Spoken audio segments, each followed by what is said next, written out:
this time, we'd like to officially start our opening ceremony, and as such, I'll start. The Honorable Noel R. Scott, Minister of Local Government and Community Development, Dr. Arun Kashyap, United Nations Resident Coordinator, UNDP Resident Representative, Mr. Richard Thompson, Acting Director General, Office of Disaster Preparedness and Emergency Management, ambassadors, other members of the Diplomatic Corps, distinguished guests, ladies and gentlemen, good morning. Jamaica's location along the northern margin of the Caribbean Plate and the presence of very active faults on the island makes it very vulnerable to earthquakes. While the timing of an earthquake cannot be predicted, scientific evidence increasingly indicates that geological faults impacting Jamaica have the potential to generate an earthquake of magnitude 7 or more on the Richter scale. It is for this reason that the United Nations Development Program Jamaica, in collaboration with the Office of Disaster Preparedness and Emergency Management, ODPEM, is pleased to host this Seismic Risk Forum here at the Jamaica Conference Center in Kingston, Jamaica. Because it also coincides with the anniversary of the earthquake that devastated Haiti, let me go back for a little bit. The forum is timely as it's scheduled during the month of January when the Office of Disaster Preparedness and Emergency Management, ODPEM, commemorates Earthquake Awareness Week beginning January 12 to 18, 2014. The forum is timely because it also coincides with the anniversary of the earthquake that devastated Haiti on January 12, 2010.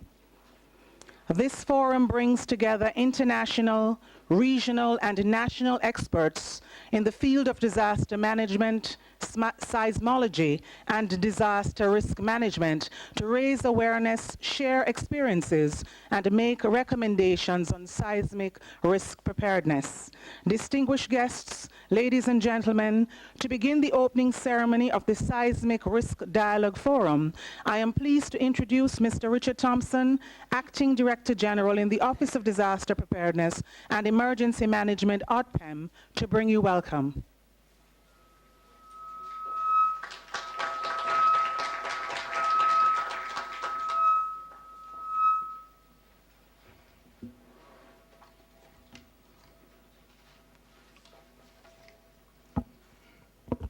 Honorable Minister Noel R. Scott, Minister of Local Government and Community Development, Dr. Arun Kashyap, UN Resident Rep for Jamaica, Excellencies, other members of the Diplomatic Corps, staff of the ODPM and UNDP, and I really will acknowledge the planning team for this symposium.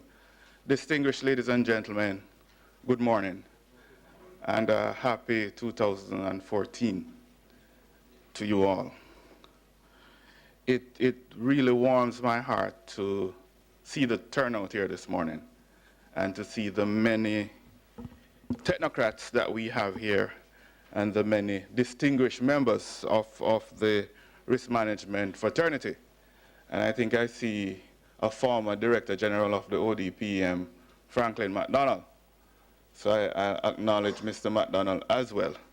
Mr. McDonald was also my former boss when I was at the National Environment and Planning Agency.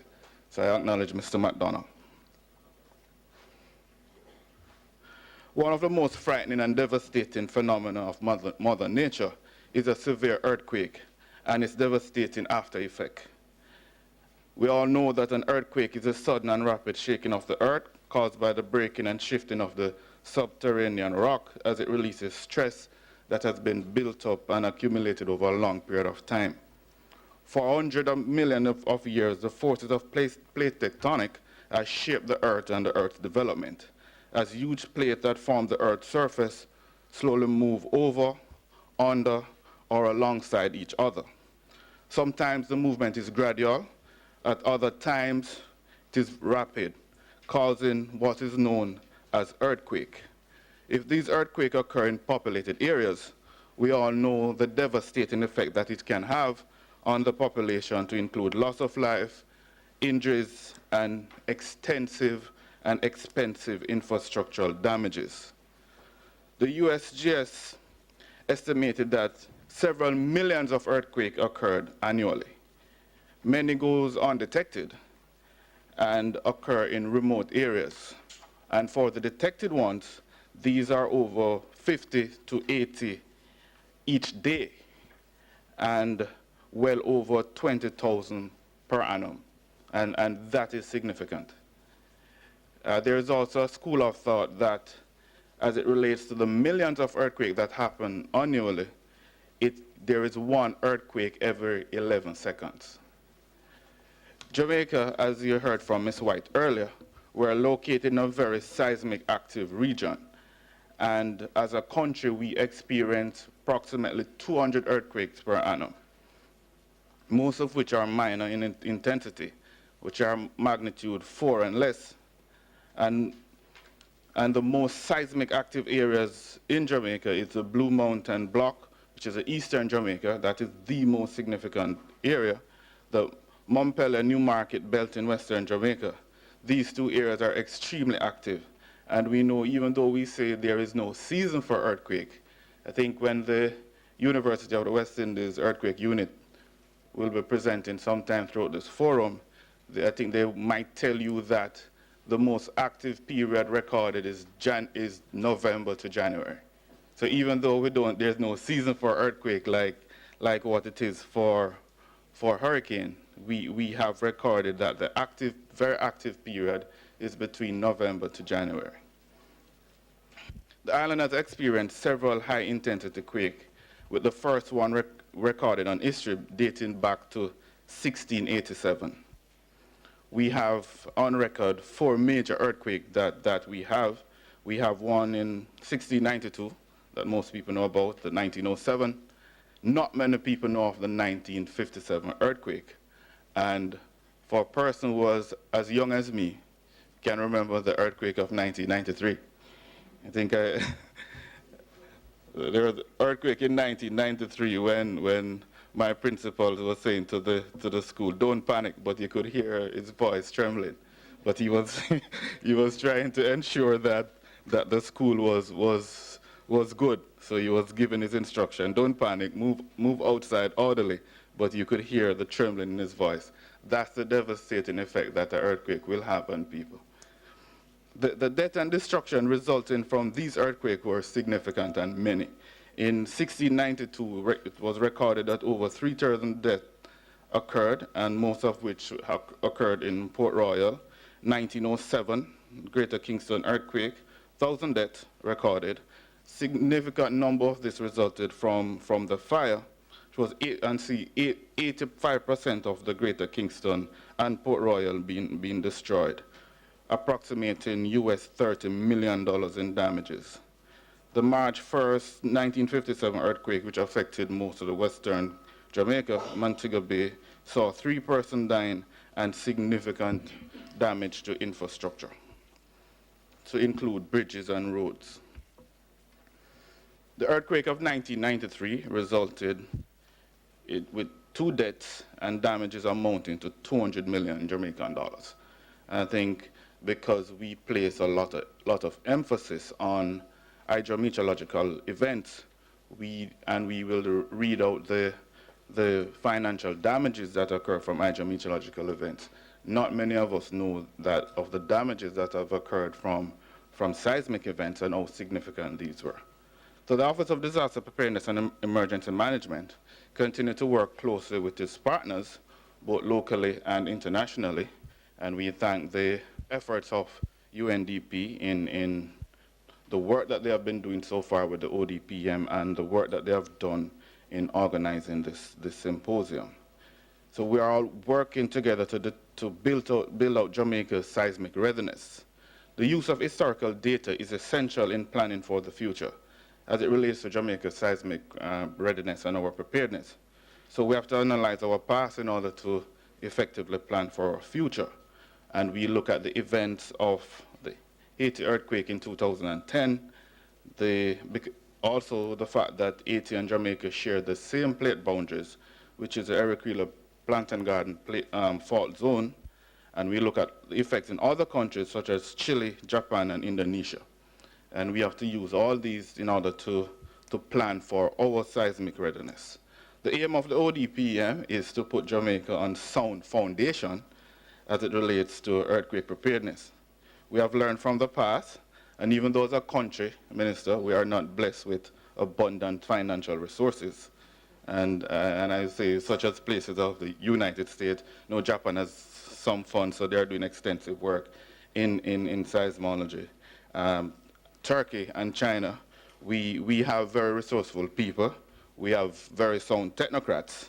And there are a number of structural and non-structural measures that we can put in place to offset the effect of earthquake.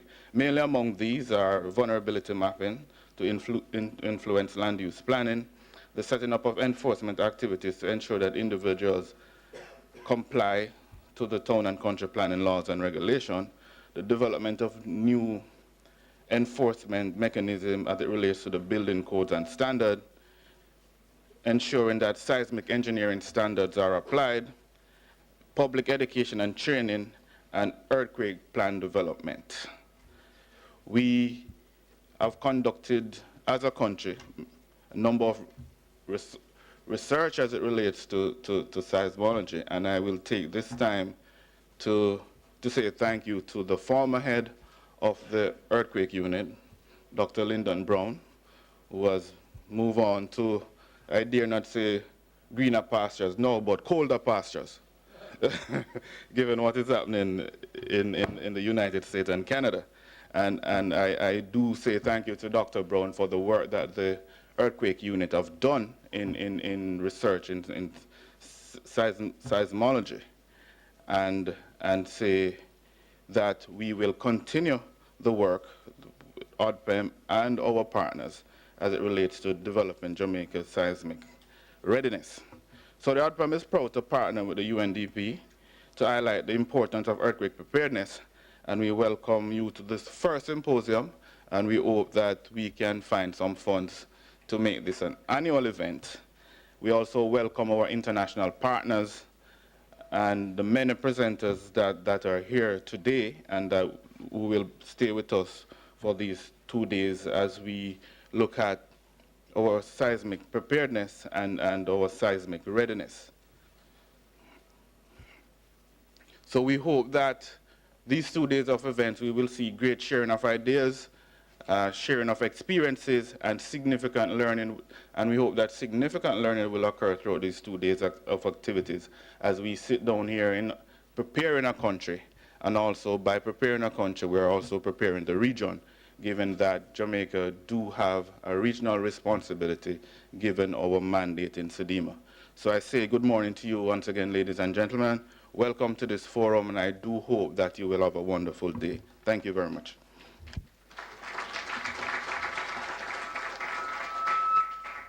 Thank you very much, Mr. Richard Thompson. And just to underscore the point he made as it relates to the relationship the Office of Disaster Preparedness and Emergency Management has with the UNDP, they have been instrumental in getting this forum together. And through the kind support of the UNDP, I'd like to at this time have you help me welcome Dr. Arun Kashyap, United Nations Resident Coordinator, UNDP Resident Representative, to address you. Thank you.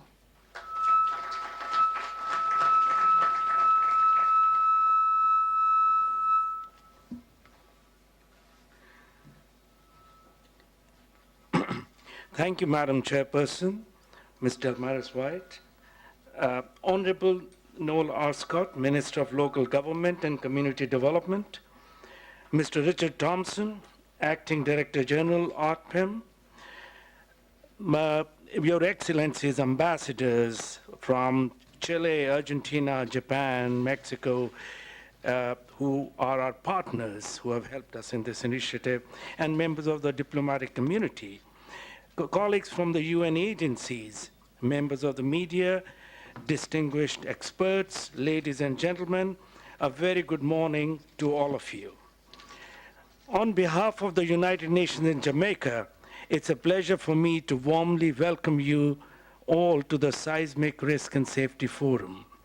We are delighted that the government of Jamaica, especially the Ministry of Local Government and Community Development and its Office of Disaster Preparedness and Emergency Management, we will also be joined by Honorable Minister Pickersgill, Minister of Environment, Land, Water and Climate Change tomorrow at the closing ceremony, and the UNDP as leading partners in organizing this important meeting and for the first time in Jamaica. We appreciate the commitment that the government is demonstrating, including by its robust engagement in this forum, to strengthen the knowledge base and capability to undertake preventative and timely measures that would minimize the damage to lives of the citizens, critical national assets and infrastructure, and therefore the national economy, should a major earthquake impact Jamaica. And such a discourse is long overdue. As we approach the 4th anniversary of the catastrophic earthquake that struck Haiti nearly 4 years ago, our heart goes out to Haiti and the Haitians who continue to struggle to recover from the calamitous consequences of the magnitude 7 earthquake.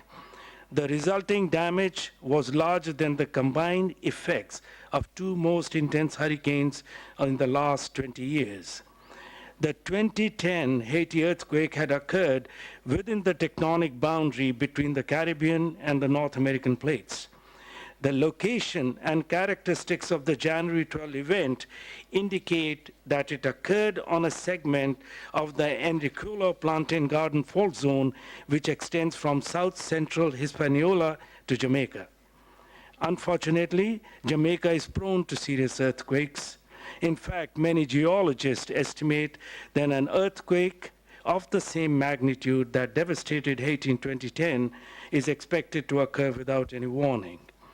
I'm sure that over the next 1.5 days forum, you will hear deeper scientific evidence from the international and national experts who have joined us here today. We would hear the substantiation that will demonstrate the gravity of the seismic risk confronting the country and the urgent need to remedy the tardiness in tackling it. In March last year, UNDP had organized an exploratory mission on seismic risk in Jamaica by an international seismologist. It demonstrated inadequate national preparedness to cope with a seismic event of any significant magnitude. Even buildings that ostensibly have been constructed to certain code specifications are ill-equipped to handle major earthquakes. We are hoping that this follow-up forum will add value through due diligence of the participating experts and other principal stakeholders and lead the development of a national roadmap to seismic safety.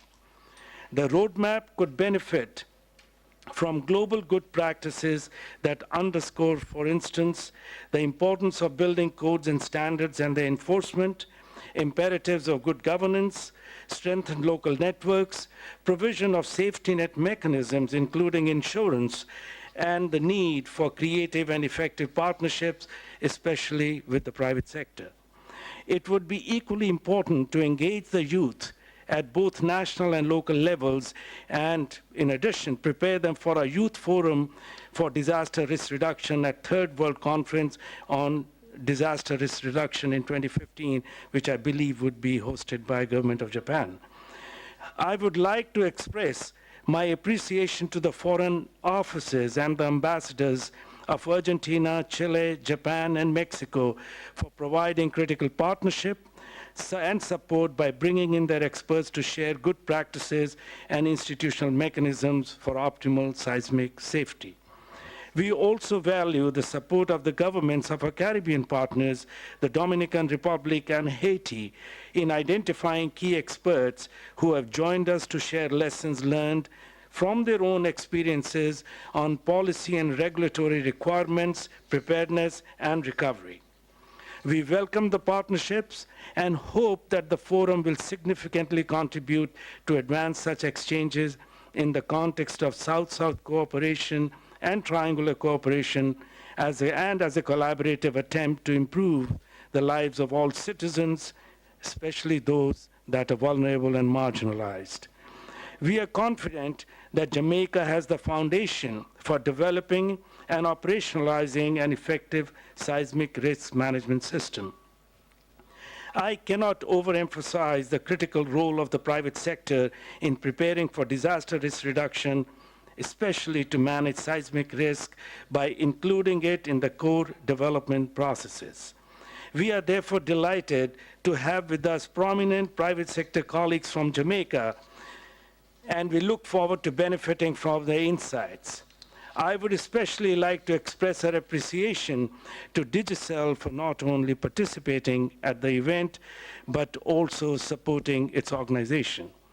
While among the UN agencies, UNDP has taken the lead in organizing the forum, several other UN agencies, namely UN OCHA, UNESCO, PAHO, WHO, and UNDP's Regional Service Center have been integral to the planning process, including through sharing lessons, experiences, and good practices based on their learning and global experiences. I'm sure you're aware that UNESCO provides the seismic safety standards for schools, and PAHO WHO does the same for hospitals. UN OCHA reminds us that an effective and a timely humanitarian response based on and directed by humanitarian principles is fundamental to successfully meeting the necessities of populations affected by complex emergencies and both natural and environmental. Both the emergency humanitarian response and early recovery require close collaboration with sector partners within and outside the country. An efficient response system is necessary to minimize the human suffering, environmental and economic harm, and the setback to progress caused by disasters. This is particularly true for small island developing states. Strengthening disaster response in Jamaica and through the Caribbean region, therefore, must be seen not only as a national priority by respective governments, but as a regional collaborative priority as well. Developing such a system is an investment worth making.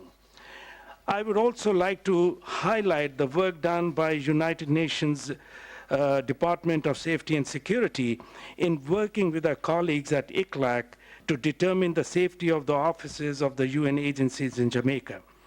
This was a lesson we learned from the Haiti experience, where UN also lost a lot of its professionals. We look forward to sharing the findings and recommendations with the colleagues and partners at OTPIM.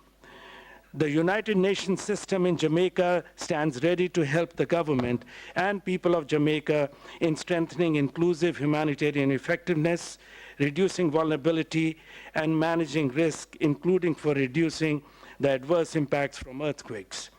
This would require effective and innovative partnerships between the government, non-governmental organizations, local communities, and new partners like the private sector and philanthropy to design an integrated emergency coordination system for the country's humanitarian partners.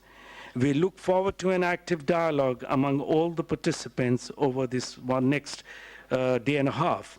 We are convinced that Jamaica has the capacity and willingness to rapidly put in place necessary mechanisms to safeguard its citizens and its assets from the effects of disasters and to help achieve Vision 2030 Jamaica.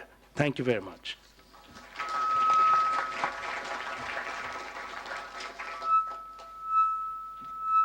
Thank you very much, Dr. Kashap. The government of Jamaica has shown, indeed, interest in the seismology of Jamaica and also seismic risks. At this time, I'd like to acknowledge the Permanent Secretary in the Ministry of Local Government and Community Development, Ms. Dion Jennings, who has joined us. Thank you for coming. I'd also like to just underscore the point that Minister Noel Arscott is here to show the commitment of our government to this forum, and as such, I will have you help me welcome the Honorable Minister Noel Arscott, Minister of Local Government and Community Development, to address you.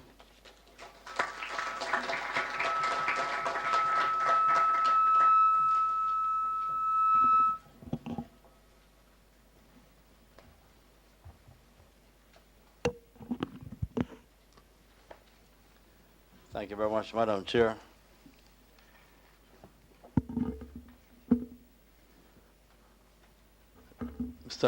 Aaron Kashup, United Nations Resident Coordinator, distinguished ambassadors, members of civil society, members of the business sector, visitors, practitioners, members from my own ministry, good morning to you all. Indeed, I'm happy to be here at this historic occasion to highlight one of the great fears and trepidation that mankind will face as we go forward. And certainly, here in Jamaica, as we focus on earthquake awareness, we don't need to do it in a way that scares persons, because we know our neighbors in North America, in California and these places, live in quite a different situation. And persons who I know live in California, when we have a tremor here, they say, what is it all about? However, we have to be prepared to deal with an event which may or may not occur.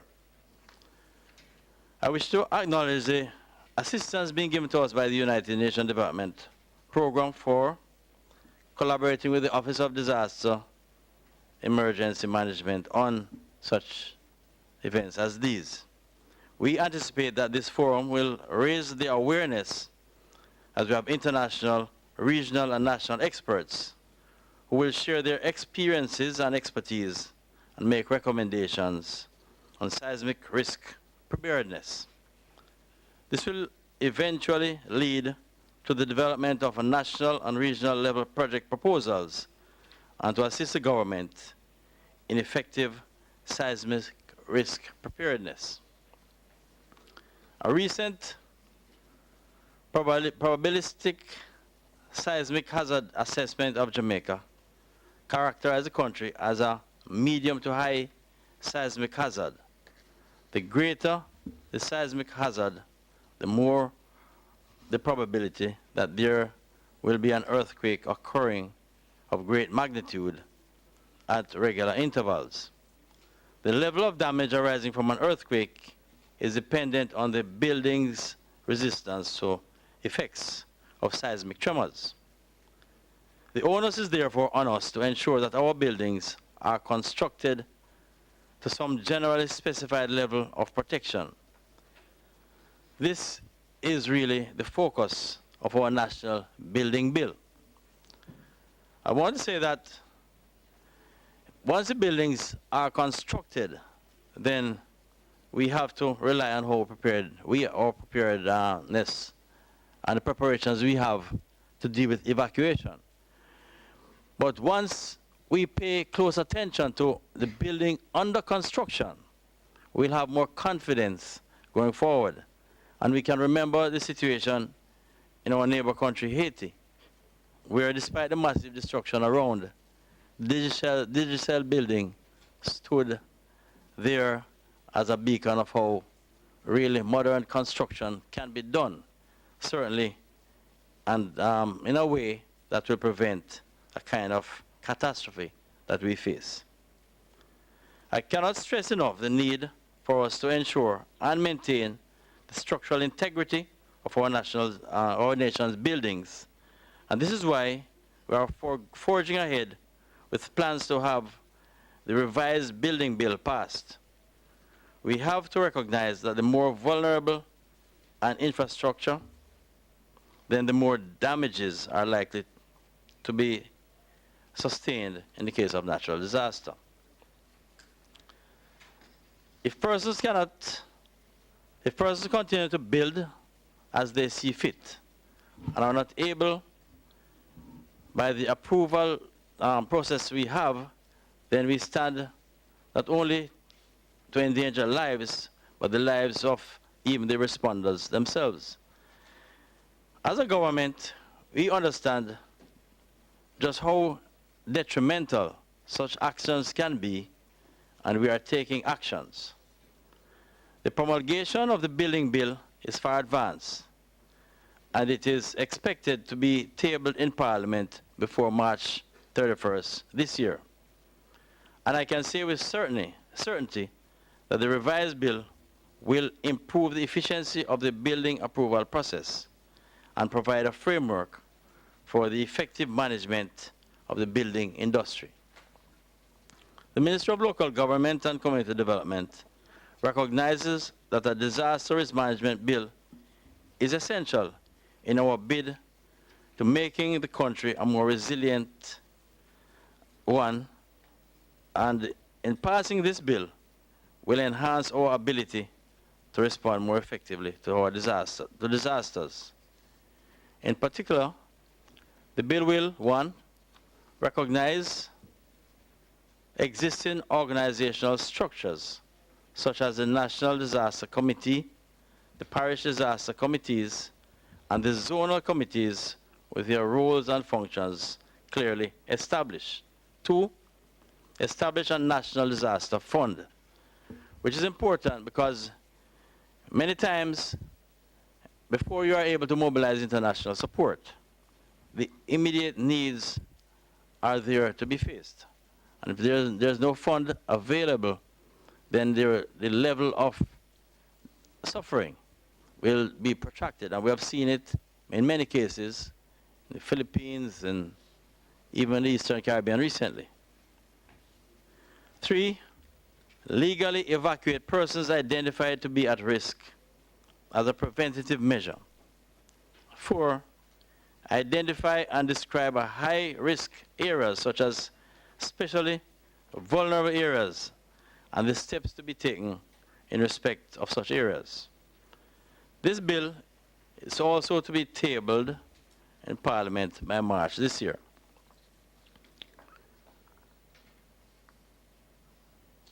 We deeply regret what occurred in Haiti and the horrific events that unfolded on January 12, 2010.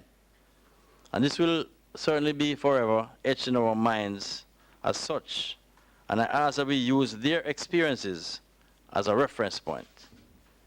While we sympathize with our neighbors, we should also see this as a wake-up call for Jamaica and welcome the use of the seismic hazard assessment as means of helping to reduce our vulnerability in the near future.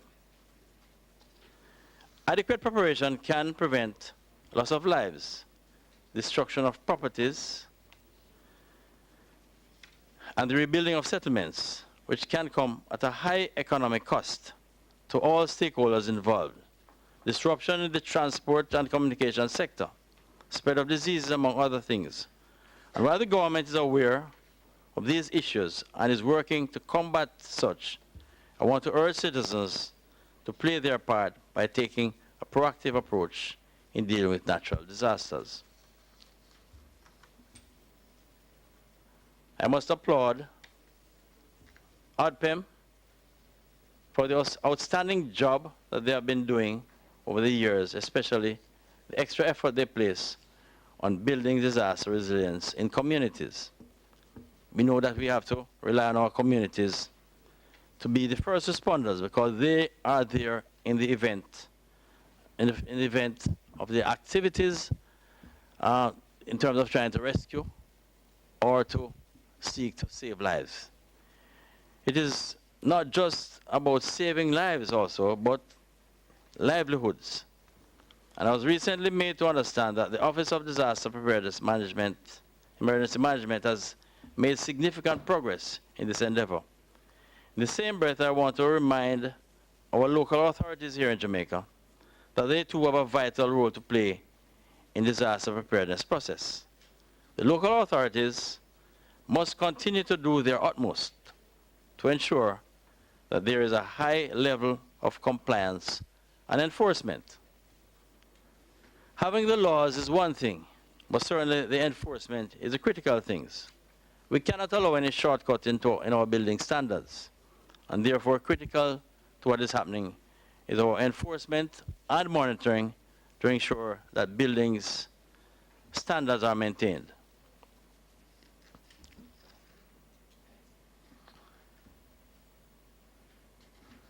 I want to also commend our parish disaster coordinators for working with community organizations such as schools, public bodies, at least cost resources, as in places such as drills. For example, an extensive drill was carried out in Old Harbour, and the participation of the community gives us hope that we can prepare our population for any kind of major disaster. Ladies and gentlemen, let me reiterate how pleased I am to be attending this forum today. I wish I can spend enough time to be able to listen to some of the proposals being made and some of the suggestions being put forward so it can help us in terms of our own preparation in the event of a disaster. OCHA has been a critical international partner, and their recognition of Jamaica's strategic position and the offer to look at us as a sub-regional hub for disaster response is a welcomed development, and we hope we can advance the process in terms of trying to develop capabilities of Jamaica to respond in the case of natural disasters, not only for Jamaica, but for the region. I wish you all successes for the next 2 days, and I hope we will benefit significantly from your consultations. Thank you.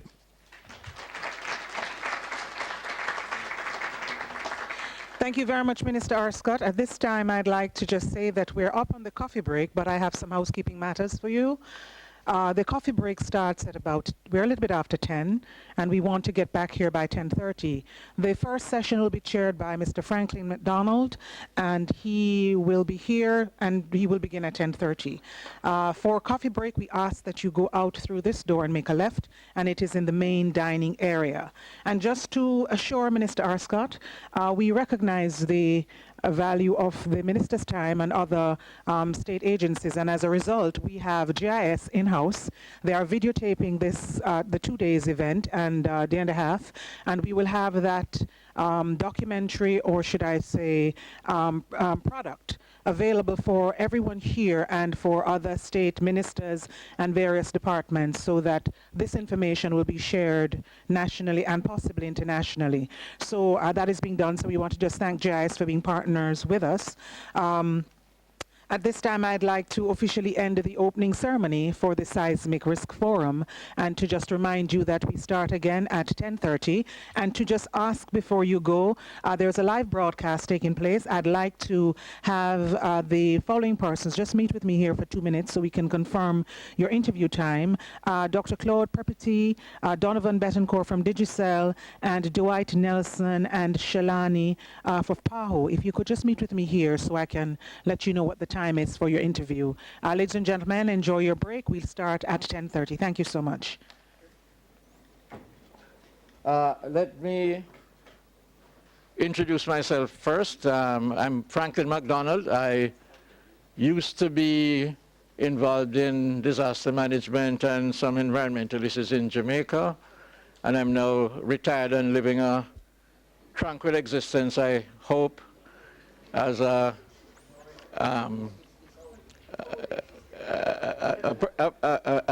concerned global citizen, let me put it that way. It's my pleasure to be here to moderate the first working session of this forum, and I will in fact take the time to give a quick introduction to some of the process issues which are involved in the forum over the next day and a half. But before I get into that, I want to join in the welcome, a special welcome to the city of Kingston and to this location. You're actually in an area which, when Kingston was founded after the destruction of Port Royal in 1692, was a part of the Kingston Harbor. The city at the time, or the land in the city, was understood to end at Harbor Street, and everything else was in the water. Port Royal Street, which is the street address for this building, was a sandbar on which the fishermen pulled up their canoes. So you are in fact in an area which on the hazard map shows up as being fill or uncontrolled fill, and or in other words, of a suspicious nature. And if you want proof of this, you need to look at the logs for the foundation works for the Bank of Jamaica, which is our neighbor to the east. And those provide very interesting reading material, should you be inclined to check on it. This is an area which is within the space that was largely burnt out in the 1907 earthquake. So you're actually in the 1907 zone of significant damage. And we have always been interested in how this area would perform given the multiple hazards we were discussing, actual ground shaking, ground deformation, and possible liquefaction. And of course, we have some interesting records from 1692 indicating significant tsunami impacts on both the south coast of Jamaica and, more importantly, on the north coast of Jamaica. The area around St. Anne's Bay is extremely well described in the literature of 1692 because a French privateer who happened to be raiding at the time, and the descriptions are vivid and graphic and include severe ground shaking, people being thrown to the ground, and trees snapping at the trunk, which suggests strong ground motion. But I'm not here to give you a technical presentation. So I will, before I introduce the session presenters, try to give you a quick process overview of the forum. We're going to start now with I must have done something wrong there. We're going to start now with what the organizing team have called a diagnostic session. What you're going to hear in these 5 presentations is, roughly speaking, the state of knowledge of the Jamaican situation. So we start off with Professor Mitchell, who has very kindly agreed to consent at short notice because we had some problems with some of the specialists who we thought were available, with indicating to you essentially what is happening with the plate tectonics. And although you have heard earlier, especially from Mr. Thompson, of some of the plate tectonic related issues, there has been very significant research and deep understanding of the plate tectonic processes operating on the Northern Caribbean plate boundary. It's one of the more complex plate boundaries, and since the 2010 Haiti Port-au-Prince event, a lot of attention has been focused on it. But I think Mr. Thompson alluded to the fact that in the 2008 Caribbean Geological Congress, my very conservative earth science colleagues did say words to the effect that the EPG fracture zone was capable of generating an earthquake of magnitude 7 at either end at any time. We have had the far end in Hispaniola deliver their 7, and it has stimulated a lot of interest in trying to figure out the stress fields along the entire plate boundary. So you're going to hear some more about that. But the 2008, it wasn't a prediction, it was a sort of scientific opinion and projection, still holds. That is to say, this end of the plate boundary is thought to be capable of generating a magnitude 7 event essentially at any time. The work done since 2010 in Haiti suggests that there is still enough stress stored on that side to give rise to a similar event. In other words, that event has not released all of the stresses. So I'm going to leave it to the presenters to give you some more information on that. And to also address the issue of some of the things we need to do if that is in fact the state of play. Some people are speaking about locked plate boundaries. I leave the specialists to give you some indications whether or not this qualifies as a locked plate boundary and what modern societies do, that is New Zealand, California, Japan, etc., when they're given information that the plate boundary in their vicinity is tightening or locking. The second presentation we're going to have in this diagnostic session is a quick synopsis of a piece of work done by Rafi Ahmad and Maurice Mason of University of West Indies Institute for Sustainable Development, funded by the UN in 2006 to 8 roughly,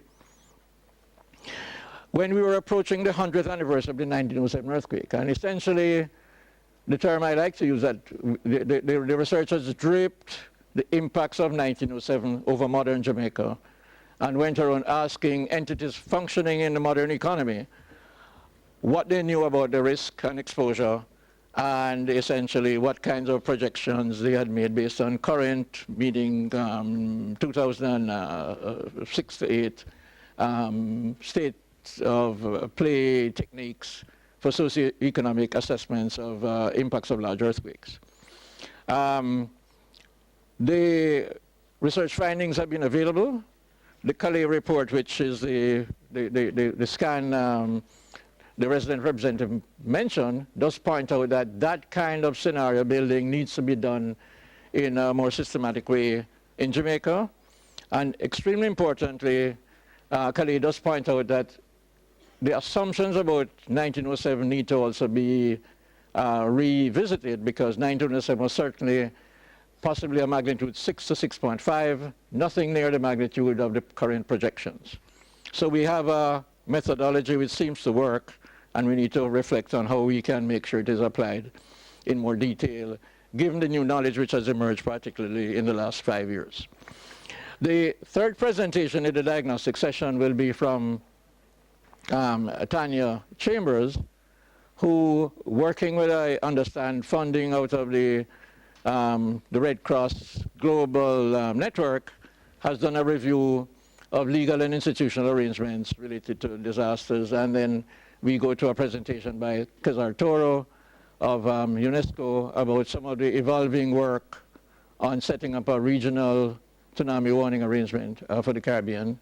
And then we have a final presentation shared by 2 of the ODP staffers indicating the state of their current earthquake plan, what the results of a simulation done in 2012 showed, and also some of the techniques they're using for rapid assessment of critical infrastructure. That is the diagnostic session which I'm chairing. I'm going to give you a quick overview of what comes after.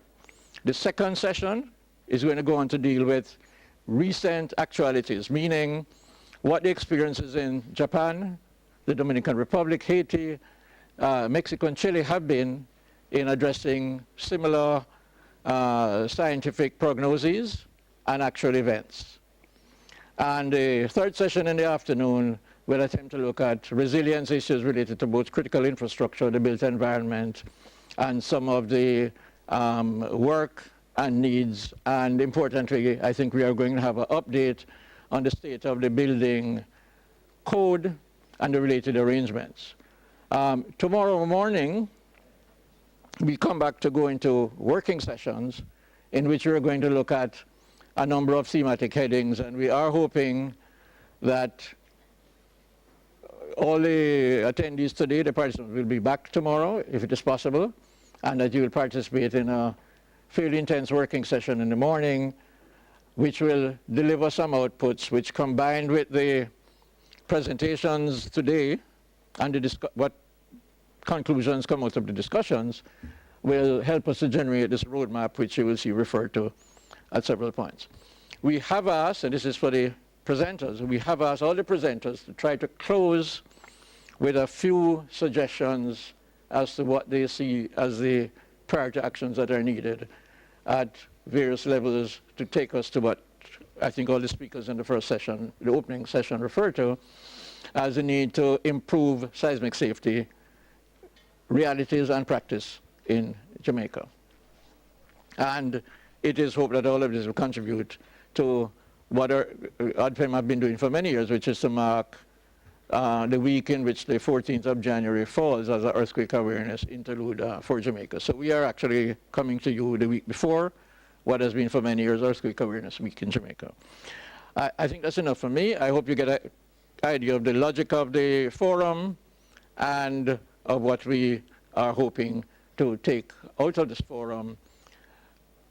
I think I'd like to close by this one. The main point here is that we really desire to ensure that all of the objective information available on the earthquake exposure, on the state of research and technical work, on modern tools to assess socioeconomic impacts,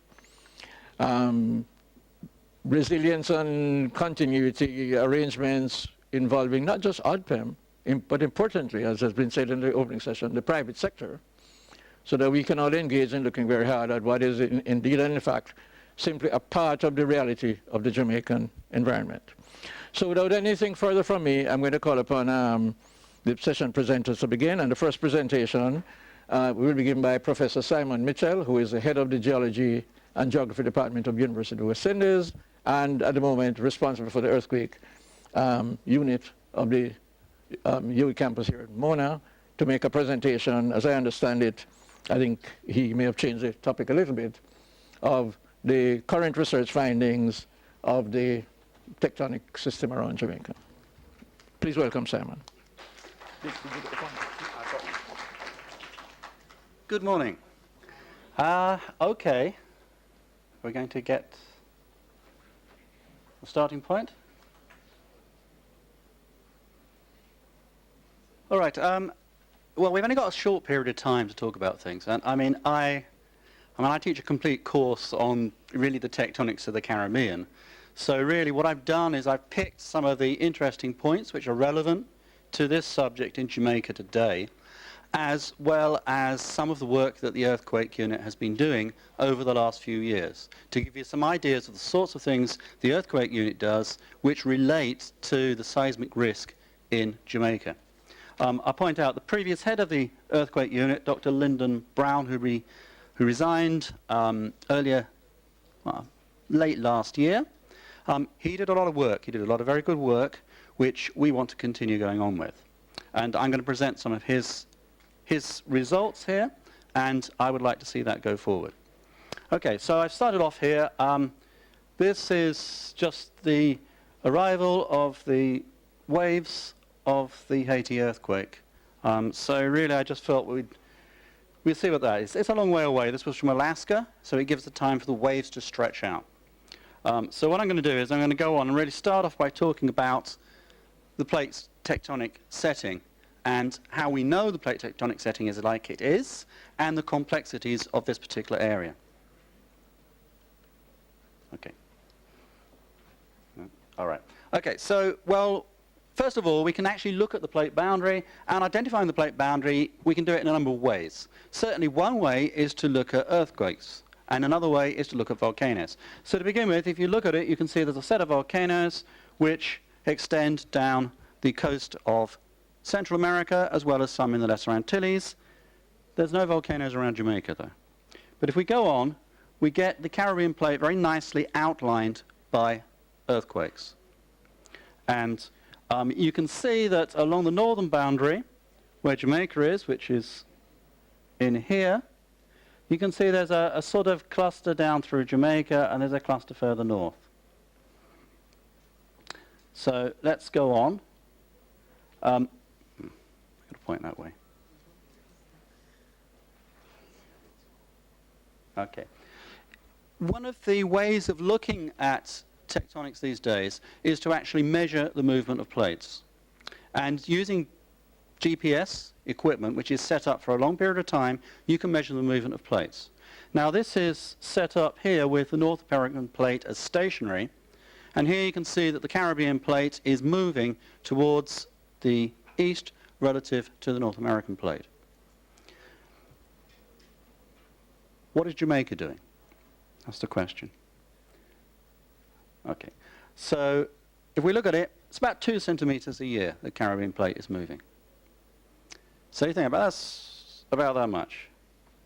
So as time goes on, 10 years, you're talking 20 centimeters. 100 years, you're talking about 2 meters or so. And as that movement goes on, if the faults don't actually move, you're building up stress within the plate.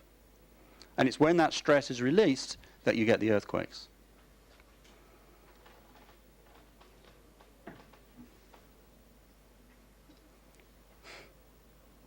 Doesn't like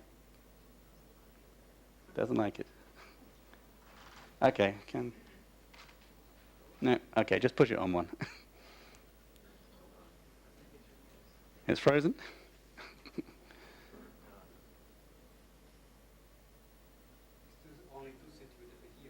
to... We have to wait. We have to wait. Okay, well, while we're on this, if you look towards the northern part, okay, up here, this is Jamaica here, while we're trying to get it to move again. What we can actually see through here is you've got one fault which is coming through here, and this is coming just south of Cuba, running into the Cayman Trough. Okay, you're not moving at all? Okay. Then we get here, which is the Cayman Spreading Center in the middle of the Cayman Trough, and we do a dogleg across it, and then the movement comes down here. So that is the sort of northern boundary of the Caribbean plate, but you've then got this other fault which comes down through here, through Haiti. That's the site of the Haitian earthquake, and then it comes down through Jamaica, and the fault curves through Jamaica, and then goes and connects back again. Now, you've got two major fault zones, therefore, and the movement between the North American plate and the Caribbean plate is partitioned between those two zones. So about half of it is on the northern one, and about half of it is on the southern one. And the southern one, of course, comes through the center of Jamaica. Now, the bend is significant. Okay?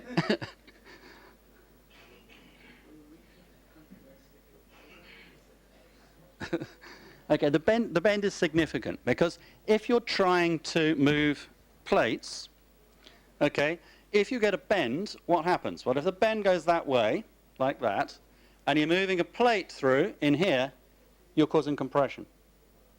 And so what you end up doing is causing a lot of compression. And so the first thing is why we have Jamaica is because this compression has lifted Jamaica out of the water. Otherwise, we wouldn't have Jamaica here. But equally, on top of it, it also gives us a seismic risk because the earthquakes are generated from the faults that are generated related to this. Are we back again? It's not like in my slides.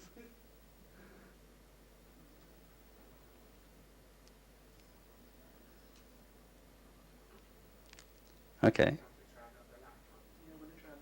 Okay, well, let me just keep talking. Okay, so what we end up with is, if we look at the Jamaican situation, we end up with a series of faults which run in different directions. We have a set of faults which run east-west, and then we have a set of faults which turn around and run north-northwest, south-southeast. Okay, so we have these two major sets of faults. And if you think about them, if the plate movement is doing that, then the east-west ones are what we call strike-slip faults, where one plate is going adjacent to another plate, and the north-northwest faults are compressional structures because the plate is trying to be compressed. And so what we see is those compressional structures. And when we actually look at the arrival of the waves from the earthquakes, we can work out which particular faults have generated these by actually studying those. Okay. So we're looking at that sort of situation.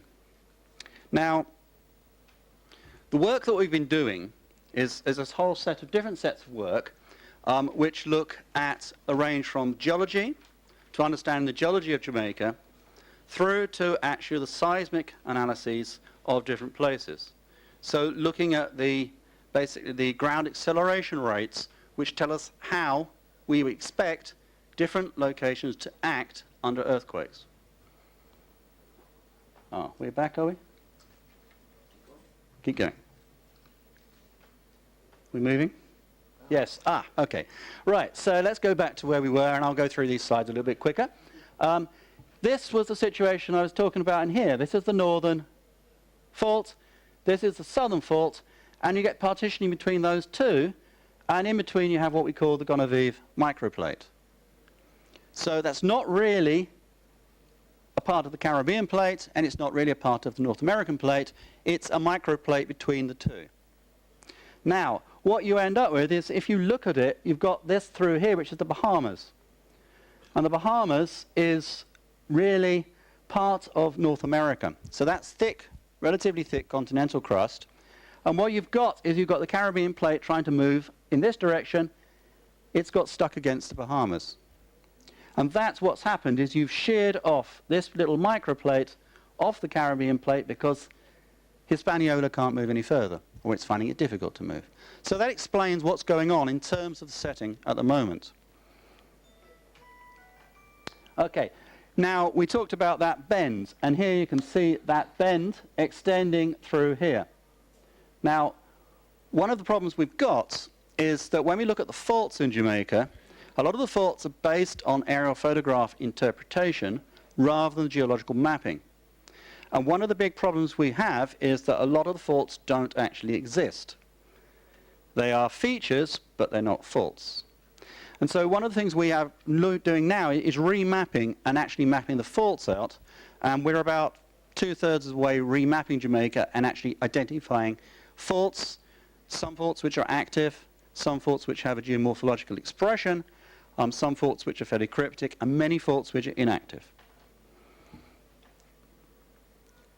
Okay, so the earthquake unit, where have we got to in terms of building this? And a lot of this has been built recently through Lyndon's work. We're building a broadband digital seismometer network, which is 4 broadband units at the moment, and we want to increase that. We have a strong motion accelerometer network, which is now 12 accelerometers, and some of these are on key places in the Kingston area. So there's 2 at Norma Manley International Airport, there's 2 on the Trans-Jamaican Highway at Port Moore, as well as other places. And one of the things we really want to start building up here is having a detailed network so that when we get earthquakes, we can actually look at how the ground is going to move when the actual earthquakes come. Because that obviously affects how you're going to build things. And as Franklin was alluding at, we've got a lot of alluvial deposits across the Kingston area, extending really where most of the buildings are, extending to Port Moore, extending to Spanish Town. And those alluvial deposits are the sorts of deposits that are going to move much more rapidly than the solid limestones like Long Mountain. So we have this potential problem in that a lot of the infrastructure is on the areas which are going to suffer more, and that's the situation that happened in Haiti as well.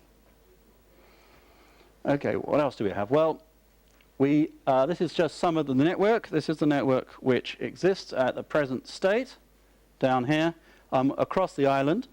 So we get coverage across the actual island itself, and we are detecting of the order of 300 earthquakes a year in Jamaica. Most of them are small, but I suspect most people here have felt several earthquakes during their life here. That's just the strong motion detector network. Most of them are in similar sorts of places. Obviously, Jamaica's not a big place, but actually getting from one end to the other end takes a considerable amount of time. So keeping these networks up actually does require technicians to be working more or less continuously. And obviously we want the network up. We don't want the network down, or a single station down if we can, when an earthquake comes. Okay, let's go on. So GPS, this is the GPS movements for Jamaica. And a few years ago, Chuck DeMetz came down and worked with Margaret Grandison, who was Lyndon's predecessor, and they set up a series of GPS points across Jamaica. And so you take out a GPS unit, you leave it there usually for about 2 weeks, you get a very accurate fix on that, you then take it away and do it to another unit, you bring it back several years later, you measure it again, and you can actually work out the movement of different parts of Jamaica. And this here shows you how Jamaica's moving. And this is relative to the Caribbean plate. So this is the Caribbean plate fixed. So you can see that Jamaica's moving relative to the Caribbean plate.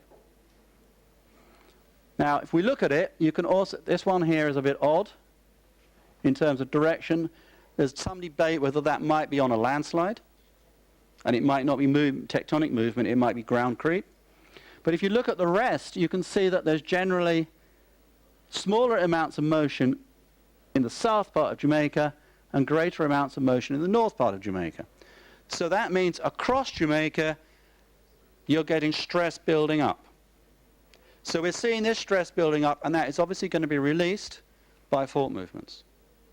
Okay? And if you look at the movement here, you're seeing about getting up to 8 millimeters, maybe a centimeter a year. Okay, so it's about half the movement. Okay, so we can see that this movement is partitioned across the two faults. Let's go on. Okay, so if we look at the earthquakes, we can see that they're not uniform across Jamaica. The earthquakes are concentrated in a large cluster, really in the western Blue Mountains, extending a little bit further west of that. Just for reference points, Kingston's in here, right close to that very large cluster. Okay, so you can see that the earthquake risk at the eastern end of the island is more significant than the western end of the island, but a big earthquake would affect the whole island. There are other areas with earthquakes, and you can see a lot of these are aligned in this north-northwest, south-southeast direction. And they relate to some of the active faults, and as you drive towards western Jamaica, you see very large scarps. You drive down, Spurtree Hill is an obviously good example, and in fact it's this cluster here that sit underneath Spurtree Hill. And Spurtree Hill is an active fault. That's why you see all that relief on that fault, and you can therefore see how much movement has taken place probably in the last million years or so. Let's go on to the next one. I just thought I'd just show the geology. This is the basic geology of Jamaica, and if we go to the next one, that puts the same pattern over the top of it, and you can see that the Blue Mountain area is in here, the Wagwater Belt is in here, and the earthquakes are in that area. Okay, let's go on to the next one. Historically, obviously we know there's a set of earthquakes. These are the significant ones, and people have mentioned some of these already. Reasonably spread out over time. Go to the next one. Just some details which are easily available to people. You can see these are the magnitudes based on the amount of destruction, and then down here the actual measured ones. Let's go on to the next one. Some of the things we see, obviously big landslides. This is related to the 1692 earthquake, Judgment Cliff. You can see this very large landslide. Next one. Here we can see some features. This is along the Plantain Garden Fault, and you can see this river is offset, showing a recent tectonic movement. Next one. This is a trench which Lyndon got involved with. This is what we call paleoseismics, and these lines which have been hinted here are actually faults that are cutting alluvium on the same fault that we just saw. So you can see these are active faults. Next one. And obviously you get folding going on associated with these things. And the next one. This is quite interesting. You can see these strata are tilted very at a high angle, and they're overlain here by horizontal material. So between there you've had a lot of deformation. Yet, this here is only 100,000 years old. So this is very recent deformation. Next one. And what we've been doing is we're mapping some of these faults. And I'm running out of time, I know. So I just show you, this is an area we've been mapping, and here you can see some faults. That's obviously an older fault. This is a younger fault because it cuts it. And if we go on to another one, or is it giving up? Okay. Okay, go to the next one. Go to the next one. Let's just see if... Okay. This is the area just north of Kingston, where I said that big cluster is. And what you may be able to see, these are real map faults, and there are a large concentration of faults that go into that direction. So as we actually map out the structures on the surface, we can relate it to the seismicity underneath. And so I think we're getting a much better feeling for the actual active seismicity and the faults which we can see. Next one. Okay. And this is just a little bit of looking at the Kingston area and looking at some of the microresonation we're looking at in the ground acceleration. And I think here you can clearly see that Most of the area where a lot of the infrastructure is in Kingston is clearly not the best place to have built. But of course it's the flat ground, and that's the problem. And there I just listed some of the rock types. Some are obviously better to build on. They tend to be steeper. Some are worse to build on. They're nice and flat, so they're available. And I think I've got one more slide, which is sort of saying, where do we want to go? Well, we want to expand the seismic networks we've got, and we want to do more microresonation work and complete the mapping and relate the faults, the active faults, the seismicity with the geology. Okay, at that point, thank you for your attention.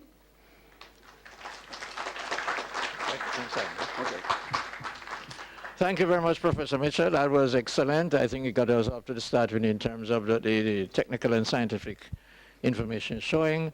We're going to have a constant challenge all of the today when we have the presentations, because we have roughly 5 presenters for each hour-and-a-half session, which is about 15 minutes, and then 15 minutes for discussion time. So I'm going to move right along and ask Maurice Mason, who is a resource economist at the Institute for Sustainable Development, to bring you a quick review of the work done by himself and Ahmad to drape the 1907 impacts over the modern economy, which was done for the anniversary of the 1907 earthquake. So without any further ado, please welcome Maurice.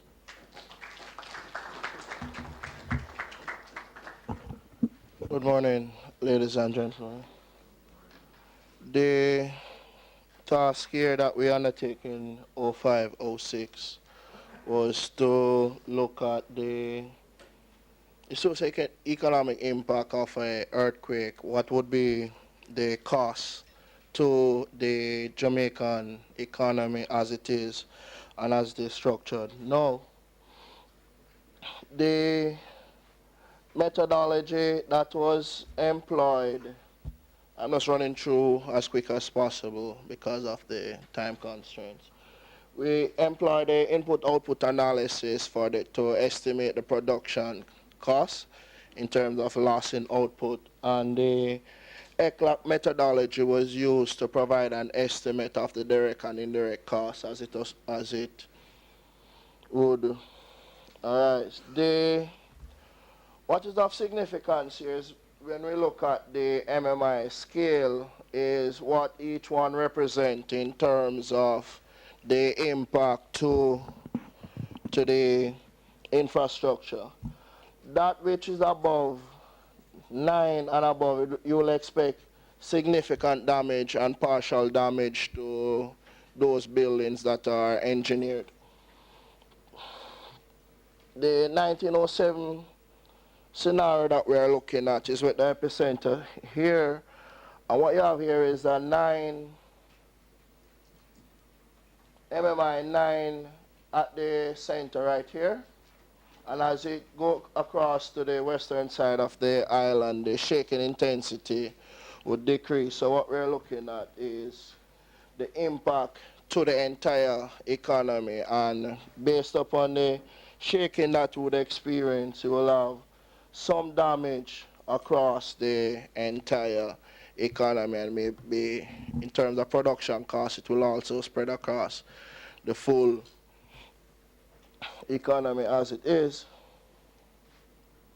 Now, in regards to new work that has been done since with Dr. Brown from the earthquake unit, we have done a microzonation for the Kingston and St. Andrew region, and what it has shown is that the intensity that was, or the shaking that was originally estimated by Munich Re, when you look at the microzonation in regards to this soil amplification, you realize that whereas it was first said that earthquake similar to the 1907 would give a shaking intensity of 9, what we are looking at now is a possibility of it increasing up to maybe a 12, given especially in this area. What we have overlay here is the 8th zone, and this was the original data. When you take into account the possibility of liquefaction on the coastline. What you find happening here is that the important economic infrastructure here is the Petrojam refinery, the Ons Bay generating plant, and the Rockfort, the Kingston Wharves. These are significant infrastructure in regards to the day-to-day running of our economy. And what we have found here is that they're all within that region that could experience liquefaction. In regards to the Kingston Public Hospital, which is one of our major hospitals in this region, is also within the liquefaction zone. So therefore what we're looking at, if this earthquake should occur, is that the lifeline sectors, those that would be in regards to the response sector, would be significantly impacted also. It may not be similar to Haiti, but it would be heading in that direction based upon what we are seeing here. Again, the Bustamante Children's Hospital, the National Chest Hospital, Andrews and so on, are also within that zone that would, based upon the soil, would increase the amplification. And as such, based upon what was said, the estimates provided earlier, where it was the maximum intensity was 9, we are looking at some increase above 9. And when you look at 9, the engineered structures would undergo some significant stress. And again, what this will show up is a level of corruption within the economy, as it is in regards to that which is designed and that which is actually in the ground.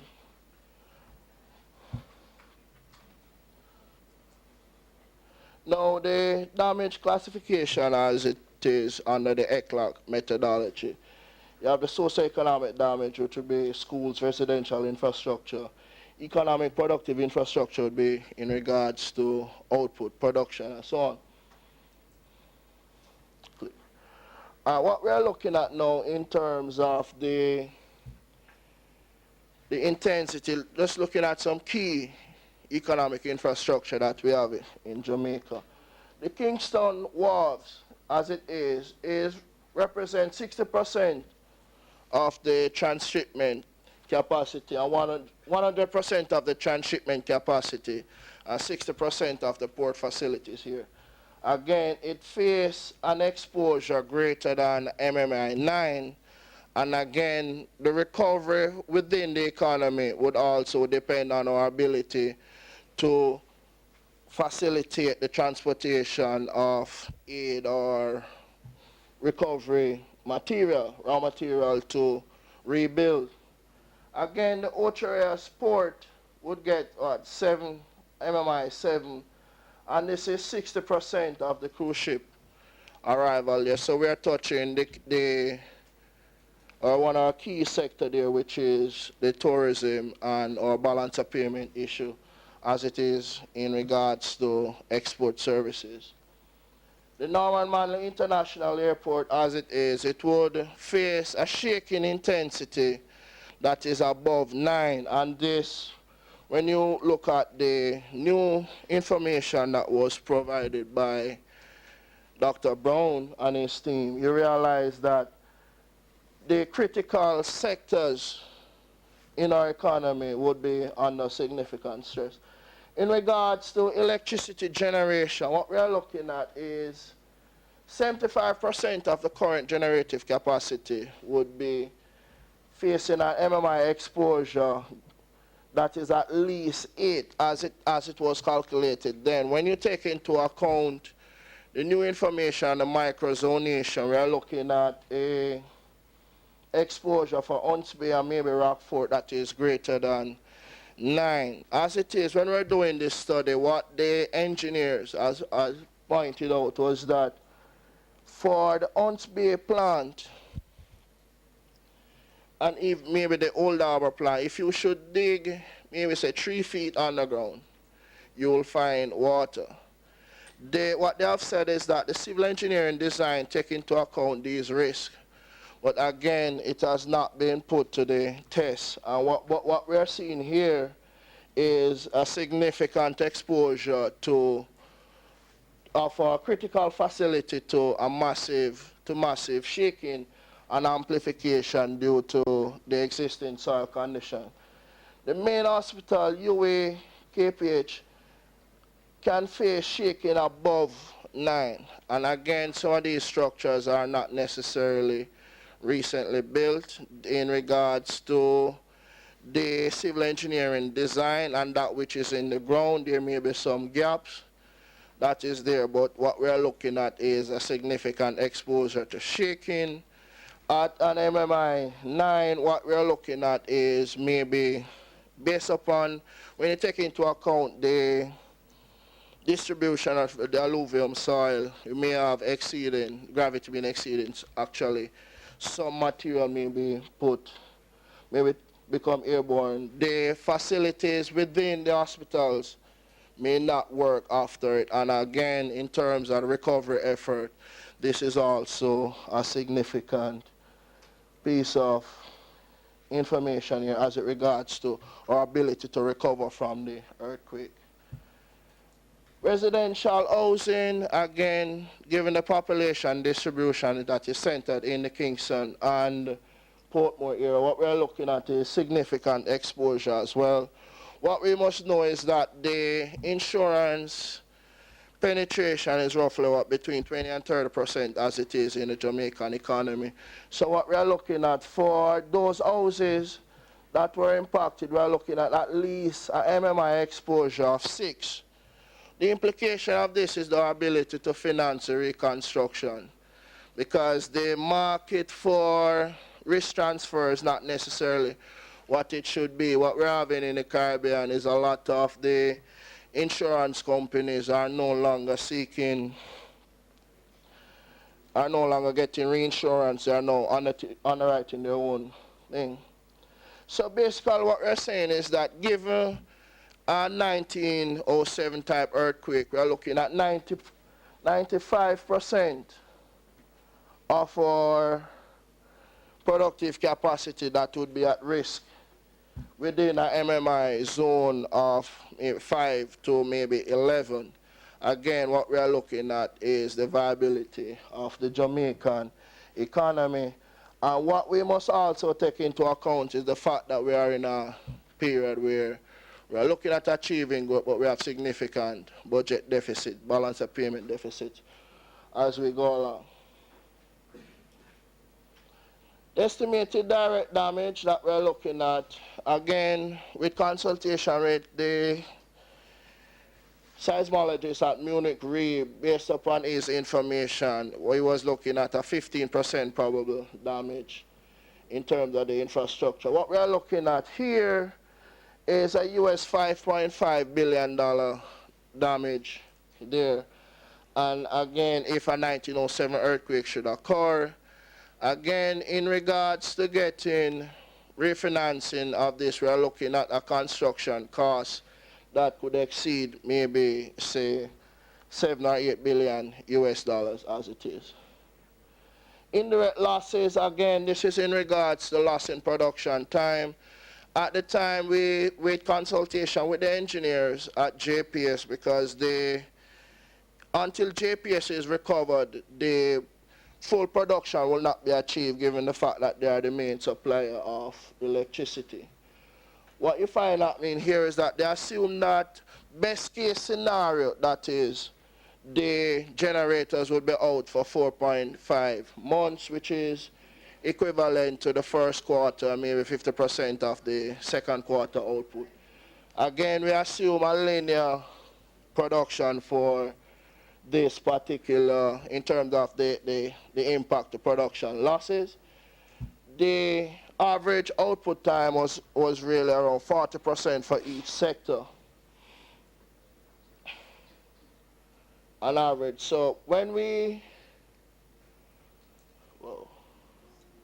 the value of the supply shock, which is the initial impact, was estimated at roughly, this is what, 6.8 million? And again, $2 billion, but the total loss was $6.8 billion. Again, the transportation sector, transportation and distribution sector, was the one that would be impacted the greatest. And as it is, this is given the current structure of the Jamaican economy. And as such, these outputs were derived from the input-output tables provided by Statin, which really links the different sectors together. The loss in employment, and this would be displaced employment, again, assuming a best case scenario, we are looking at 911,000 persons being displaced for the first 4.5 months, and this is equivalent to the output that would be lost during that period. Summary of the findings for a given earthquake similar to the 1907 quake. We are looking at 15% probable loss. Employment losses would be significant for the first 4.5 months. The affected sectors contribute 95% of GDP. Direct indirect losses is equivalent to $6.5 billion. The implication that we're looking at here is that the building code should be adjusted for variation in soil type. Also, what we're looking at in regard to the insurance sector is that the premium should also be reflected by the distribution of the vulnerability as it is. The capital base of the local insurance companies, I'm not sure that they would be able to honor these claims. Again, from the 1993 data, what it was shown is that up to the time of the report, it was like less than 50% of the claims were actually honored. The viability of the regional insurance sector is at risk given the linkage of we're now moving to a Caribbean type economy, and also that many of these insurance companies are really subsidiaries of Trinidad companies. So the economic effect when transmitted through the economy would be extremely significant. Limited options to finance recovery. Again, given the low penetration in terms of insurance, what we're looking at is people looking for remittance and also increased aid from UN and maybe the different multilateral agencies. One of the implications of this is that the recovery financing, because the government will have to increase the deficit. Again, we could be looking at something similar to the early 90s where we have inflations and so on. In regards to the long-term projection and the 2030 goals, what we are looking at is a delay in achieving such goals if it would be realizable as designed.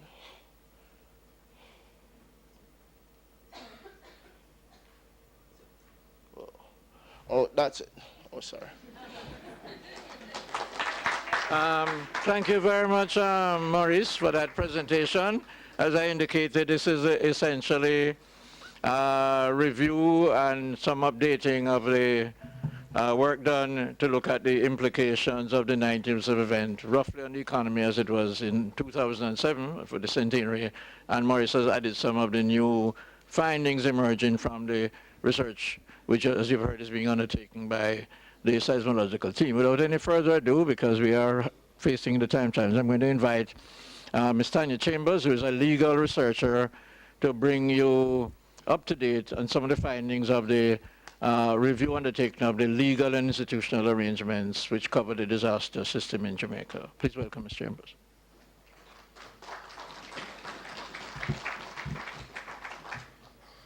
Morning again, everybody. I'm here to present the findings of a study that was commissioned by the Jamaica Red Cross over the last year and a half. It was done in collaboration with ODPEM, the Ministry of Local Government and Community Development, and I think with some funding from the UK government. This came out of an international process championed by the International Federation of Red Cross and Red Crescent Societies. Basically, after major events in Japan and what happened in Haiti a couple of years after, it really was noted that when these events occur, events of the scale of the earthquake in Haiti, it really throws the coordination of relief into a new realm. Relief that is coordinated around more localized disasters where damage is more manageable within what a government would ordinarily handle. Brings up a certain amount of problems, yes. But when you have a disaster, the scale of which compromises a government, compromises the local response mechanisms, it throws all sorts of legal questions into the arrangements in terms of how new donors get in to be able to assist in the immediate and long-term recovery efforts. So the International Federation of the Red Cross and Red Crescent Societies led a process whereby they came up with a set of guidelines in terms of what each country ought to be assessing itself against in terms of is that country ready to coordinate, organize, receive, regulate, etc., etc., a large-scale relief effort following a major disaster. So that's the nature of the benchmarking for this particular process. And apart from reviewing the laws that govern international aid, donor coordination, etc. We looked at a number of policies, the National Disaster Plan, and the range of plans and guidelines that shoot out from that. And of course, there were quite a few conversations had with the relevant government agencies, focus group discussions, survey instruments, etc., etc. In terms of the core issues that we looked at, are there relief coordination mechanisms at the national and community levels? Is there an early warning system, depending on the type of disaster? Is there a set process for the initiation and termination of international relief? At what point do you declare a national emergency? And what scope of emergency ought to require you to set special legal arrangements in place for non-local donors to come in? What laws define the legal status of donors, and do those laws inadvertently hamper relief efforts, or do they create sufficient boundaries in terms of ensuring that donors are accountable for their actions, etc.? Are there special arrangements for the entry of goods, equipment, and personnel? And is there available information on the legal aspects of long-term operations if donors have to be around for some time? Of course, the whole parameters of this study, in a sense, had to be segmented. There's going to always be a big difference between the donors that already have a presence on the ground.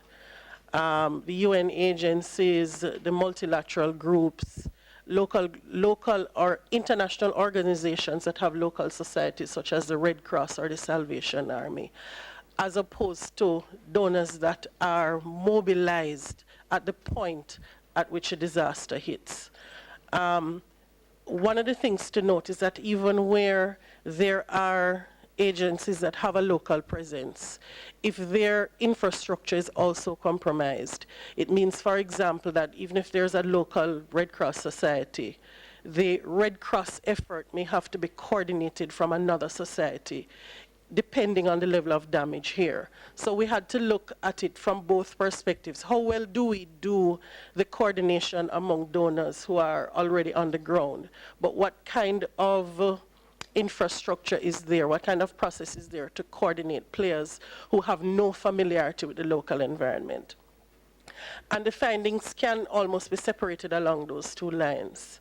As I go through, I'll make mention of how ad hoc donors, as well as unsolicited donors, would be impacted in each area. In terms of relief coordination, what we found was that we do have quite a few coordination systems that are, every system has its inherent issues and things to overcome. But what we found was that there is a fair amount of coordination that occurs over the type and scale of disasters that we interface with commonly. Of course, we have our National Emergency Operations Center system. The UN has a donor coordination mechanism as well, and those two intersect. There are proactive coordination activities that occur in terms of planning and preparedness. And then in terms of response post-disaster, there is that sense that the usual players can be pulled together for relief coordination efforts. This is linked to the fact that we do also have at the local government level, the minister did mention some of this morning, at the local government level, at the parish level, and at the community level. There are damage assessment, there is damage assessment infrastructure, there is some level of training among communities and at the parish local government level in terms of how you go about coordinating the assessment of damage and coordinating the distribution of relief. So there is some infrastructure there. What we lack is the sense of a communication link between what exists on the ground and what could be if what exists on the ground is compromised. So in the event of a major issue, having that kind of stream of communication between relief coordination agencies, relief management agencies here, and donors who may be mobilized from outside. That is one of the areas where there's a major gap in terms of coordination. Some other findings are coordination mechanisms. We do have a disaster plan and an entire framework of planning around the core disaster plan. They're minor plans. I shouldn't say minor, but they're issue-specific, disaster-specific plans. So there's earthquake plans and oil spill plans and hurricane plans, etc., and standard operating procedures for a number of different scenarios. However, none of these were really grounded in the framework of the National Disaster Act, because basically the Disaster Act preceded the plans that we have. So the guidelines for how the country mobilizes to respond are really found in non-law documents for the most part. Apart from the powers to declare a national emergency and the broad coordination powers given to ODPEM under the National Disaster Act, the Act really lacks the level of detail that you'd find in the plans and the guidelines that don't have the full force of law. And so what that has meant is that every time there is a major issue, if you track from Hurricane Ivan and some of the other major issues that have happened, there's a different process by which government responds to influx of aid from outside.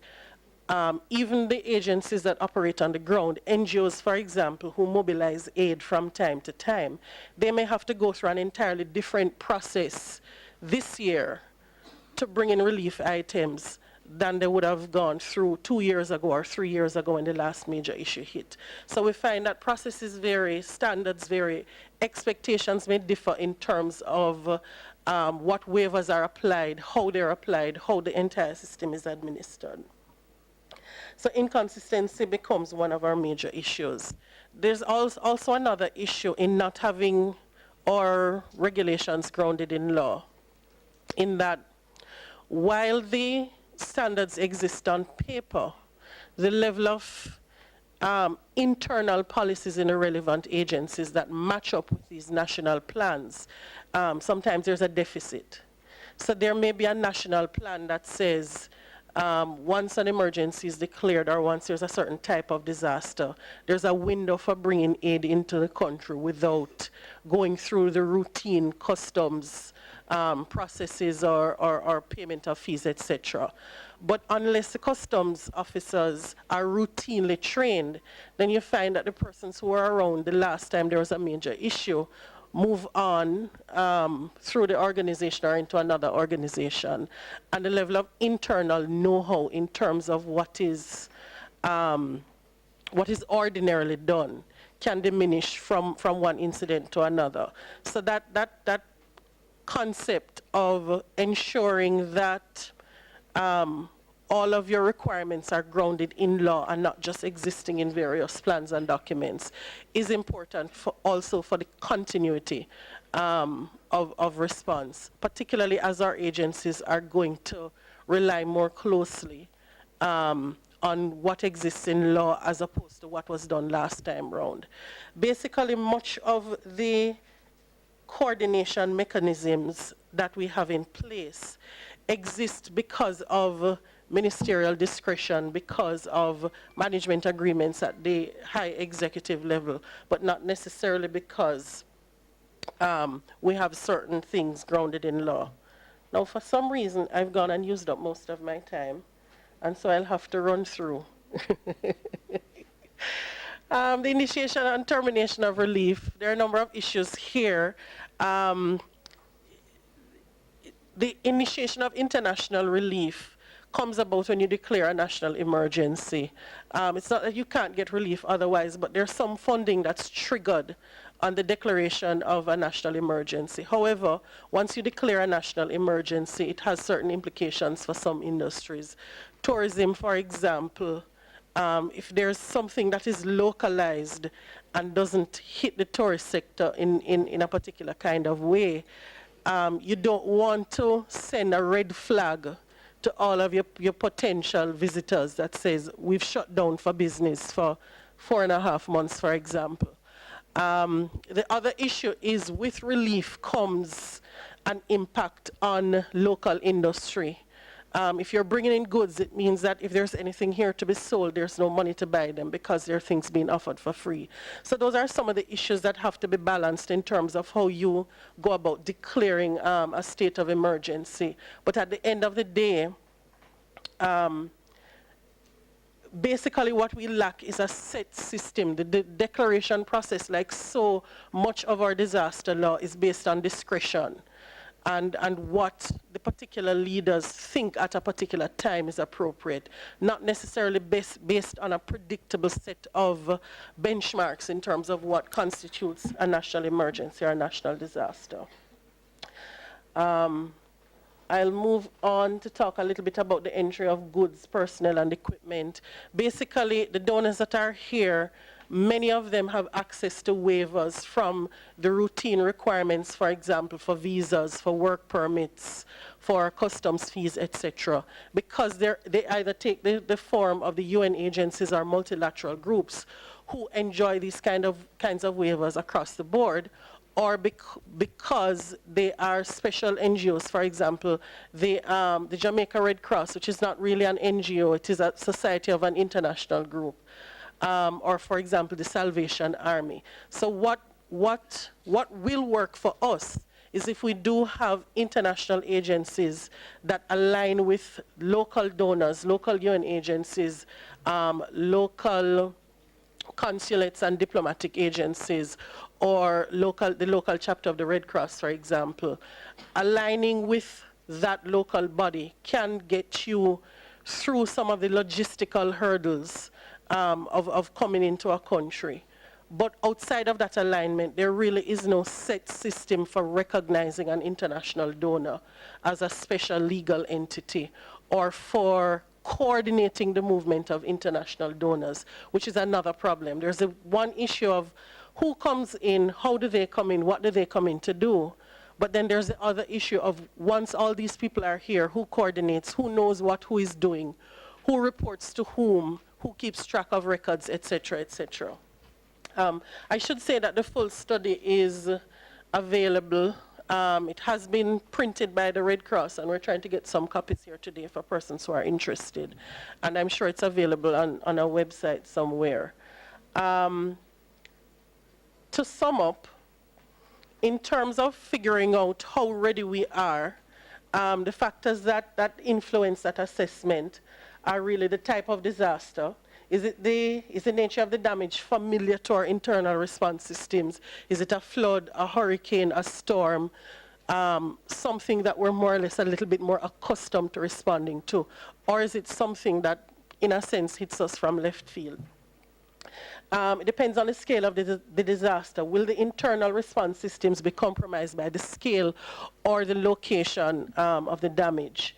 The length of the response time frame, is the scale of the damage one that will necessitate a recovery effort that goes beyond a few weeks or even a few months. To sum up, many of the waivers, exemptions, and expedited processes that are recommended globally are available here, have been implemented in some way or not in the past, but are ordinarily based more on discretion and not necessarily captured in our laws. Our damage assessment and needs analysis systems are relatively robust and can remain at the core of relief initiation for any type of disaster, mostly because they're scalable. They can operate at community, parish, or national levels. We do have internally well-rehearsed interagency coordination mechanisms, but of course, for those donors that aren't accustomed to the systems as they operate here, there really is no centralized point for providing information, for communicating needs, etc. A simple thing like having a fund for persons who are watching a disaster on CNN or BBC to deposit money for relief efforts, a website that everybody can go to track what is happening. Simple things like that can make a difference between, you know, a disaster on top of a disaster or a coordinated response. We have quite a few plans. Plans proliferate. In some ways they overlap, they lack the force of law. They're not always supported by procedures and guidelines within the response agencies. Lastly, locally based NGOs access exemptions, but there are no set facilities for regulating ad hoc or new donors. There's no donor registry system necessarily, no accountability mechanism specific to relief donations, and that becomes important over the long haul, etc. There's no set communication or coordination with potential donor groups. There are no standard operating procedures for international relief in the event of a pandemic. And that's one of the critical issues that really will have to be addressed with some urgency. The Ministry of Health does have a pandemic plan, but it speaks more to the operations of the hospitals itself. Understanding how you regulate, for example, ports of entry, movement from one part of the country to another, etc., if there is a pandemic. And as Haiti's experience has shown us, that's one of the risks of mass amounts of persons coming into the country in the name of relief. And our systems are most suited for the types of disasters that we face more routinely, but require more thinking through, more rehearsal, etc., for the massive types of issues that thankfully we haven't faced in 100 years or so. So that's my presentation.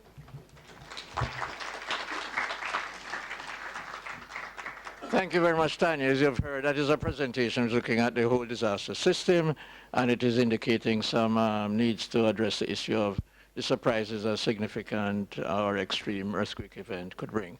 The next presentation will be by Mr. Cesar Toro of IOCARIB, am I correct, Cesar, and the UNESCO. Many of you may not know the term IOCARIB, but it is a regional body that is responsible for setting up the tsunami warning system for the Caribbean. And here we have, okay, so a lot of progress has been made, and Cesar is going to bring us up to date on that.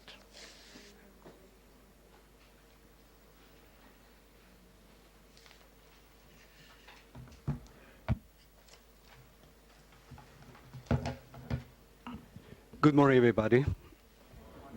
Yes, thank you, Franklin. I would like to summarize the work that the UNESCO Intergovernmental Oceanographic Commission has been doing for the last over 45 years in developing the tsunami early warning system.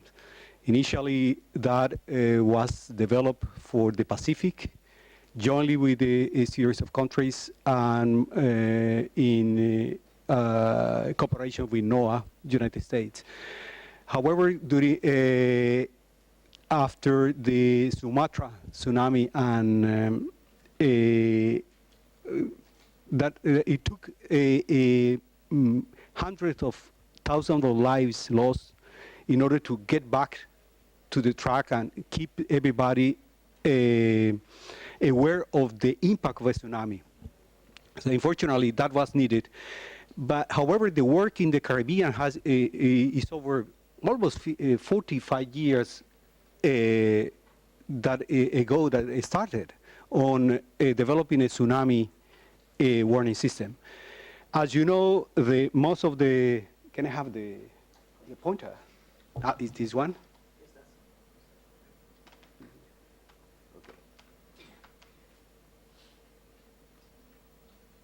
Yeah, thank you. So I have here just a summary about the number of 75 tsunamis have impacted the Caribbean in the last 500 years. Here, as well as we are in geological times, this is a very short time, 500 years.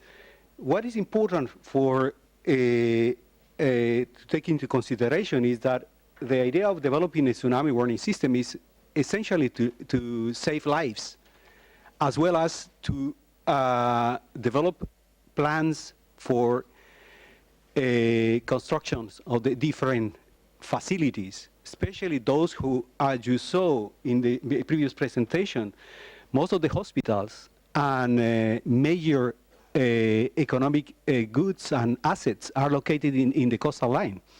And as you might know, in the Caribbean, most of the income for the gross domestic product of the islands is from the tourism industry, and that industry is located in the first 200 meters of the shoreline, of the coastal line. So we are talking about losses. If you saw only the impact of the earthquake, you would imagine what will be the impact of a tsunami on the economy of the islands. When in average, 38% of the gross domestic product is an income from tourism.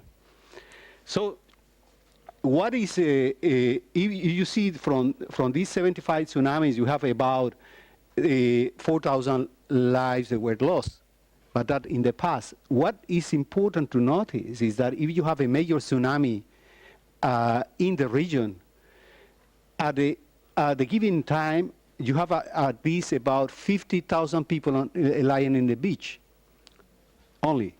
So that is a major, is a great number of people who are just without warning may lose their lives.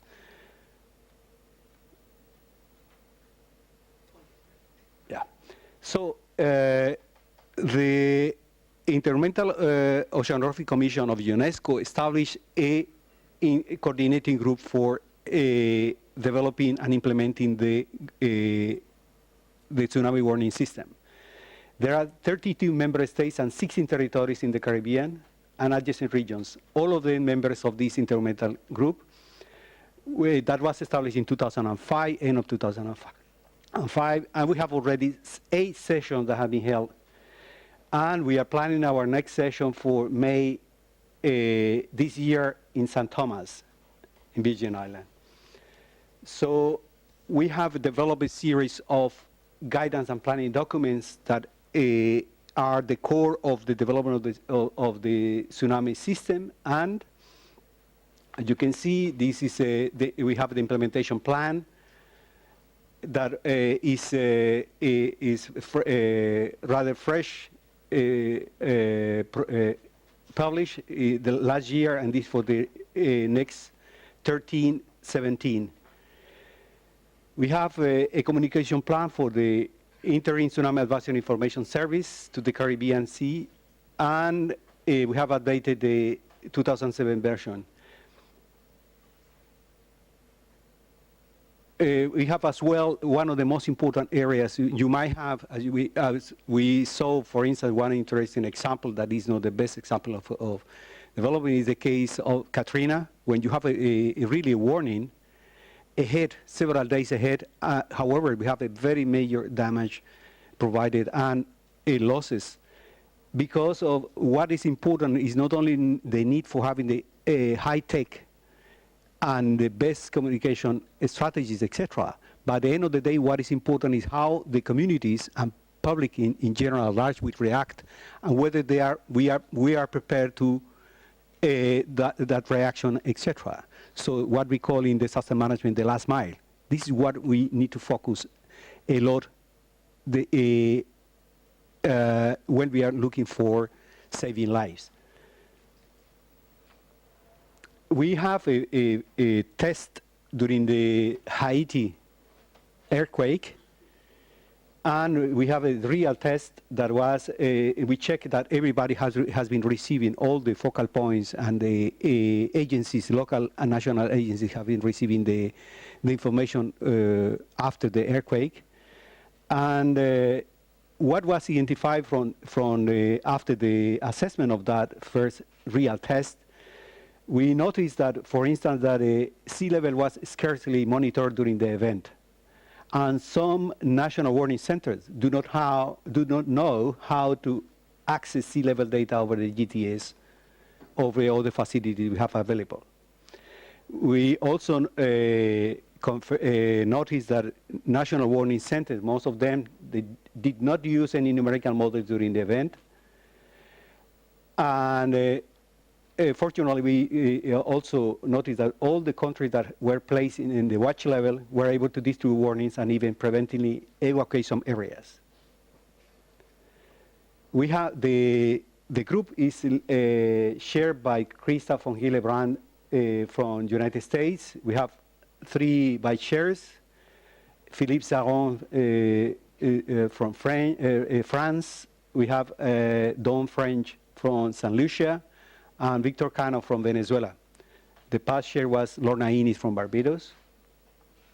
And we have, in order to work in the and develop all the and keep updated and aware of the new advances, we have 4 working groups that are the expert groups who are international.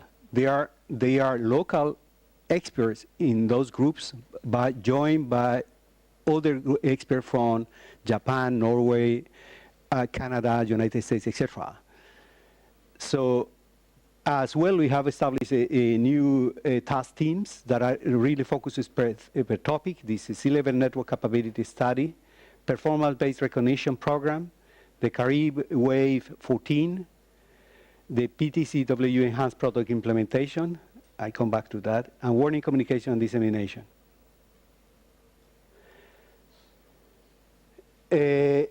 We have, concerning seismic data availability, we have 86%, in other words, 109 stations from 126 of the core Caribbean early warning stations are contributing in real time.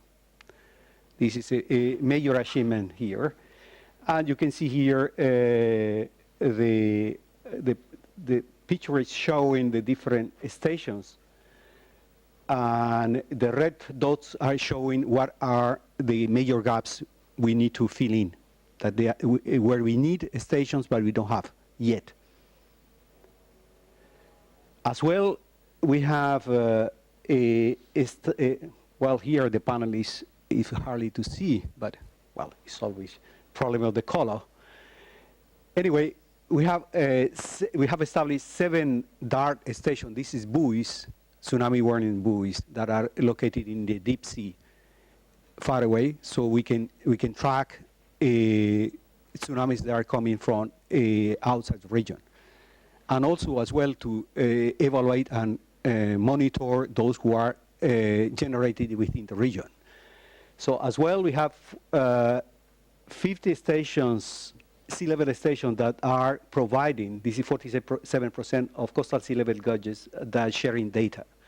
We have 107 stations, but only half of them they are providing and contributing to sharing the data. This is one of the areas we need to work more for improving our system. So in time, you can see from 1960 up to today, so the goal, we have reached the goal of establishing 100 stations. However, as I mentioned, only 50% are sharing the data yet, so we need to improve there. Interesting to know to note that we have 2 major programs that were developed in the region by the CARICOM Center, or Caribbean Community Center for Climate Change, the 5 Cs. located in Belize. You have two major, the CPAC and the MAC, were for establishing sea level stations. However, we can notice that in the during the 2000 and 2007 period, the CPAC network has been was down, so it was necessary to make a major effort to increase the number of stations. So we have the second major project led by the 5Cs, the MAC project. As well, as was also pointed out by my predecessor here, the importance of the GPS monitoring. And the major is a relatively less expensive technology and a very accurate technology that has could be used also for tracking the seismic activity. So we have as well, as a part of this, and jointly with the U.S. NSFC funded, but they funded the Coconut project and UNAVCO project, and we have 85 stations that are actively providing data. You can see them in the panel. Okay.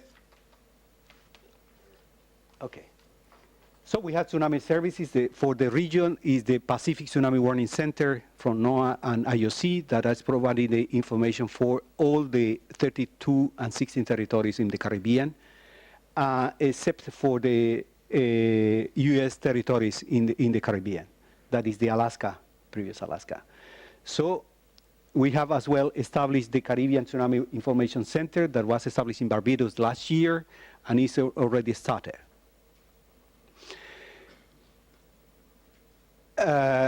We have well, no we, but you, as members, have been developing three major wave, so-called Caribbean wave or tsunami wave, in 2010, 2013, and 12.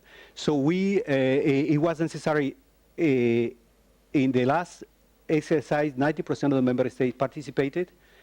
They participated 480 organizations, 50,000 participants in that simulation or drill of tsunami participated, and it was a smooth dissemination of measures from the Tsunami Warning Center to the national tsunamis and focal points. So, as you know, one of the major challenges we have with tsunamis is the infrequency. So we know that the tsunami will happen, but we don't know when. It could be today, tomorrow, or in 50 years. So people we have the tendency to just, well, it's not so often, so we can relax. But this is the major challenge we have. So we need to have a major exercise every year, and in this year we will have with two major sources of the drill, of simulation, one in the Gulf of Mexico and the 1755 Lisbon tsunami. Well, we have the 94% of the Caribbean early warning nation and territories have designated tsunami contact and warning focal points. We have currently 32 tsunami-ready communities in the Caribbean, and a task team was established in 2013 to evaluate the current community-based programs and proposed program for adoption in the Caribbean early warning system. As you can see here, despite the fiscal and budgetary challenges, we can afford just to leave the development and the implementation and operation of a tsunami warning system simply not do it. It will be a major cost of not acting. Here is the development of the Caribbean early warning system, tsunami warning system, is a true international and cooperation. Here, not only the 32 nations of the Caribbean are working together, from United States up to Brazil, all included, but as well we have a major contribution from Japan, Chile, Norway, and other countries who are not only from the financial point of view, but as well as from the expert point of view, have been contributing to the development and implementation of the system. And so we need to engage and keep that engagement alive, and that is our major challenge here.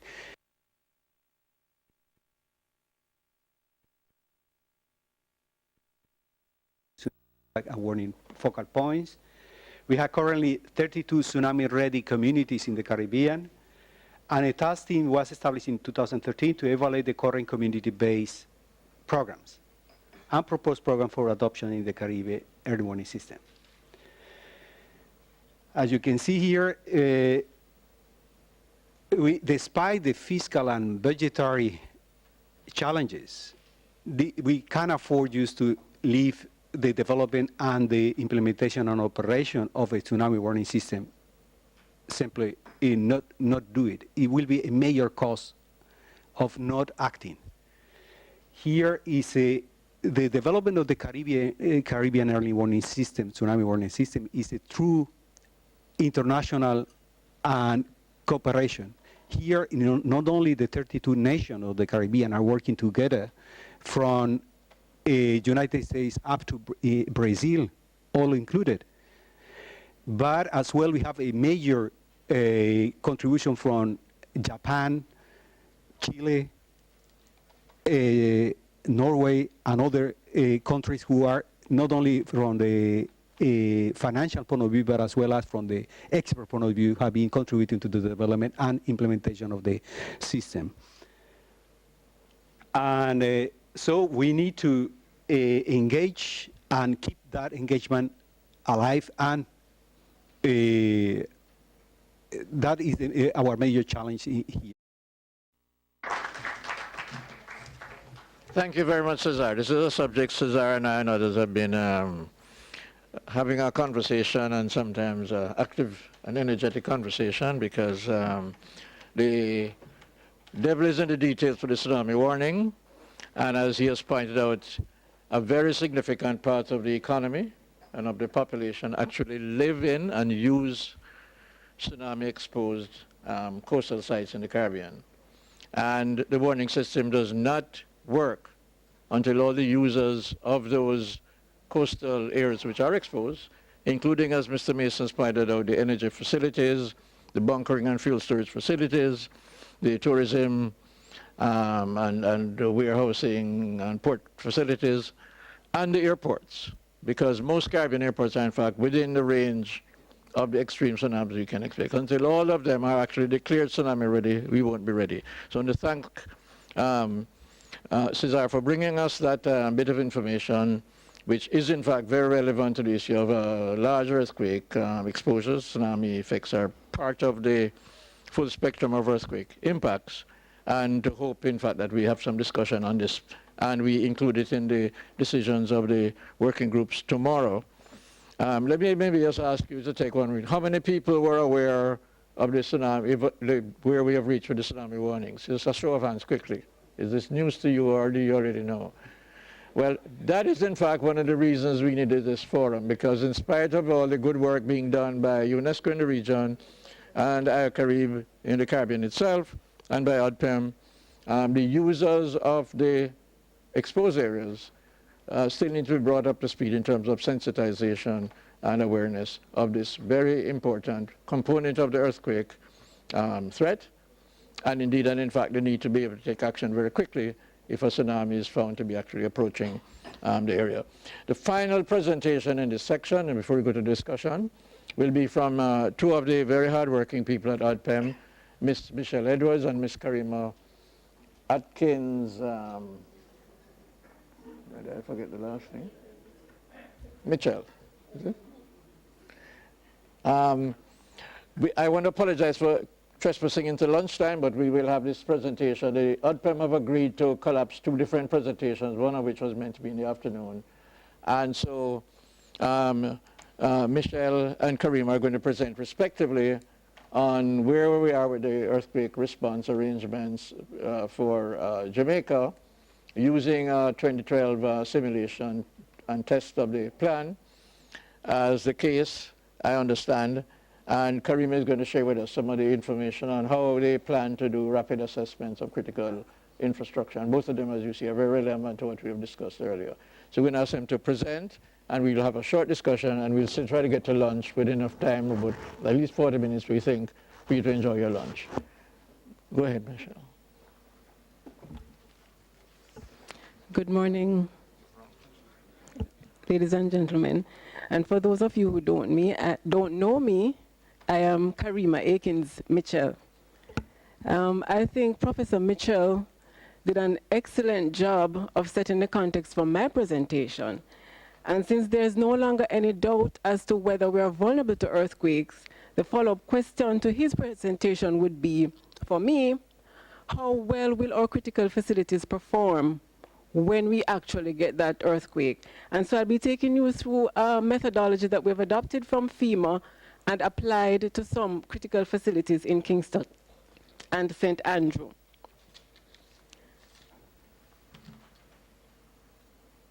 Oops.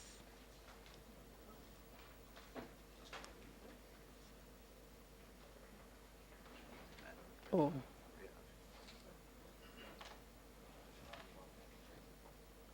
Up or down?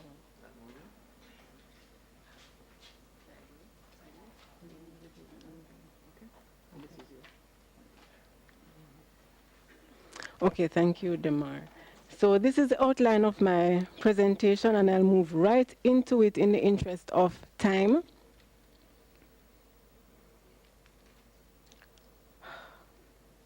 Okay.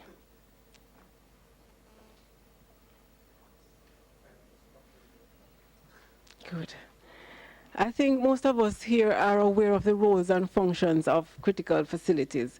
One thing is clear is that since we are poised or have the ability to get a similar earthquake as Jamaica, the Kingston area that Maurice focused on, the most populated area of the island, sits on very delicate and fragile soils, will definitely get some shaking. It means, therefore, that our response systems must remain functional, or functional enough to allow us to save lives that will become affected in the aftermath of such an earthquake. And therefore, it is with this understanding that we are focusing a bit on critical facilities and how we can assess their readiness for an earthquake. What we have adopted is the FEMA 154 methodology, or rapid visual screening, which is what we have been using to assess our critical facilities. Now, the main purpose is to provide a preliminary estimate of how these facilities will perform. There are two general broad categories of performance. The first being those facilities that are expected to have acceptable seismic performance. In other words, they would have passed the RVS, which is rapid visual screening, or those that may not pass this test and deemed potentially seismically hazardous. And so, I think Mr. McDonald is kind of scaring me with the time, so I'm going to take my time once more. I'm trying to prevent persons from getting too hungry. But the FEMA methodology has been around for some time. Since 1998, it has been adopted worldwide, extensively used in the US, used in Canada, used in India and Indonesia. So it is an accepted and tested methodology that countries are available to use for their local assessments. Now, it is important for us to note, because especially the engineers will take us to task on this. The RVS uses a system of sidewalk screening. It is a rapid assessment. There is no detailed assessment of the structure. Nonetheless, the process is still very systematic and thorough enough to be a first indicator of the vulnerability of structures. Not just critical facilities, but other buildings can be assessed using this technique. It uses a damageability grading system that requires the screener to, first of all, identify the building type, and secondly, identify structural and non-structural characteristics that may affect the performance of that building. Now, if you should look graphically at how this methodology is executed, you will see that our aim is to determine a final score, S. Now, this final score is what determines pass or fail. Before you get to that final score, you have to determine a cutoff score, hence the pass or fail. This final score is derived from a basic score, a basic hazard score. And this score is modified based on the structural or non-structural characteristics of the building. And by structural, we mean, for example, the number of stories or the building layout. Non-structural, you have to consider the soil type, as we've been hearing earlier from earlier presenters, as well as the adoption of building codes, whether pre or post code, whether the building was constructed before or after codes were adopted. So if you look at this diagram, you will see an illustration of some of the structural characteristics. So for example, we'll be looking for vertical or plan irregularities. And these are design configurations that may negatively affect the response mechanism of the building. So the shape of the building or the height and how that design is configured. And then also there's a number of stories. So if you think about two trees, one being very tall and one being very short, if you have some amount of ground shaking, naturally you'll expect the taller tree to sway more than the shorter tree. Same way you expect this behavior in buildings. And so it has to be considered in determining how well that building will perform or whether it will pass or fail that cutoff score. Again, on the non-structural side, we heard before that soil types affect the amount of ground motion. So you have soil types ranging from soil type A, which is hard rock, to soil types E and F, on which we are told this building is constructed, which soil type F would be, for example, poor soils, consolidated fields, engineered fields, and so on. And then whether or not the building was constructed before or after the country adopted codes, it's also a consideration in the methodology. Now, the process for executing RVS is as simple as 1, 2, 3, literally. The first step, you need to select a study area. In the example I'm about to show you, we selected Kingston and St. Andrew. You train your screeners, and you develop a budget. The second step, one of the most important features, is for you to select the data collection form. This is important because FEMA has 3 sets of form. One set for areas of low seismicity, the other for medium, and the other for high. We have heard that Jamaica fits primarily in the category of moderate risk, and so we would have used the form for moderate seismicity. And then finally, step 3, you execute the assessment. Now, what does this final score S means? It represents the estimated probability of that building collapse when faced with a maximum considered earthquake. So for example, if you end up with a final score of 2.0, it signifies a 1% probability chance of collapse. And for persons who are very good at math, you can fill in the base 10 part of it. The others who are not so good and being friendly to you by saying all it means is that the building will be exposed to a 1% chance of collapse.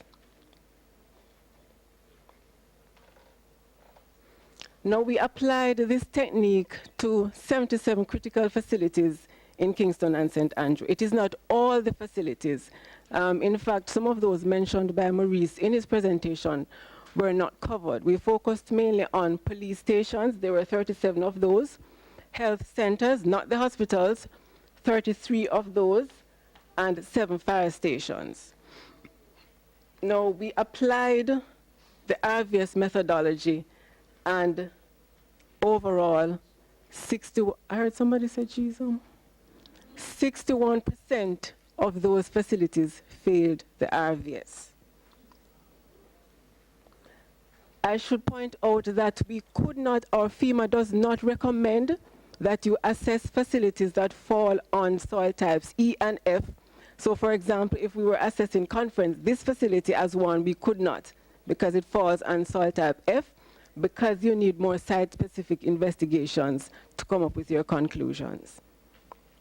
Again, 61% of those facilities failed the RVS. If we should look at it on a facility-by-facility basis, we would see that in terms of the performance of the police stations, 65% failed the RVS, 19% passed, and of course the others could not be assessed because they were located in areas such as downtown, the port area, and I think Harbor View. Fire stations, a little better than the police stations, 57% passed. I beg your pardon. That would have been something that I would have loved to see. 57% failed, I'm sorry, and 14% passed. In terms of performance of the health centers, and even though hospitals are major facilities providing medical care, you will find that in the event of an earthquake, you will have to rely on local facilities for first level, first tier treatment, which are the health centers in our case. And 61% of these failed the RVS, meaning that they need more detailed and thorough assessment.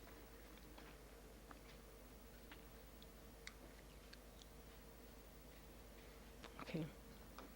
And I think if you have been observing the graph to the right of the screen, you would have seen where most of the facilities across all three are located on soil type D. For those of you who are not familiar, this is where much of Kingston is. This is the Ligoni Formation, the Ligoni Plain. This is stiff soil, which my experts tell me will undergo a lot of shaking. This is not according to me, but according to Professor Mitchell, so I'm happy he's here to corroborate that. So 50% of our facilities are located on soil type D.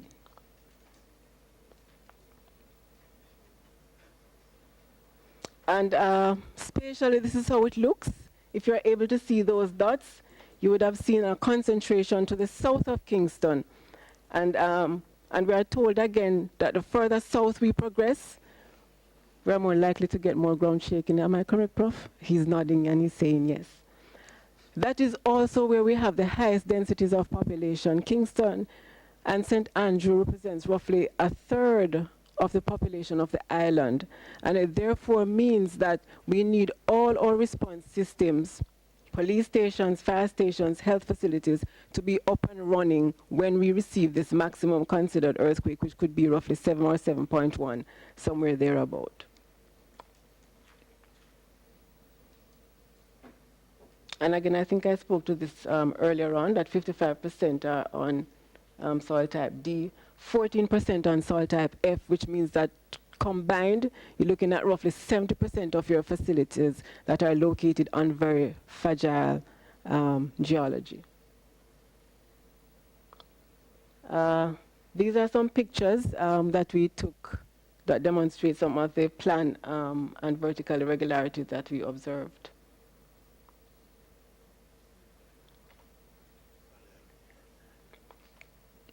Now, naturally, there are going to be serious implications of a finding like these, where when you look at police stations, fire stations, and health centers combined in Kingston and St. Andrew, you see 61% of them failing, or meaning that they may not be seismical, they may not perform under a maximum considered earthquake and therefore require detailed assessment. It therefore means that our initial response capacity will naturally be stymied. It is going to be hampered. Those that remain up and running, they are going to be overwhelmed. The potential for casualties, that's going to be increased, because fire stations, for example, or fire services that require search and rescue, that provide search and rescue in the aftermath, may not be able to provide this kind of service in the immediate aftermath. And therefore, our coordination system will be seriously challenged.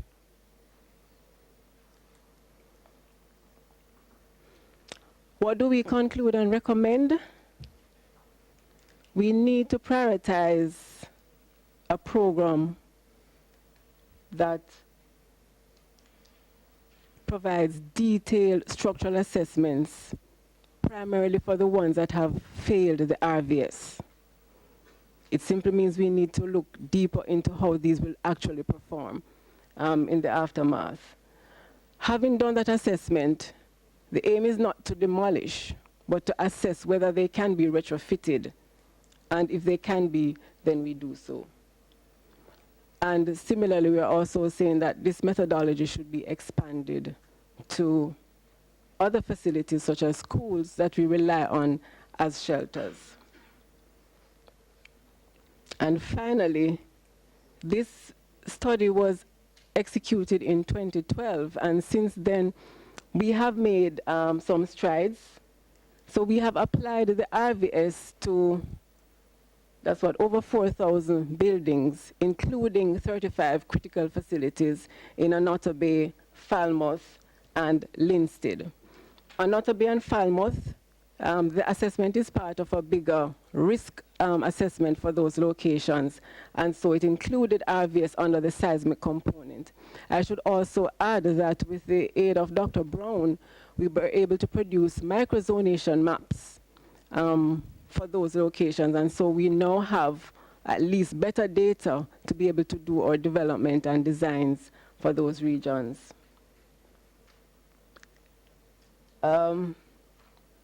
Also, on the issue of retrofitting the facilities, we have, under an MOU with the Martinique General Council, brought in Aegis. This was late last year. Aegis is a company, an international company in France with expertise in seismic retrofitting. And we brought them here on an exploratory mission to really assess, do a rough assessment of some of our facilities with a view to looking at whether or not they can be retrofitted. There's scope for that initiative to be expanded, and we're actually looking into it some more, so there's more to come from that initial amount. There were 15 facilities, including dams, bridges, police, fire, health, and we will expand that once we roll out and build upon that program. Also, we have made submissions to the World Bank, not yet approved, and by virtue of me speaking here about it simply means I'm speaking it into being. In terms of trying to ramp up our seismic resilience program, we have made submissions to improve the broadband network, Prof. So hopefully that was one of your recommendations. So hopefully, if there are anybody in this room with good friends with the World Bank, tell them that we need them. Also to look at seismic retrofitting and also the seismic microzonation mapping that is also going to be linked to the building codes, and if we are expected to produce properly designed buildings that can withstand earthquake. This is my final presentation, but my final words in parting is, I hope we are all on the same page after today, where seismic resilience is concerned. I know now, globally, there's a lot of focus on climate change, locally as well.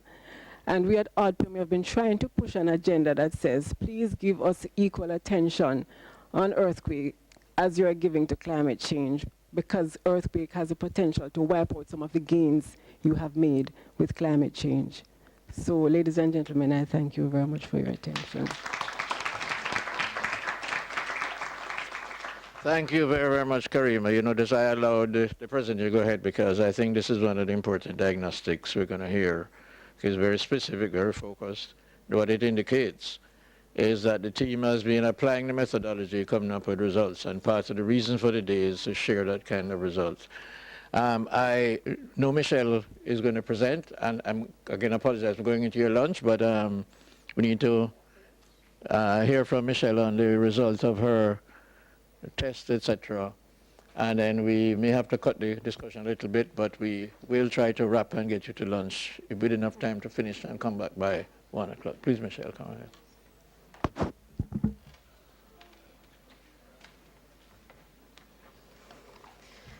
Thank you very much. Let's see how this works. Is it this way? What did I do? Okay. Okay, good. All right, thank you very much, and good afternoon, everybody, ladies and gentlemen.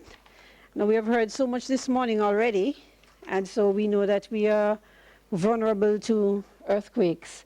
And of course, with earthquakes not occurring as often, there is a long time span in between.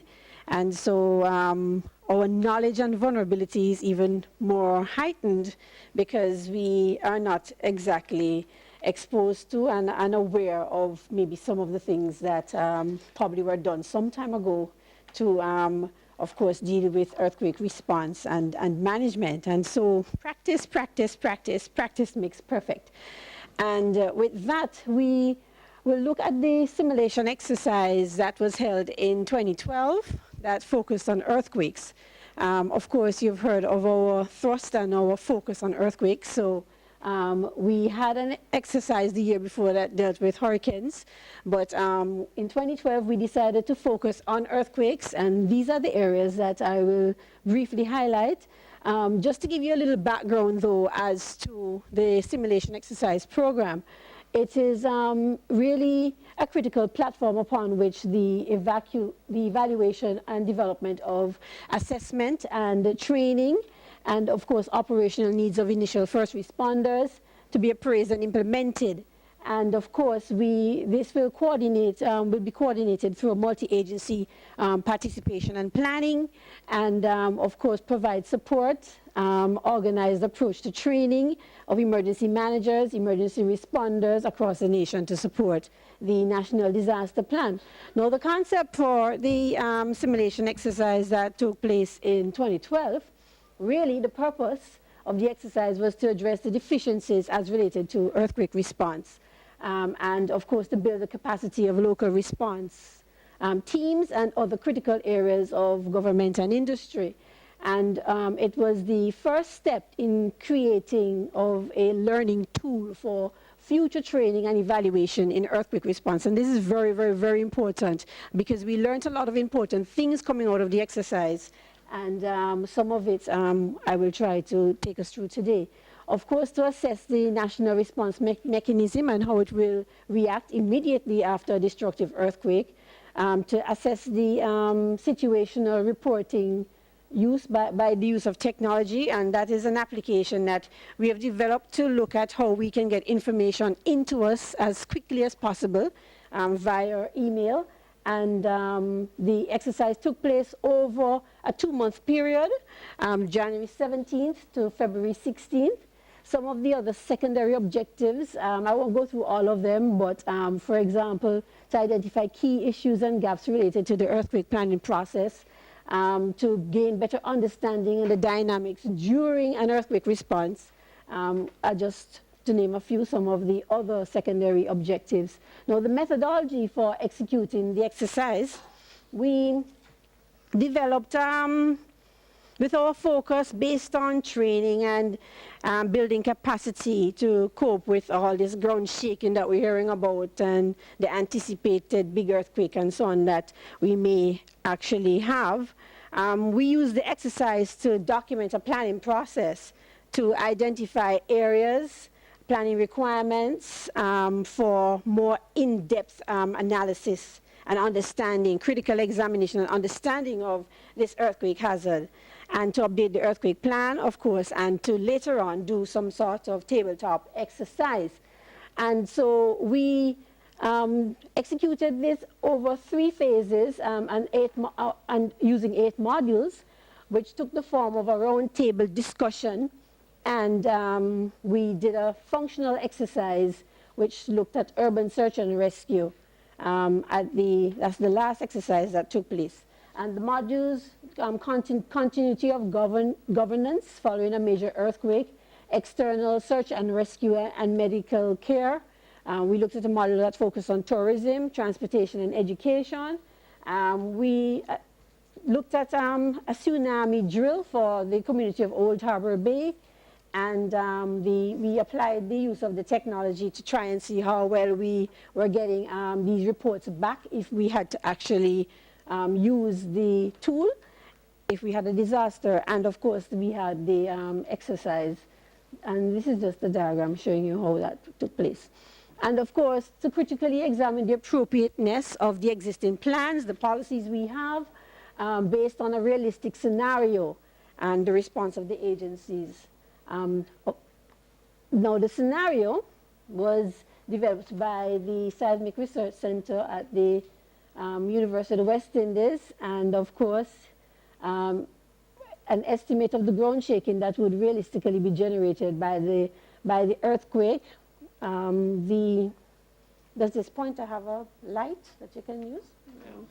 The middle button? Okay, right. So we have here the details of the earthquake that took place, the date there, the time that it occurred, epicenter, the magnitude 7.1 and the focal depth of 15 kilometers. And that was the basis on which all of the agencies developed their response and how we actually executed the exercise. Now, some of the major outcomes from the exercise, we have here the national plan and the sub-plans, and the standard operation procedures will be revised, updated, and of course new policies and plans prepared as necessary. And of course the strengthening of the Jamaica earthquake preparedness strategies going forward. This is one of the things that we're trying to achieve, and to look at also our external assistance on how to conduct training in urban search and rescue, and very critical and very important, an emergency communications network that will link all first responders and key agencies. This must be acquired. Now, some of the gaps now from the results of the exercise, some of the gaps that were highlighted under plans and policies and protocols. We have here the national plan, need of revision, and should be amended and circulated to all agencies. The earthquake plan does not state who is responsible for receiving and coordinating international search and rescue. All the agencies of government need to develop agency plans, and mass casualty protocols were not widely known. The reporting relationships in the National Earthquake Plan also need to be clearer. So quite some work to be done under the national plan and the policies that exist. For response, the coordination structure that needs to be strengthened, and the coordination among the agencies, the ministries, was limited or poor in some cases. The incident command system lacked clear roles and responsibilities, and of course the disaster response protocols for foreign embassies needs to be coordinated. So that's again some areas where we have some work to do. Under communication, which is a very critical area, communication in the aftermath of an earthquake could not be identified, and the reliance on the private providers, we continue to rely on private providers for communication. We need to address that. And there was a breakdown in the communication between the incident commander on the ground and the commander, the ground commander and the incident commander. That is on the functional exercise, when there had to be communication between the National Emergency Operations Center and the incident site. And of course, there needs to be clarity of the respective roles and responsibilities of players and how their contribution will fit into the larger picture. I can't overemphasize and stress how the roles and responsibilities, that discussion came up in every single module. And so it is something that we have to now pay some real dedicated attention to. We may have to even treat it like a training program where we develop the roles and responsibilities in a way and now take it to all the agencies so that persons can be really familiar with the roles and responsibilities. The last thing you want in responding to a disaster is more chaos. And not being able to identify your roles and responsibilities will cause just that. Now, under the transportation and evacuation module, of course, we would have traffic congestion, and that happened during in the drill. And the evacuation of seniors from the community, that needs to be defined in all the community plans. And community plans are plans that we develop across various vulnerable communities in Jamaica. And so that is something that we now have to ensure is entrenched in those plans. The spatial data indicating routings that may be vulnerable, that needs to be accessible so that it can support the planning and the action planning process in an emergency coordination. The shelters for the tourism component, the emergency shelter arrangements for visitors was not very clear, and the communication, of course, in the aftermath of earthquake could not be identified. The management of data and information on visitors may present a challenge. And the safety and security on the functional exercise itself, there should have been better crowd control, and it required as persons were able to access the hot zone, and that is the very terrible disaster area on site. And persons not assigned to search and rescue teams and not wearing any sort of personal protective gear were on the search and rescue rubber sites and so on. So those are some of the things that came out. A realistic scenario that factors known vulnerabilities should be developed to form a basis of all earthquake planning. And this should be translated across all agencies, all ministries, all governments, everybody using the same scenario to plan, so that we can be sure that the response that we're getting is towards the same end. And of course, as I mentioned before, clearly defined roles and responsibilities, very critical. Now some priority areas for action, and I'm coming down to the close of the presentation. The revision of the National Earthquake Plan. The recommendation coming out of the exercise is that be done on a modular basis. And the first module should look at developing some sort of standard earthquake model. The second module should probably look at addressing the lack of clarity surrounding the relationships between the parish emergency operations centers and the national emergency operations centers. Go forward. Right. The need for mass facilities protocols should be developed for the handling of post-earthquake fatalities, and of course, international urban search and rescue plan that should be an annex to the national plan and should develop the detailed protocols related to the reception and employment of international search and rescue assistance and so on. And of course, we need to collaborate with INSERAC, OCHA, on those procedures. And of course, the interface with the United Nations Disaster Emergency Team, that needs to also be factored into our national plan when we are in the revision process. From the tsunami exercise, we are seeing the need for a very robust tsunami program, and the community tsunami evacuation plan for Old Harbour Bay should be developed, and with the community, that is, and it should rely on the resources available in the community, the agencies available, all of the players that are available in the community. The plan should cover evacuation of the community to the designated assembly area outside of the danger zone within 2 hours of course, notification from a tsunami. And of course, this is something, if we can accomplish this, we will replicate it in all other parishes that are vulnerable to, coastal parishes that are vulnerable to tsunamis. The parish councils will also have a role in terms of developing a parish tsunami response plan, and that plan should be used as a template, of course, for other parishes. There should be some sort of tsunami hazard risk vulnerability assessment that should be done, which is a technical study at the national level and focus on the parishes most at risk. And of course, we need to always be fine-tuning and developing and working together with our multi-agency response plans to support these responses that we have to do. Now, the training program, that is a technical, that is a priority area for action.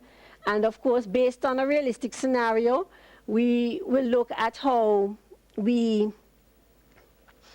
will, of course, develop the training material, the training program to be used in the parish emergency operations centers, and that include workshops. Of course, we will use the SOPs that are developed, and the training program should also include some sort of tabletop exercise that should last for a period of time. That would involve the parish councils and the NEOC. The training program could also be used as a template, and of course we replicate it in other parishes. Well, it would be a national training program, and of course, if it is that we are in the business of saving lives any at all, then we have to look at island-wide basic CPR for all schools, all communities, etc., that are involved in this process. Another priority area for action is the adherence to the National Building Code. And I know that we will hear a lot about the building code, 3 minutes, a lot about the building code in the course of the rest of today and tomorrow. But of course, from Dr. Hilton McDavid, his research has shown that building failure is the cause of 95% of deaths in an earthquake. And so if that is really true, then we have to look at our buildings, how they're constructed, where they're constructed, ensuring that codes are used, all of the players are involved, they are sensitized, the construction industry, the planning agencies and so on, the architects, the engineers. And what I want to highlight here is that in the module that dealt with education, there was note of a policy paper that was prepared to review building standards for the educational facilities. And so I did not know about that. So if that is really so, we should look at how we can finalize and submit this paper so that we can have at least our schools up to standard. The updating of seismic maps and other technical data is another priority area for action. And of course, our being here today, we're hearing about a lot of the research that is done, and what we do with it now is, will be very critical to how we move forward. And so, of course, we need to ensure that the information to make adequate preparation for earthquakes, and then this must be accessible and up-to-date information. I know that there's a commitment to create up-to-date maps and so on from the partners that we work with, so I don't think that we should have much of a challenge there. But how we use the information and getting it out there is something that we have to really seriously look at setting the priorities. And of course, I spoke already about the roles and responsibilities. One of the things coming out of the exercise specifically is to look at clearly document the respective roles and responsibilities of each first responder, identify a focal point in each agency, and form a core team to appraise this team of the roles and responsibilities. They could do drills, they could do exercises and so on, and this team would then drill this information down into the various agencies that they're a part of. And we, of course, coming out of the exercise, will be starting with the JDF to do a study with the roles and responsibilities study with the JDF, so that we can have their roles clearly identified and defined, especially as we go into things like urban search and rescue and international, receiving international assistance. Communication, and I think this is my last slide. Communication is a very critical area. And you notice what is said here by Mr. If you can't talk, then you can't respond. And so agencies, ministries need to be clear on their roles and responsibilities as to their contribution, how they fit into the large picture. And of course, the work of the emergency telecommunications subcommittees, those need to really be articulated out there. Persons need to know what is happening. We need to have all of the communication players on board so that we really can have a unified national effort going forward where communication is concerned. So in moving forward, we have seismic data to assess the, to assist and assist in determining vulnerability and risks. We need this data to tell us how buildings will respond in disasters and so on. So that would be an area that we'd want to see some focus be placed on. We have some work that we have done, would be the draft National Search and Rescue Framework and Plan. That is something that we are working on now in the process of trying to complete. And of course, an initial deployment plan for search and rescue. Something that we'd also like to see is inundation maps that can help to guide the planning process. How far should the community run from the impacted area? You know, stuff like that, practical things. And we heard about the RVS already, and that is an area that we also want to ensure that some more work is done. And of course, we have the issue of augmenting resources. We know that it is very challenging. Financial resources are not easy to come by, and so this is an area that will have to be managed carefully. There will have to be a robust maintenance program for our resources and so on if we are to really be serious about planning and responding to disasters. So, ladies and gentlemen, if you want more information, of course, the report is available, and you can always make contact with us at the ODPEM, and we can provide you with any more information or any more details you'd like from the report. Thank you very much, and do enjoy your lunch. Thank you very much. Ooh. Sorry. Thank you very much, Michelle, and to all the presenters. I think you have a fair picture of what we know about the earthquake hazard, what we have been doing, and this was meant to give you a platform so that the rest of the day, both the presenters in the coming session who are overseas visitors will have maybe a better idea what is happening in Jamaica, why we are concerned, and we hope you'll share some of your own suggestions and recommendations. Now, we are overdue. We have run over some time for the lunch. I hope we don't mind having a late start. Right. And maybe we can just have a quick discussion when we come back from lunch. Right. Is that okay? So we're going to defer the discussion on the session for maybe 10 minutes at the start of the next session, then go into that session, because I do think there may be points for clarification. In particular, we'd like to hear from some of the other sources of diagnostic information, what they have, so that we can access it, because as you've heard, quite a lot of items are in place, and what we need to do is make sure we have the framework and we go ahead with some energy and momentum to resolving the problem and ensuring that we have an increase in the seismic safety actualities going forward. Delmar, I know we'll have some notices about the lunch and the resumption time. What time should they come back?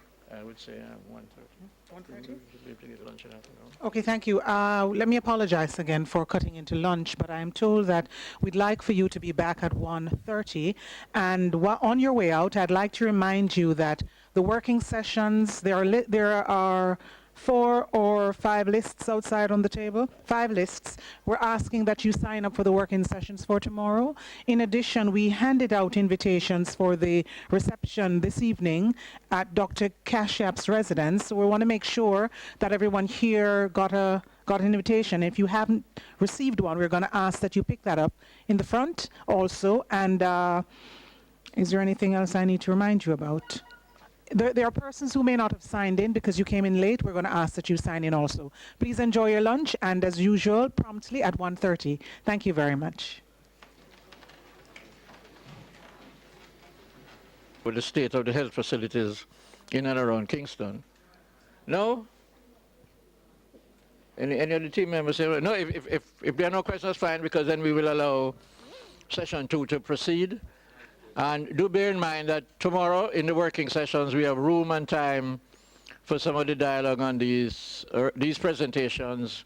And also, of course, we are all invited to the resident coordinators cocktail this evening. And then we can, of course, exchange our concerns and comments. Yes, sorry, the lights, so I can't recognize. Sorry, Professor Krimgold. Go ahead, Fred.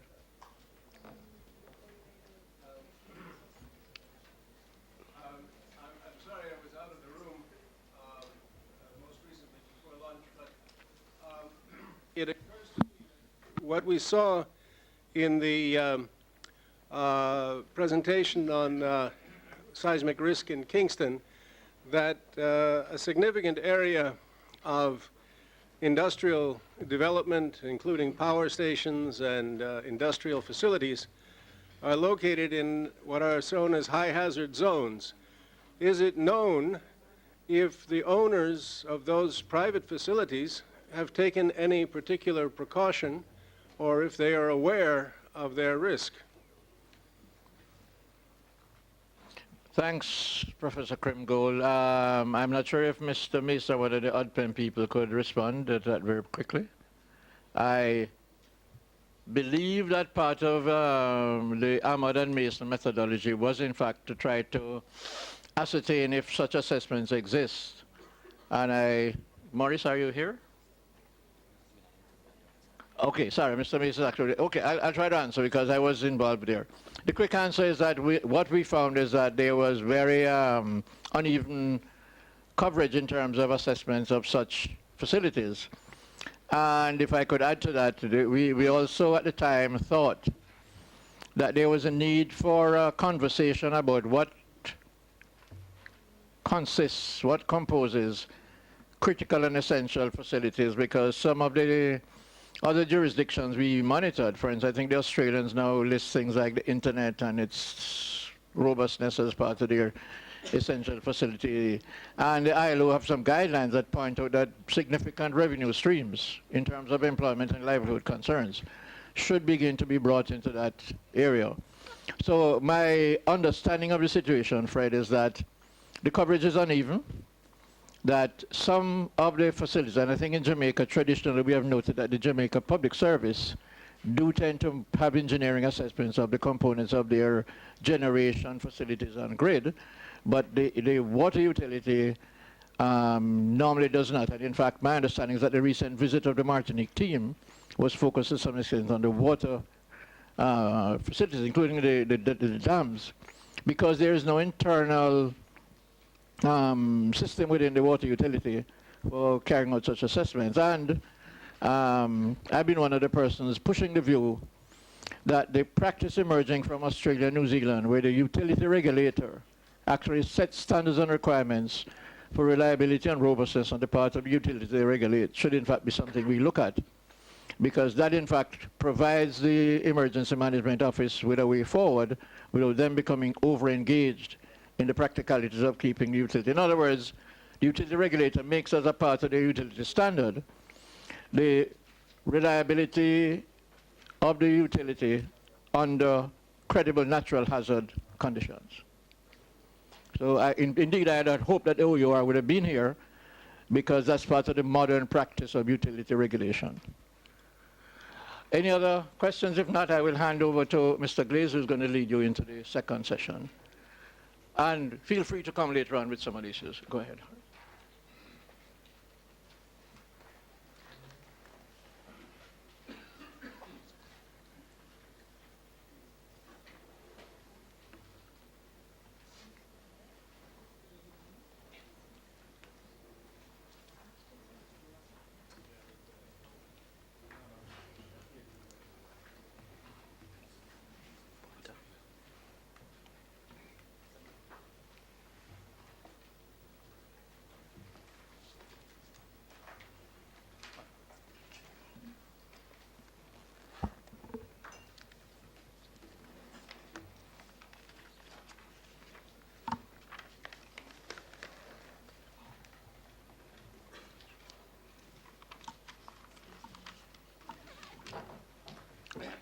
Good afternoon, ladies and gentlemen. Good afternoon. I know we all just ate and are eager and energized to continue with the presentations and sharing. So I will get right into it. We have a very interesting session this afternoon.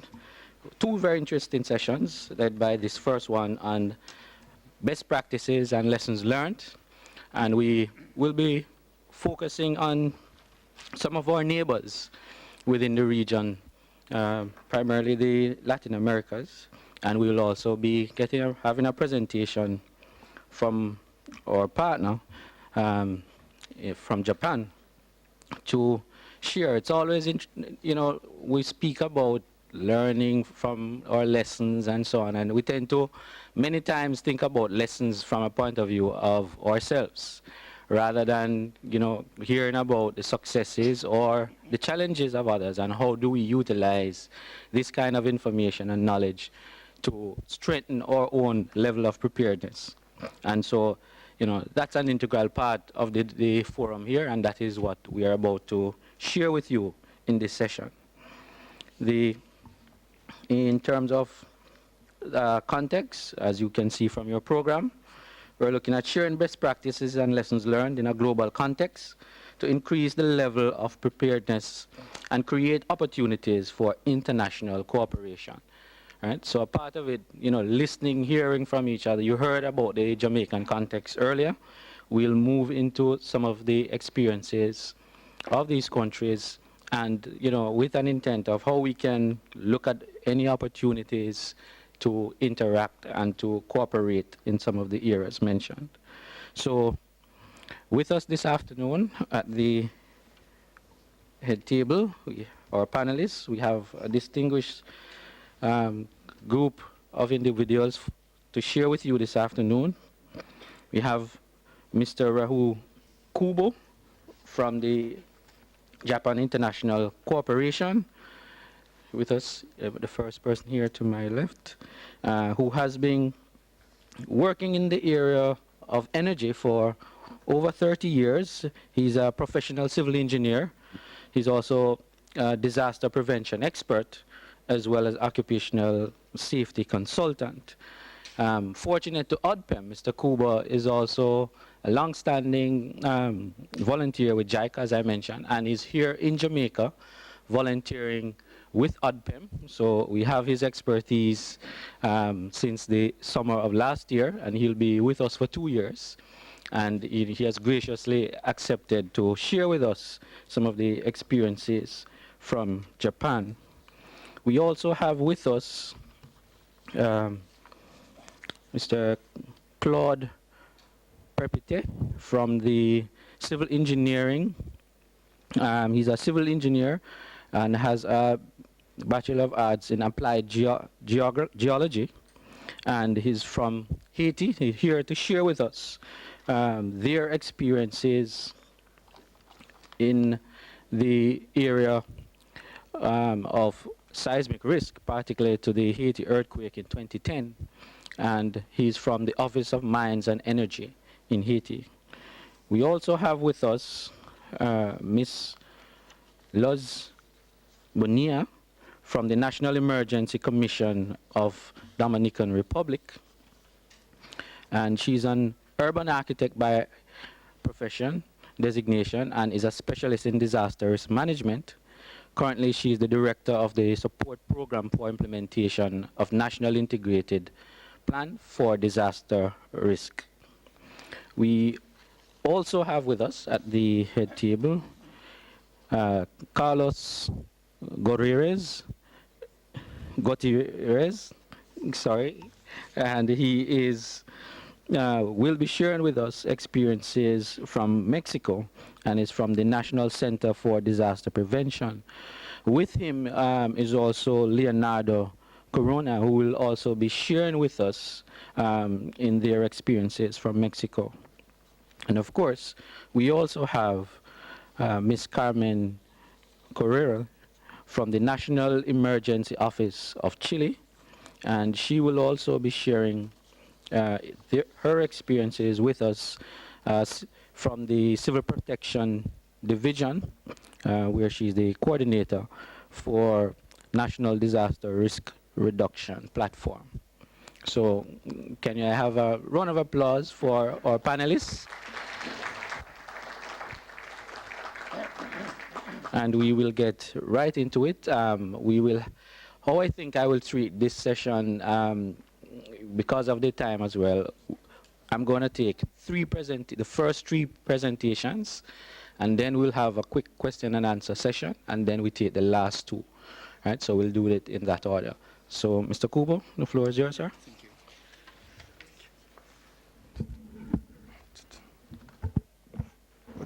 Happy New Year to you all. 明けましておめでとうございます。In Japanese. Yeah, you can some slide. I have 32 slides for 15 minutes, so I'll explain only main point. Just, oh, sorry. Presentation overview is Great East Japan earthquake characteristics. What happened because of earthquake, tsunami. Also, tsunami early warning system and important case studies. Also, I have to mention about Fukushima nuclear power plant accident. Second, the Great Hanshin earthquake, characteristics and new findings. And finally, conclusion.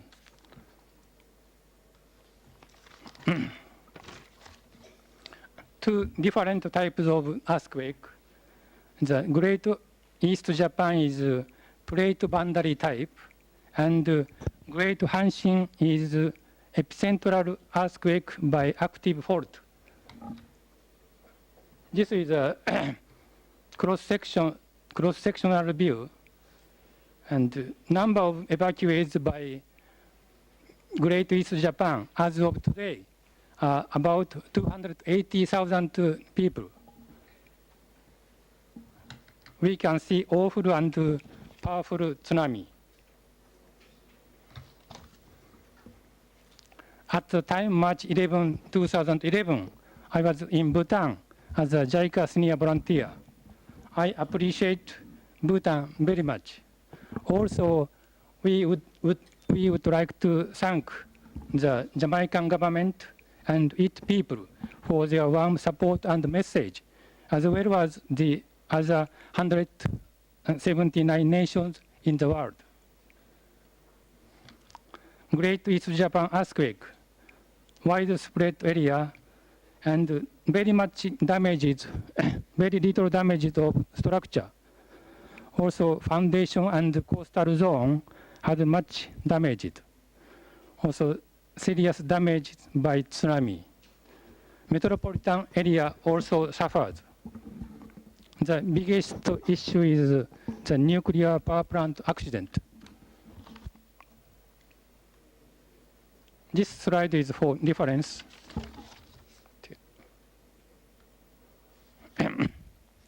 Estimated fault slide distribution. The fault rupture was gradually expanded at the initial point. Initial point is here. And divided south and north up to 450 kilometers. The fault rupture was 450 kilometer length and 150 kilometer width. The magnitude was 9.0. Maximum slide was 37 meters. Rupture duration was 170 seconds. Sorry. Moment magnitude is suitable for massive earthquake. We can see the scale of the two earthquakes. Here, rupture length and width displacement. And finally, the difference in magnitude between both quakes is 2. This represents 1,000 times variation of energy.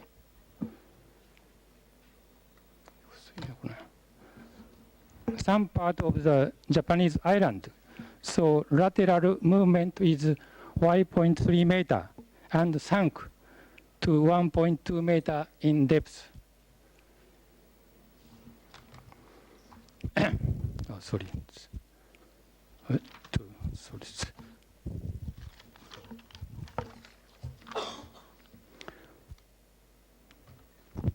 Maximum tsunami run-up height was 40.4. Run-up height is this one. And, sorry, no time. More than 90% died by tsunami. Not only sandy area, but also flatland area. Flatland area was destroyed by tsunami. The flat area spread 6 kilometers inland.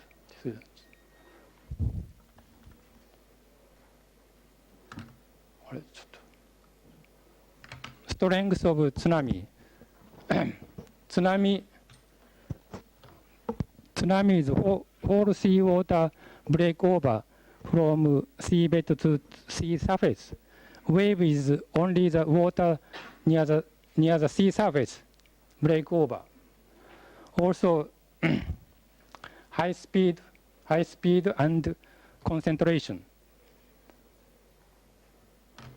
The limitation of the earthquake tsunami warning system by Japan Meteorological Agency. 2:46 p.m. earthquake occurred. After 8 seconds, earthquake early morning. And first tsunami warning is necessary for announcement about after 3 minutes. 2:49 p.m. First tsunami warning was announced. Tsunami height, that time tsunami height 3 meters and 6 meters using seismic data. This is based on magnitude 7.9. This magnitude was underestimated. After 15 minutes, the magnitude couldn't be calculated because it fell outside of the seismometer measurement range. 3:14 p.m. Second tsunami warning, that is 6 meters, 10 meters, using tsunami data. But some area occurred electric power failure. There was an area which was not able to receive this information. 3:30 p.m., third tsunami warning. Some area was already attacked by tsunami 10 meters or more.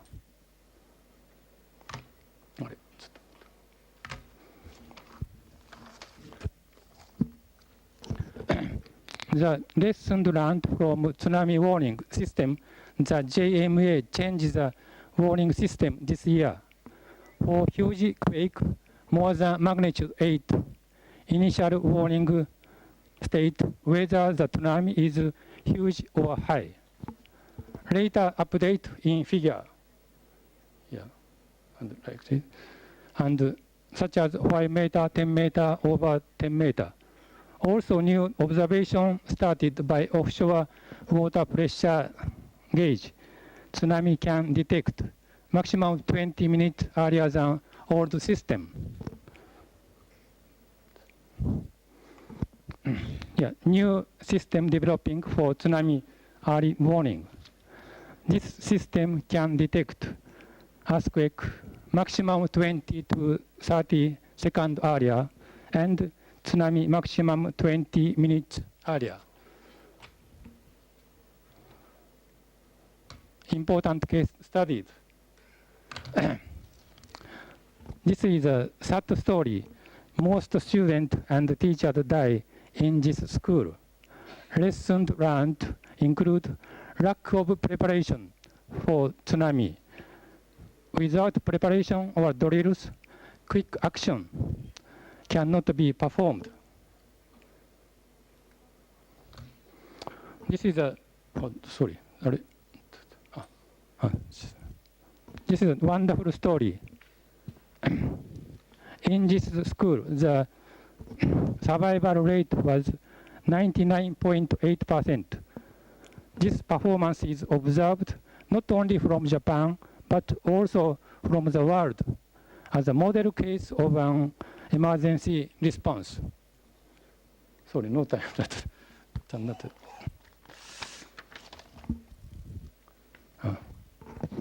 The super breakwater was damaged by the tsunami.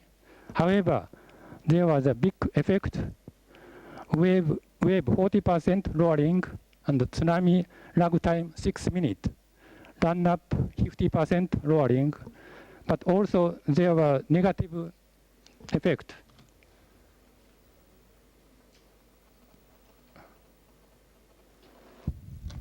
This is a behavior survey. Time from the earthquake occurrence to the evacuation start. Survivors 19 minutes, deceased 21 minutes. Only 2 minutes difference. 2 minutes is very important.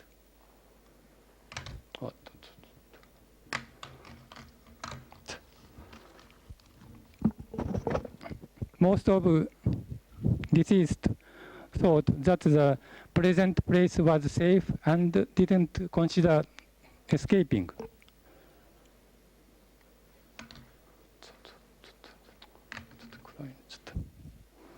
Accident of the Fukushima Daiichi nuclear power plant is still big issue in Japan. Radioactive contamination by hydrogen detonation. There are a lot of articles regarding the accident. I took much notice of these opinions. Only one opinion.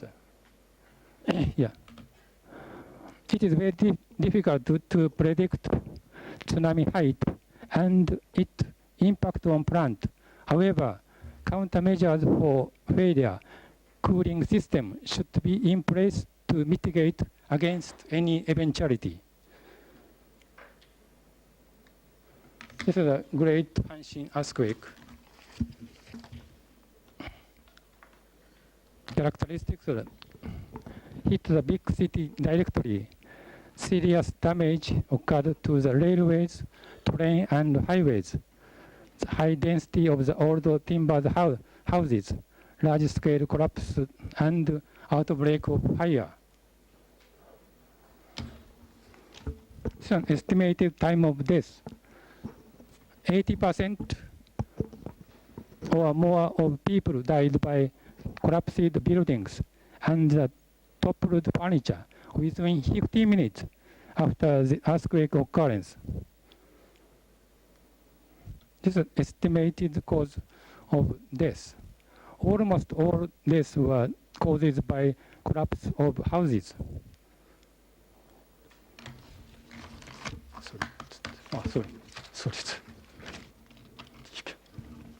Sorry.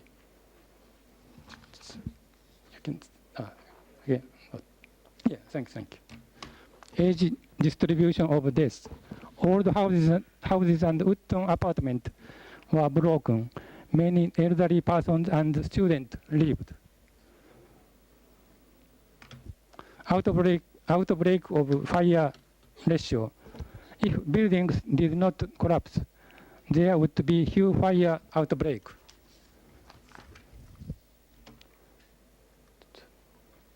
Attenuation of disaster memories.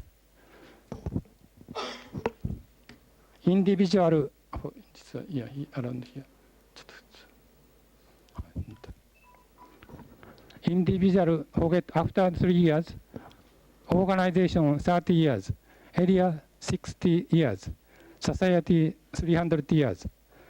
After 1,200 years, people do not know what happened. However, history is repeated certainly. Jogan tsunami is around here. Jogan tsunami almost the same scale as the tsunami which attacked the Fukushima Daiichi nuclear power plant.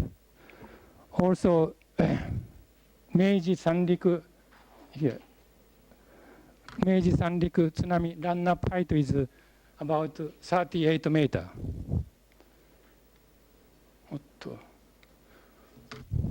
This is a hamlet which faithfully performs historical lessons. This stone tells do not build any homes below this point.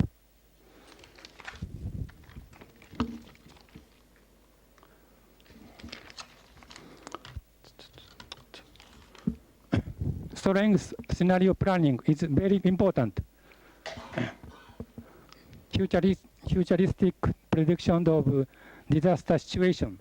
This should include steps to be taken before, during, and after the event.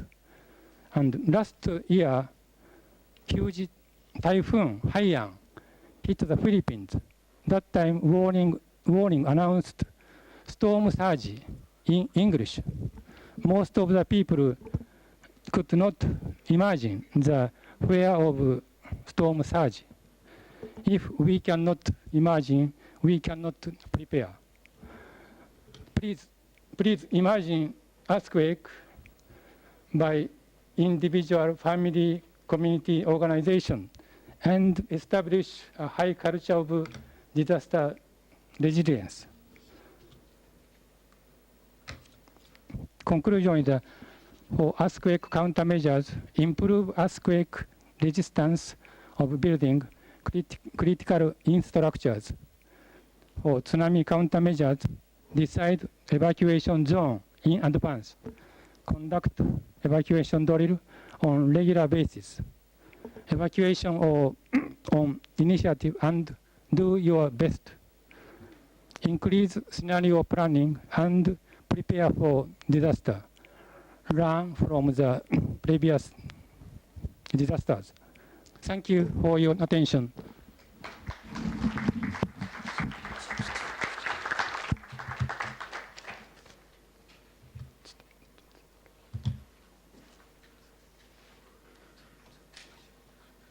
Thank you, Mr. Kubo. We'll now have Dr. Prepite, and he will be delivering his presentation in French. So you should have your headset. Channel. Oh, it should. And that's okay. Channel 2. Channel 2.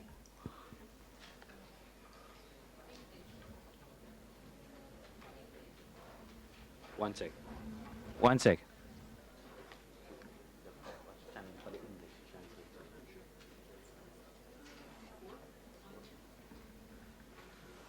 Okay, could you try channel 4 for me, please? Just wait until he starts. If there's a problem, could you just... All right. Thank you very much.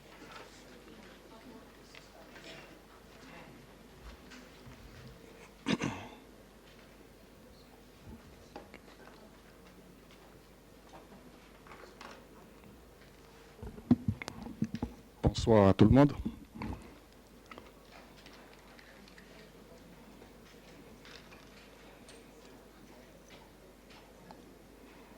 Thank you. First of all, I would like to thank all of those who organized this forum.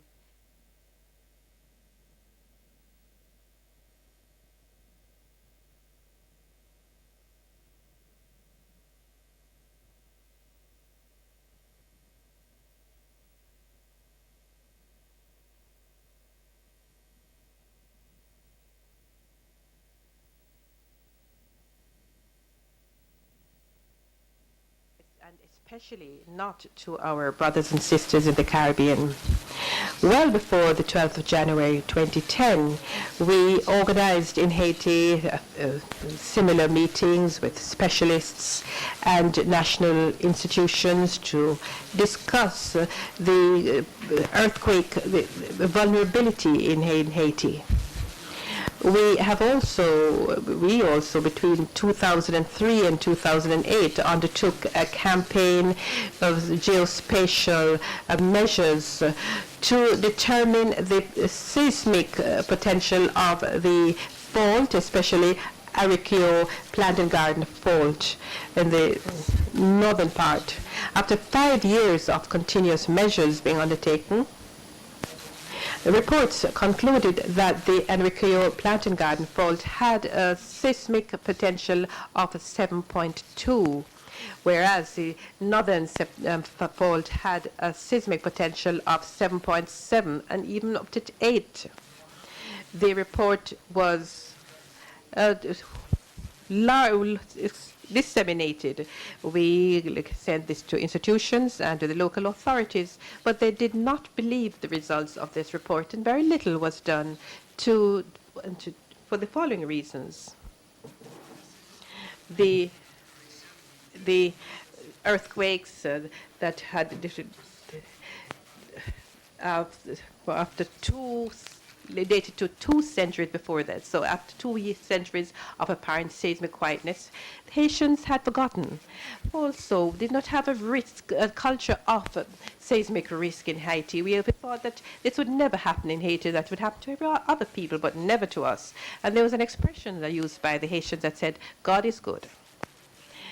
We are people of believers, so we do not believe in scientific results and reasoning. The governments also gave priorities to hydrometeorological risks, such as cyclones, hurricanes, and floods that threaten the population every year from the rainy and the hurricane seasons. And that's what he said this morning. There's no real earthquake season.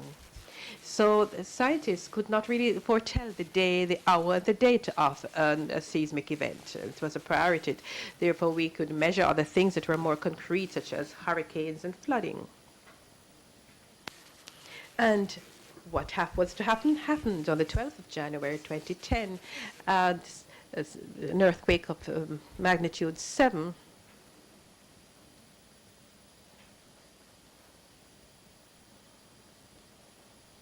occurred.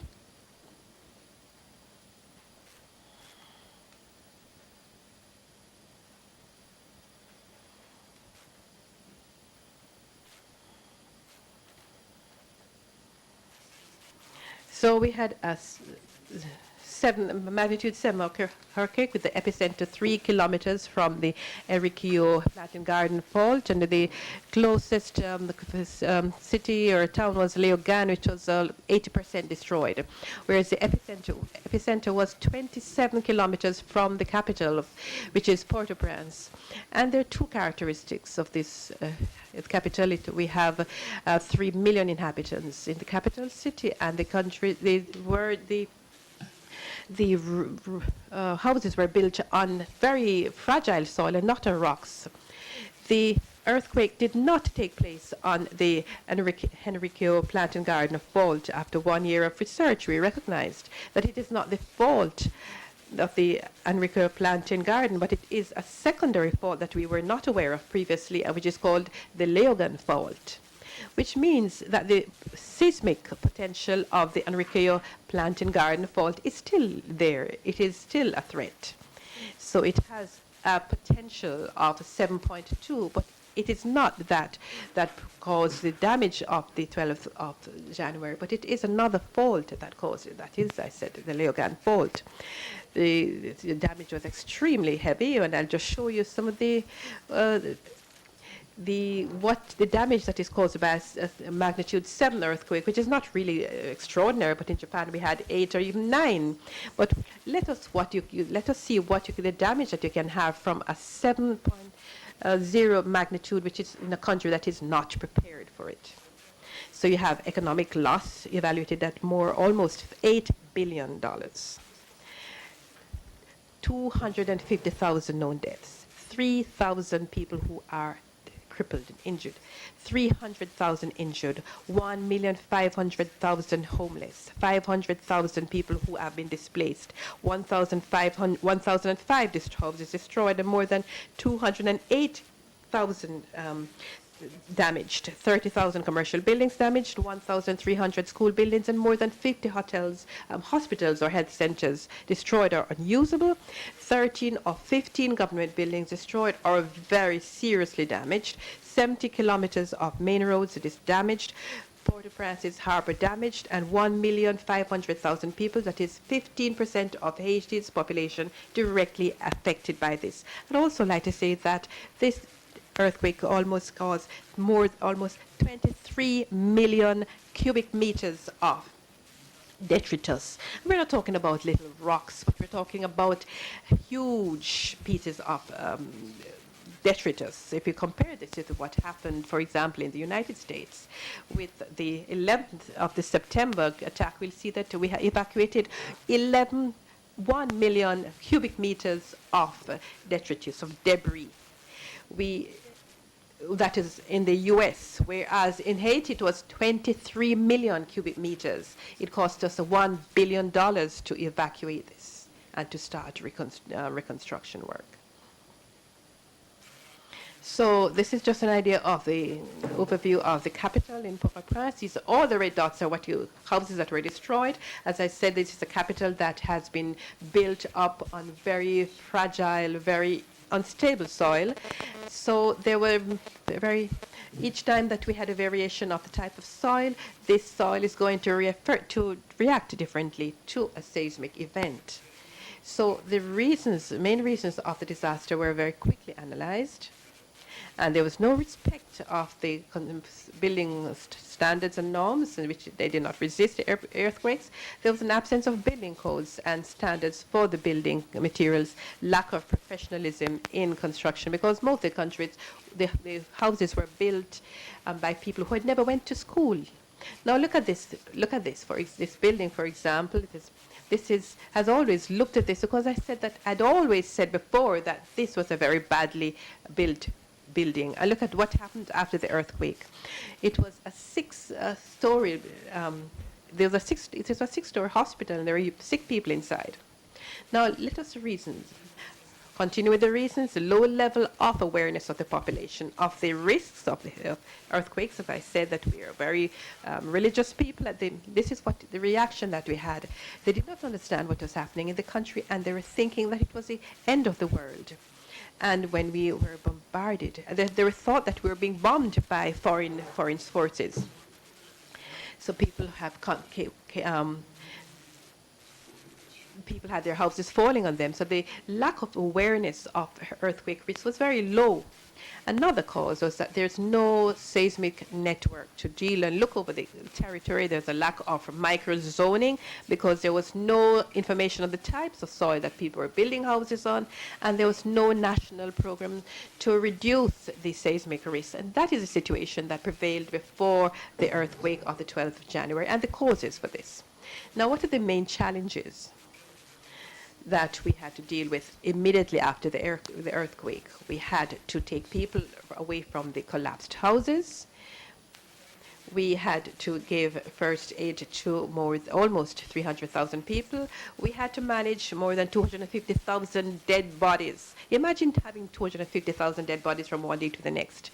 The morgues were quickly saturated, so what could we do? We had to help the homeless, more than 1,500,000 people. We also had to manage humanitarian aid. And this is a lesson that we had to learn. We had realized that the disaster itself was not the most important thing. The most important thing was our incapacity to deal with the situation. If you're not ready, you cannot manage the catastrophe or a disaster. So we had 1,500,000 people who were homeless who had to be rapidly relocated. Firstly, they were in the road, outside, and then we had to have improvised tents. And this was just going up to the hurricane season. So with humanitarian aid, we started with more comfortable plastic tents, and then we started to build shelters. So the discussion around these little houses, they're just like little boxes, not really places to live. The discussion that we had in the international community was that whether or not we should give immediate relief to the people of Haiti, or whether we should think farther long term, and we should try to recreate conditions of the people before the earthquake. And I think the ideal solution was to have people placed in ideal solutions. But international pressure caused us that we had provisional shelters have now become long-term shelters. And this is the type of constructions that we have here. And we have created rather more slums rather than towns and settlements where people can feel comfortable.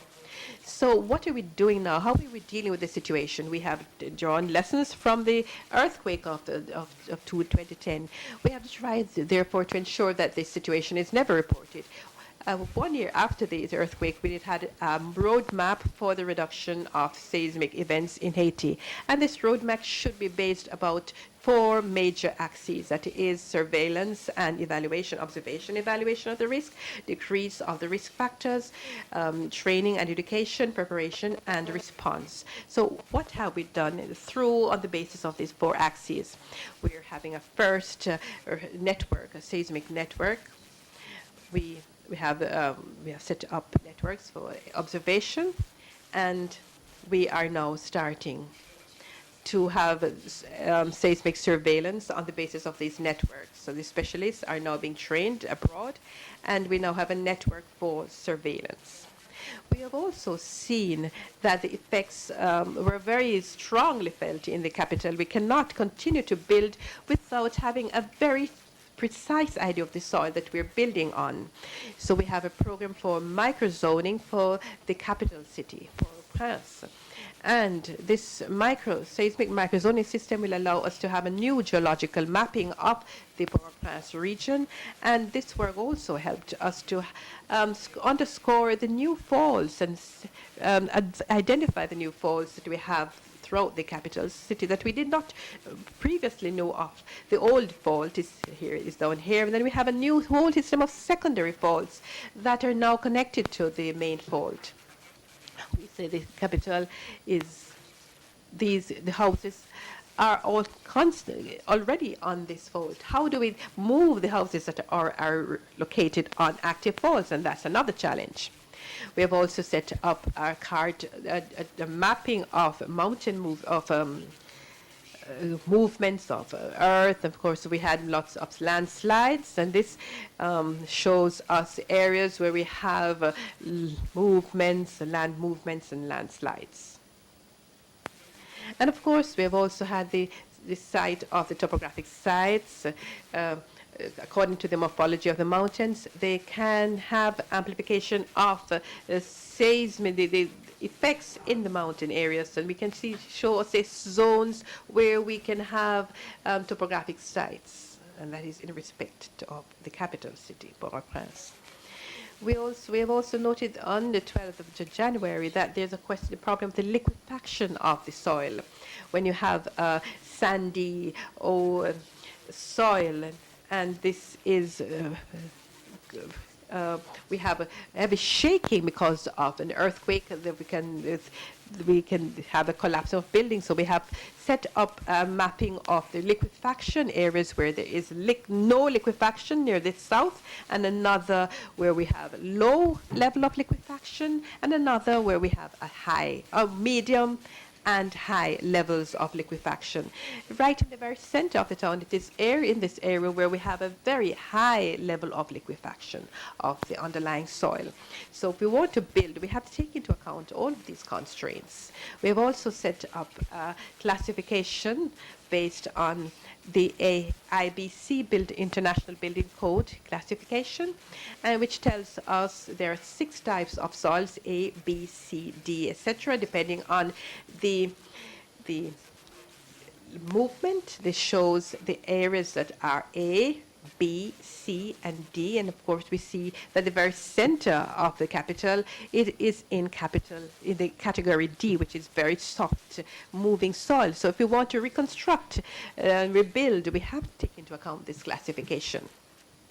Furthermore, we have also proposed to have a classification which is based on geophysical results, that is geotechnical and geological results, that shows 6 classifications of soils.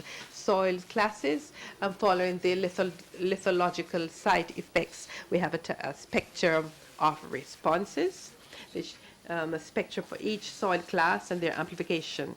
And I think this is extremely important, because when you have a spectrum of responses which is associated to a soil classification, this will allow us to understand the frequency of the soil and with respect to the frequency of the buildings on this. We have to have a resonance between the building and the soil. When the bitumen has the same frequency as the soil, there is a resonance and the destruction is certain. So avoid this, the resonance of the building with the soil, underlying soil. We have to have a study of this frequency. In that case, we can modify the architecture and modify the building plans. Second axis, axis for action for the reduction of risk factors. Before the 12th of January, we did not have any construction or building code. Immediately afterwards, we circulated guides for good practices for building small buildings, especially in Haiti, where we have mostly small buildings. Almost 355,000 homes were inspected. 55% were safe buildings that are not stamped green, and 25% had to be repaired, stamped yellow, 20% to be demolished. So we had to rebuild very quickly. We also circulated the guide for repairs of the homes, with guides for construction against earthquakes. We also had a construction code in Haiti. We had adopted the IBC International Building Code, as well as the ASCE 705, to which we annexed a national building code in Haiti, which came out in 2012. So we have a code that can be applied for small as well as large buildings. Third axis of action is training and education of the people. We started a campaign in the schools, and that is throughout the country. We can see how this program is taking place. We also have drills in the country and in the schools to show the children how to react. We have to inculcate them with a culture of seismic risk and protection in Haiti. We have also started to train our workers to tell them how they have to build the document, how to pour the concrete, and etc., and mix the concrete. So there is a training so that the construction guides can actually be fully implemented. The fourth axis of intervention is preparation and response. For each commune or small little area, communal area, we have to have a mitigation effects and training. So the Haitian Red Cross is currently getting the instruments to deal with and all of the equipment needed to deal with earthquakes. So all of this is part of preparation and response. We also have carried out a tsunami simulation exercise in the north of Haiti, because the northern fault comes from the sea, and this is possible. It's possible, therefore, to have a tsunami from this. For example, 2006, we had an earthquake of magnitude 8 that destroyed, that is many years ago rather, destroyed, and there were 7,000 out of 10,000 inhabitants were killed at that time. So since this fault runs from the sea, there's a possibility of a tsunami occurring. So in Cap-Haïtien, in the north of Haiti, we have set up posters and signs which tells the people exactly where they have to go in the event of a tsunami and how they can take shelter. And everything I'm telling you is not to tell you that things are not fully resolved, but it's a long-term process. See, even if we have this construction building codes, even if we have mapping, and this does not mean that if an earthquake were to take place tomorrow in Haiti or in the years to come, that they would not have significant damage. Damage would still be significant because the implementation takes a long time. It's a long-term process. Reduction of the seismic events risk is a long-term process. We had at Haiti, in Haiti, 250,000 dead in 2010. So if we look and compare this with other countries, it is an anomaly. It is not normal that an earthquake of magnitude 7 should cause such damage if we compare it with other countries. We have seen that a number of countries can be compared with what happened in 2004 with the Sumatra tsunami. And we had also in Chile in 2010, much higher one, 8.8 magnitude, but there are not so many deaths. So our objective, our long-term objective, therefore, is to reduce seismic risk so that in the next earthquake, which will take part perhaps in the 2000 and how much, we don't know exactly when. What we want to ensure is that when this earthquake actually takes place, if we have to take a stock, it will no longer be 2,000 and 50,000 deaths, perhaps 30 or even 20. And that is what we want. And in conclusion, I would just like to say that if there are three words that we have to retain from what I have presented today, these are preparation, preparation, and preparation. Because preparation costs much less than rebuilding. Thank you so much.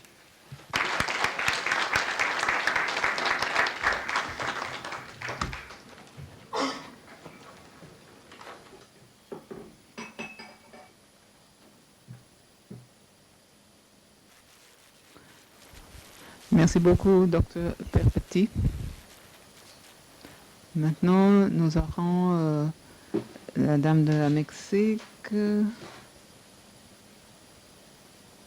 Oh, monsieur, non.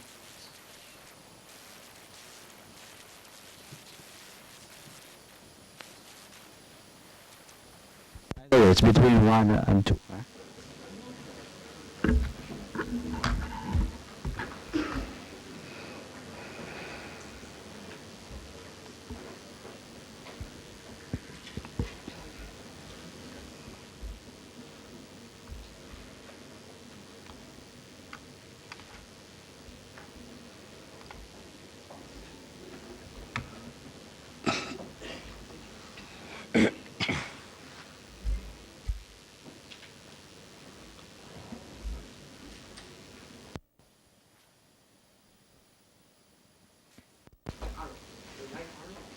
Yeah? Okay. A ver cómo. Bueno, ante todo quiero dar las gracias por la oportunidad de compartir el proceso que tuvimos en la República Dominicana para elaborar nuestro Plan Nacional de Reducción de Riesgo Sísmico y cómo hemos ido avanzando a partir de diferentes acciones en las instituciones que pertenecen al Sistema Nacional de Prevención, Mitigación y Respuesta. Los antecedentes de nuestro plan nacional. To the earthquake. Un segundo, disculpas. En inglés se escucha en canal 3, 4, en canal 4. I heard it on 3. 3. Yeah? Thank you. Okay. He sabido que la República Dominicana jugó un rol muy importante durante... A very critical role in support of Haiti. Pero no solo se trató del tema de respuesta. Also, it was demonstrated that there is high vulnerability that the island to experience in terms of earthquakes, both at a physical and social level. So in the main cities of the Dominican Republic, there was an increase in urban growth in the recent years. And now earthquakes that happen in Chile, Japan, also show us the need to find solutions and to look for opportunities to share experiences in these matters. Now, a political decision that was taken at the level of the President of the Republic at the time, Leonel Fernandez, was that the Dominican Republic should have a plan to reduce these risks as far as we could.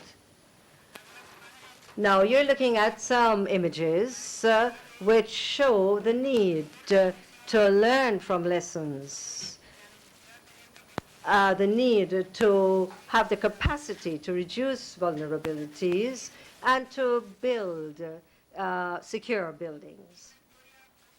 In very recent history, it tells us that, judging from the earthquake that we had in the Dominican Republic, and the images show you the impact from that earthquake.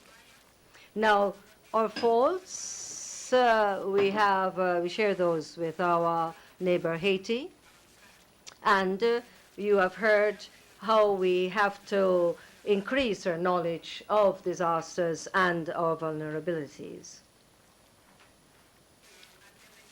Now, here you have the table showing the history of seismic activity in the Dominican Republic. And as I told you, from the Office of the President, by mandate of Dr. Leonor Fernandez and instructions of the Ministry of Economic Planning and Development, we began this process.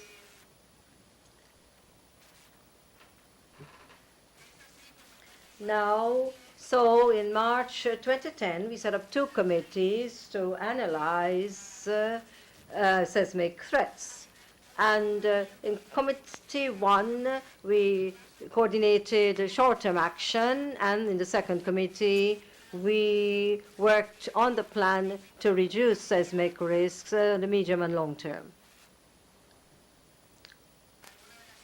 Some of the institutions that participated were these. To a large extent, they belonged to the national systems.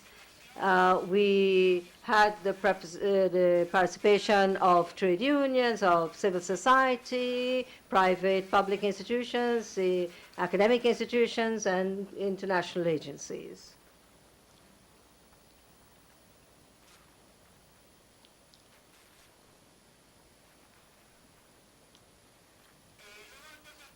Then, of course, we started the process of national consultation, and we managed to set up a series of matrices to deal with seismic threats.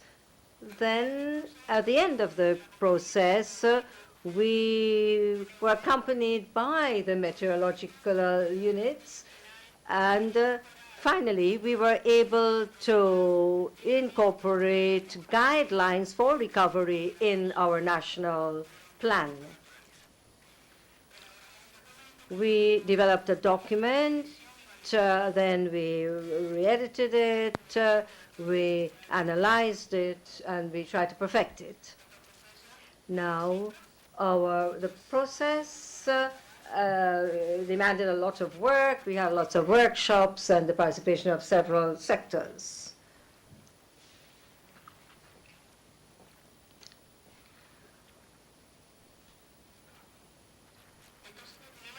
Now, in terms of how we defined the plan, we had a set of political and technical guidelines to reduce the risk factor in the face of earthquakes. So we involved the various communities in the process. I will not spend too much time in the details on the purpose of the plan. I think it goes without saying. However, the purposes led mainly to development of local capacities, our intention to make our communities safe, to reduce the vulnerability of the communities, and so I would want to talk a little bit more about the progress that we have made with this plan.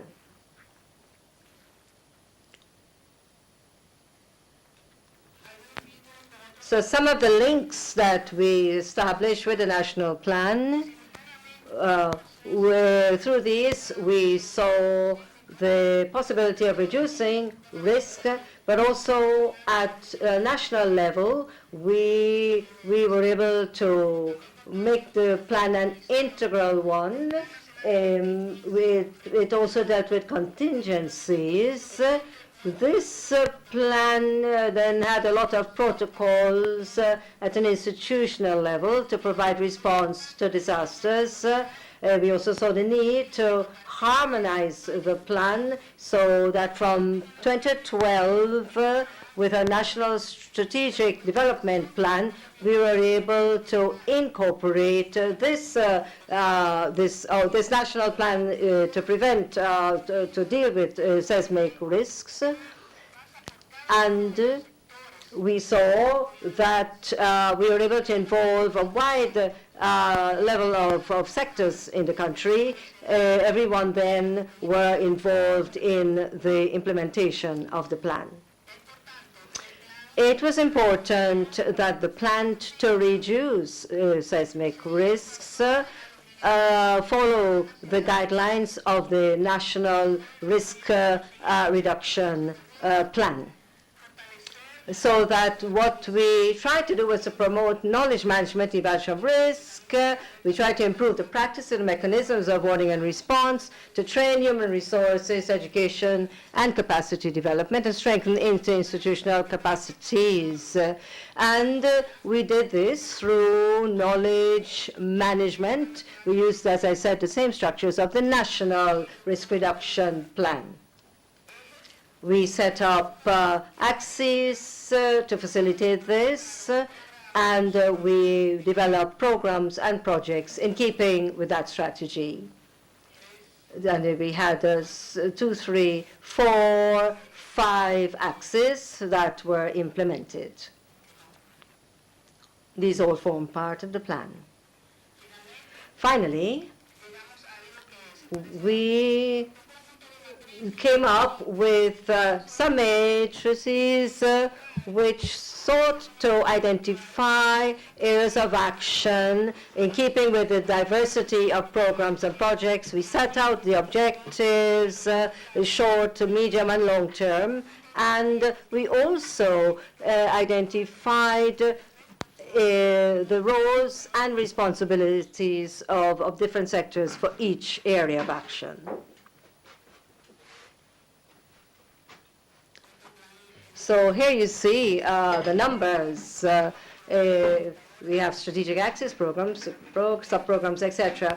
Then in terms of strategies for the implementation of national plan, we identified 5 areas. We found it important that we have a strategy for awareness building, outreach, institutional engagement, a strategy to plan and strategy for financial management, for capacity development, and we saw all of this as an element of public involvement.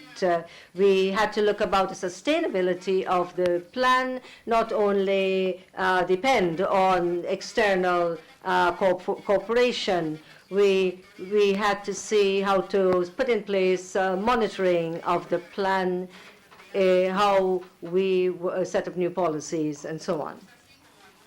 So these areas represent some of the progress that we made. And we, as I said, all of these were incorporated in the, as a national strategy and dealt with at an institutional level. We also found it important for it to be seen as an official attempt to deal with seismic risks, and therefore we passed a law, 275/13, to deal with this. Now, this decree became law, and it was forwarded by the President of the Republic. Now, strategy for awareness building, outreach, institutional engagement, we made tremendous progress in this area. We included guidelines for the involvement for different public entities, and we had financial resources to move this forward. Depending on the type of programs and projects, whether it was less or required less or greater investment, we treated it in order of priority and took it to the presidency for implementation.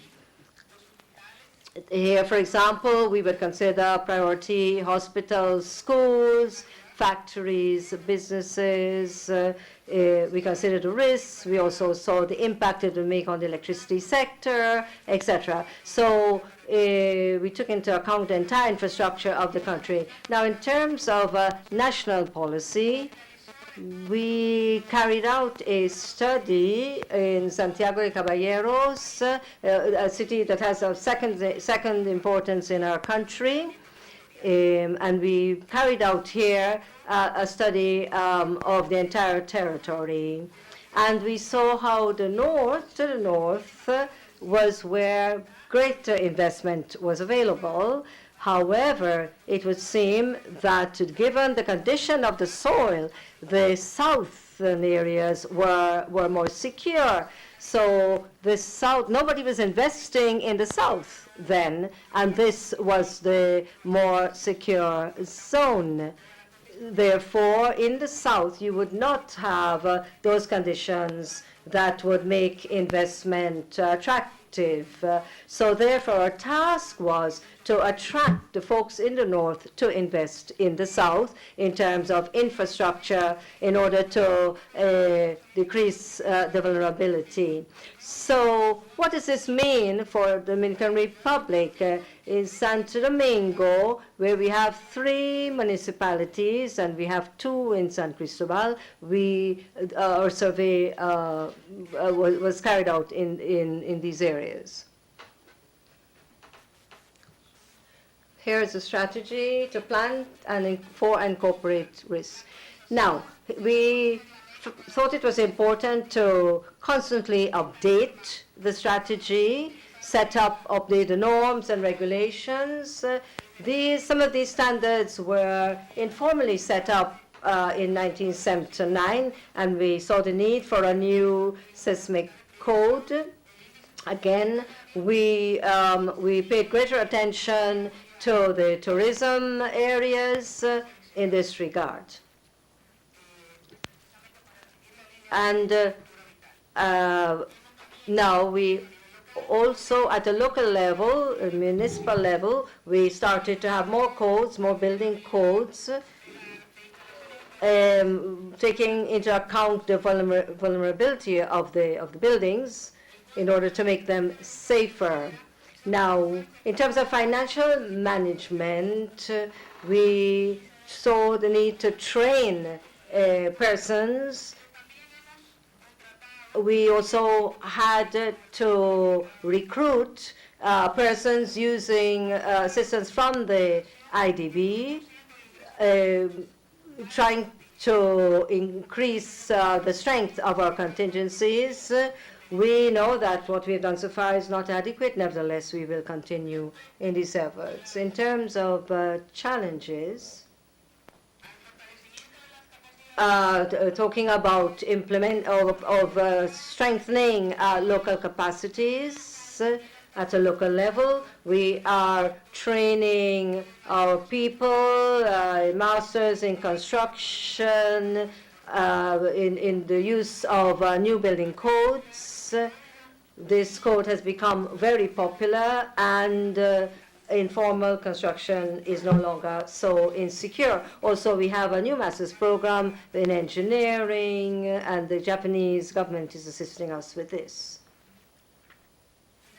Finally, what's our strategy for monitoring? We have made significant improvement here, as you all know. There's a significant need to estimate the damage post-disaster, and there's a need to increase our capacity in the various cities, and in our case, Santo Domingo and Santiago were our greatest challenges. Now, in terms of challenges, we need to involve institutions. We need to have greater commitment at a political level. We need to improve our action areas. We need to have better strategies. We have to have public involvement. All agents should be involved in order to achieve the results that we want. So we have understood that while we have advanced in implementation of the plan, we still are faced with an apathy, and we recognize the need to organize ourselves and to have the joint energies of everyone for greater development. Thank you.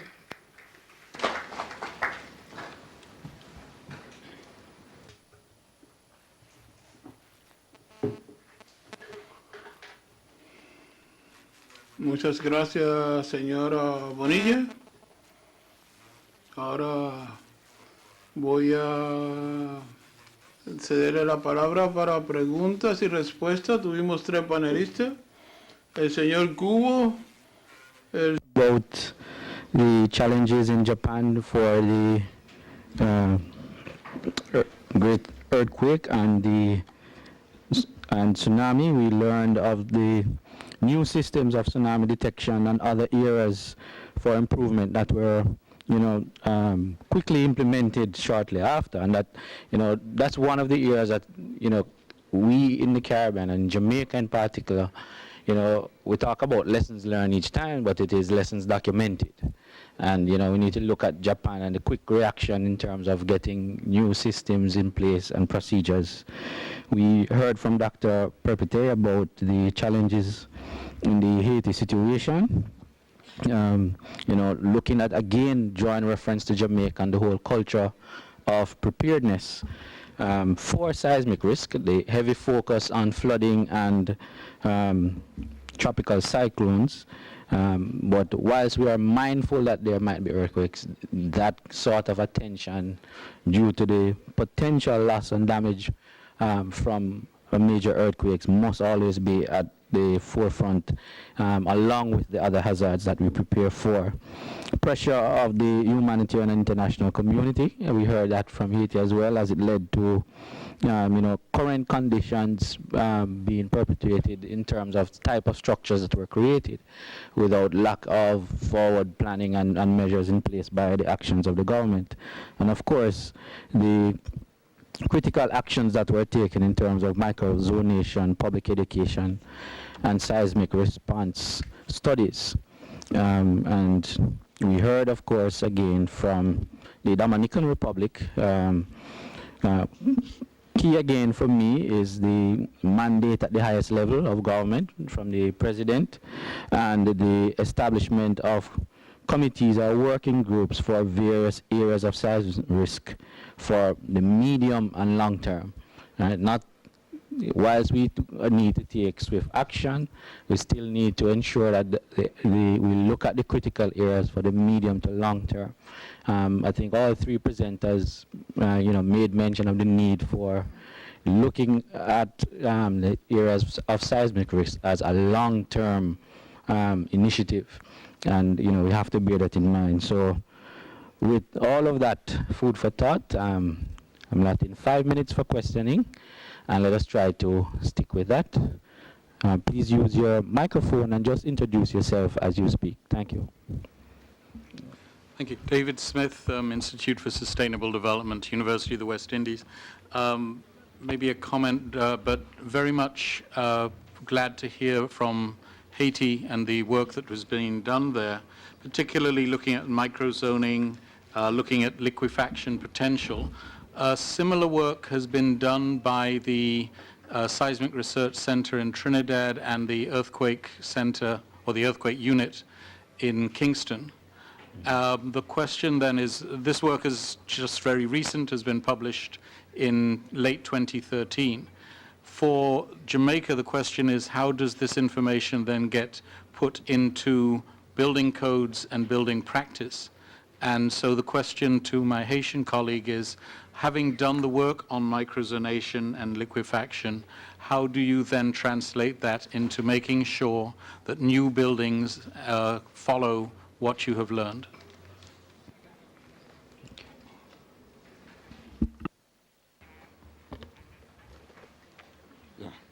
Okay. Merci pour la question. Le travail de microzonage qui est fait, c'est un élément.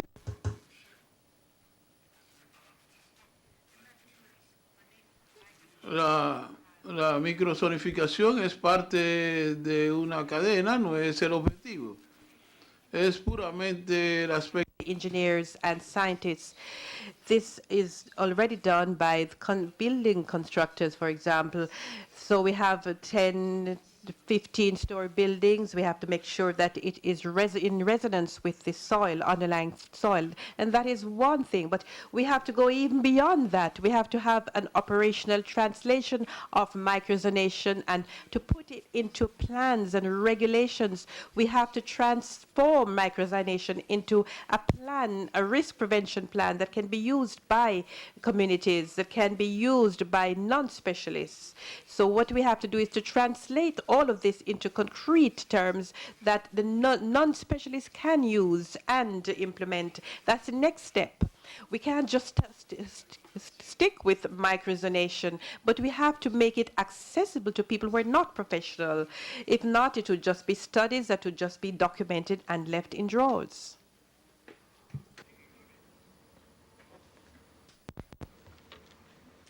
Thank you very much, Dr. Apapite.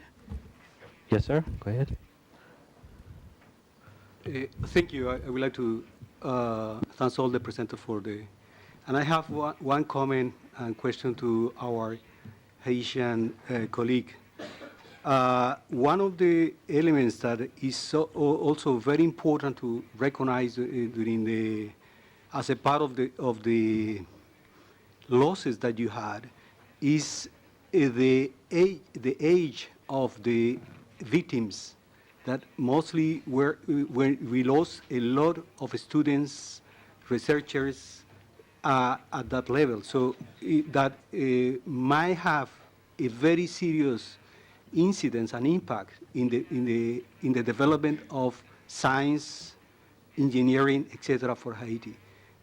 Do you have, as was presented by our colleague from Japan, the age of the victims, so we can trace that? Cette information.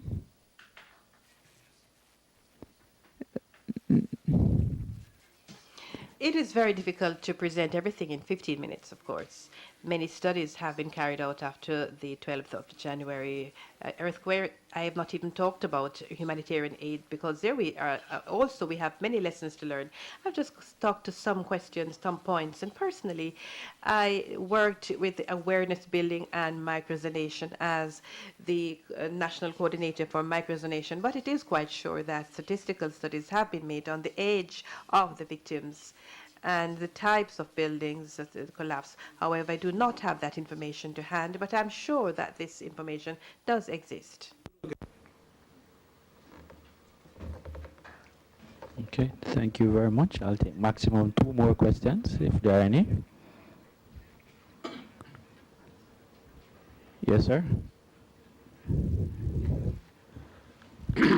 I'm very impressed by the activities that have been undertaken both in Haiti and in the Dominican Republic in the rapid development of code provisions, but I am interested to know what is the actual state of capacity to implement these codes.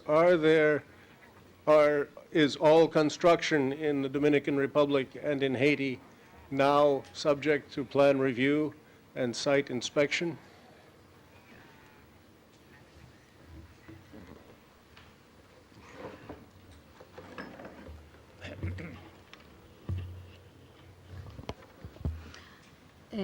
Gracias por su pregunta.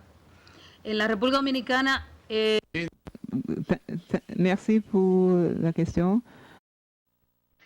Public Works that is in charge to look over the infrastructure that is coming out of the private and public sector. There is a rigorous revision, mainly to the private investment.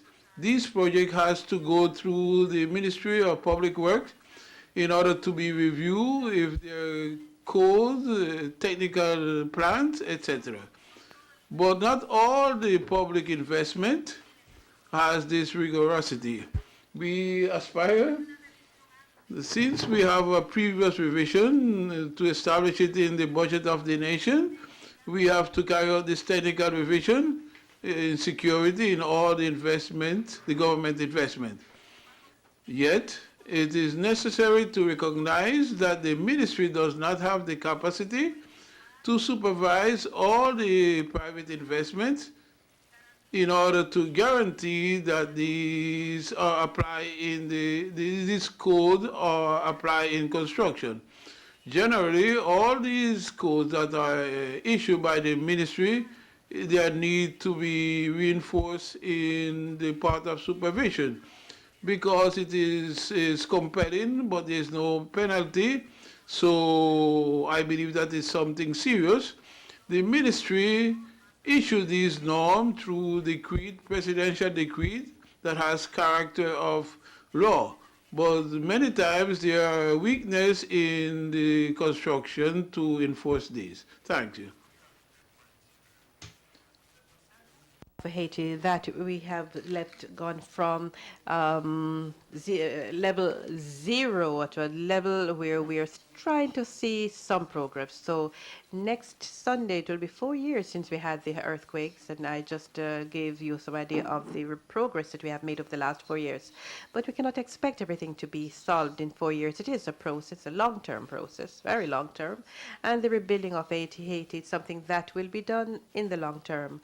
Perhaps for many years to come, we'll be talking about the rebuilding of Haiti. Now, the administrative and the communes and so did have their weaknesses and drawbacks. The public service ministries also had their weaknesses. So now what we need is a whole program to strengthen these institutions and see how we can implement these rules, implement these regulations. But this will take quite a lot of time more so that we can really own these technical tools and to use these concretely. I think that's quite a bit of time is needed for this. Thank you. Thank you very much, ladies and gentlemen. One more, if there is any. Nope, thank you very much. So we will press on to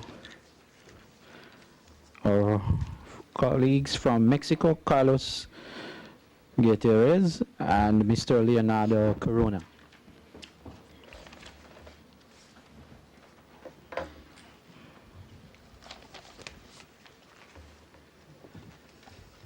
Thank you, Mr. Chairman.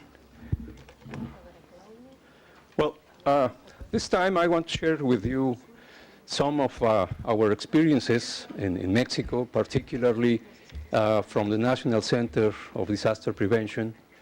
And this is a short presentation, an overview, but let me tell you that the doors are open in my country to continue this work, to continue this kind of meetings, to share knowledge and share experiences, of course.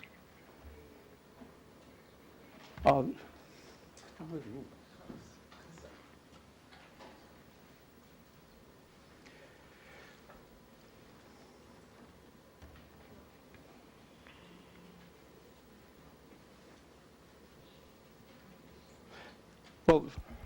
my first image is in relation with the Mexican Seismic Network.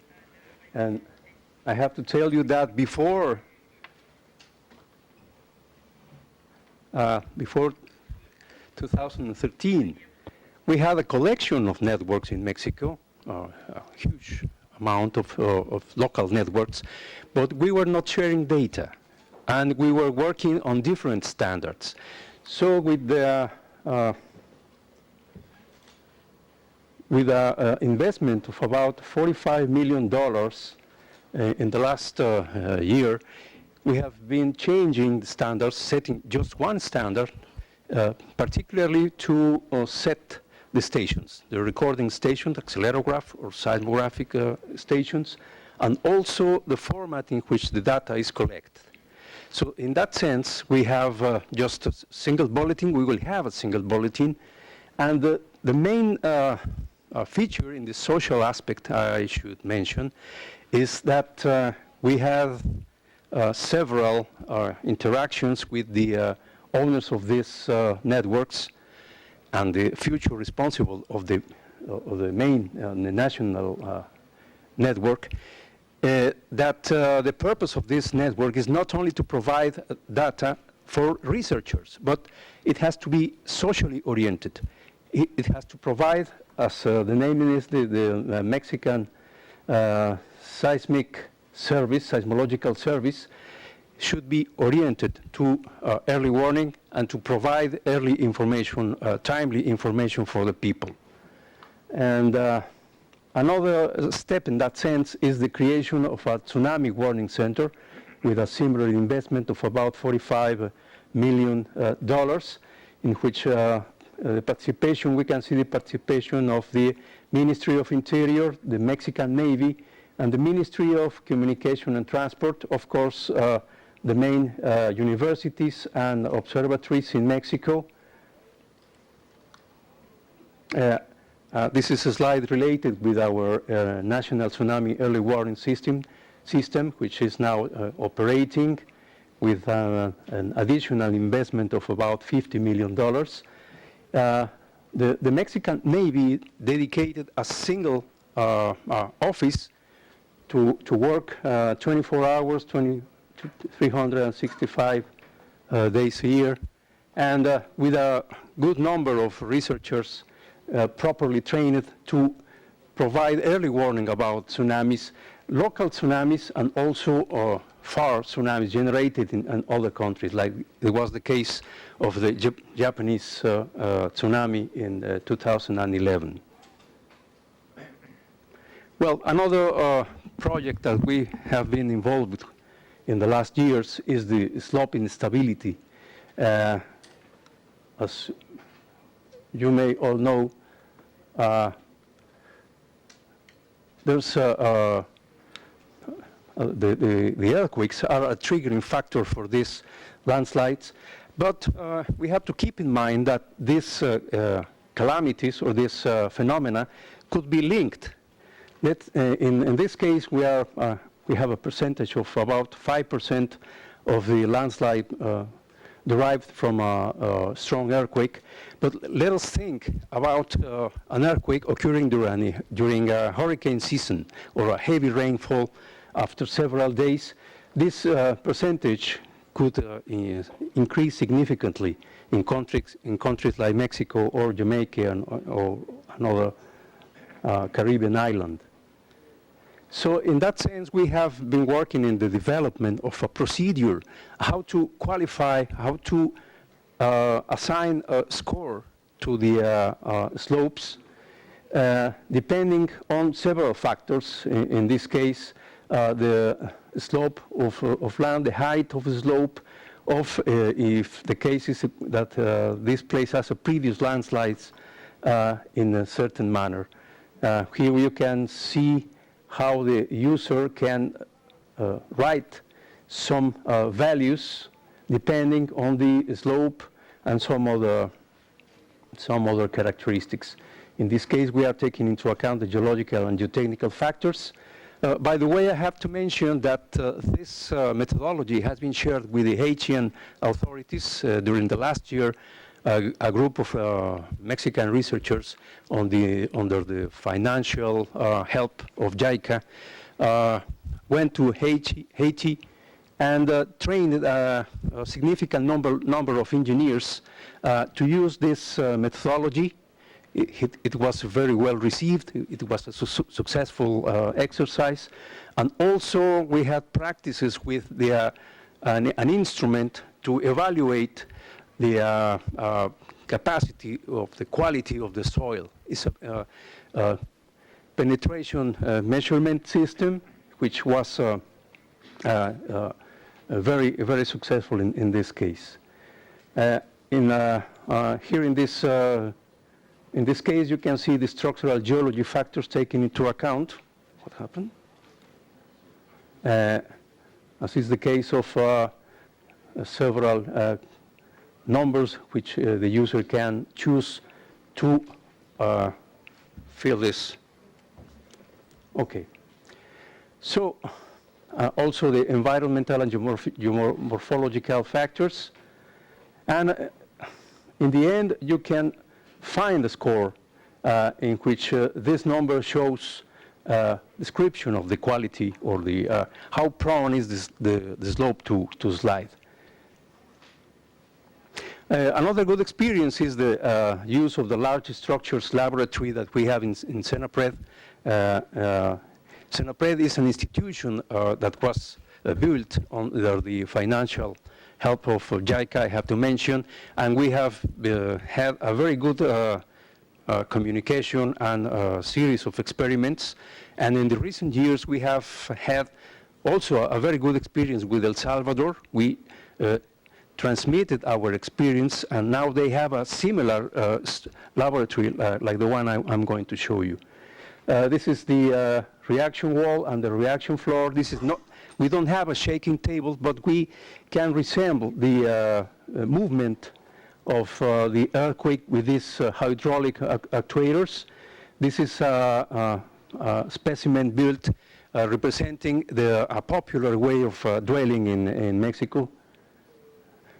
We obtain the data, we collect the data photographically and also digitally to analyze the behavior of these kind of structures. Also, we retrofit these specimens to test how good is the retrofitting procedure before we transmit the experience to the building code committees. This is a typical scholar building that we tested in recent years. And from this experiment, we derived several numbers, good results that were put in a standard for the building of this kind of structures. Now they are being applied.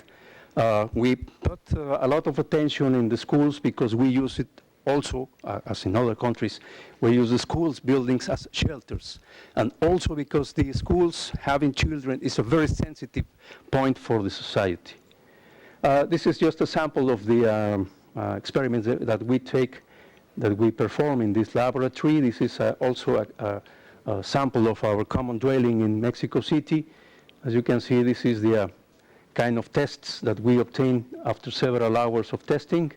And we derive this fragility function, for example, in these cases, to obtain results and to take them to the standard committee. One of the main products of Senapred, let me tell you, is the information that we provide to the standard committees. It's a very important task because besides our tasks of dissemination and training for the people, we provide information for the new building codes. Let me tell you, by the way, that we have been working in recent years in a single building strategy to make it unique throughout the country.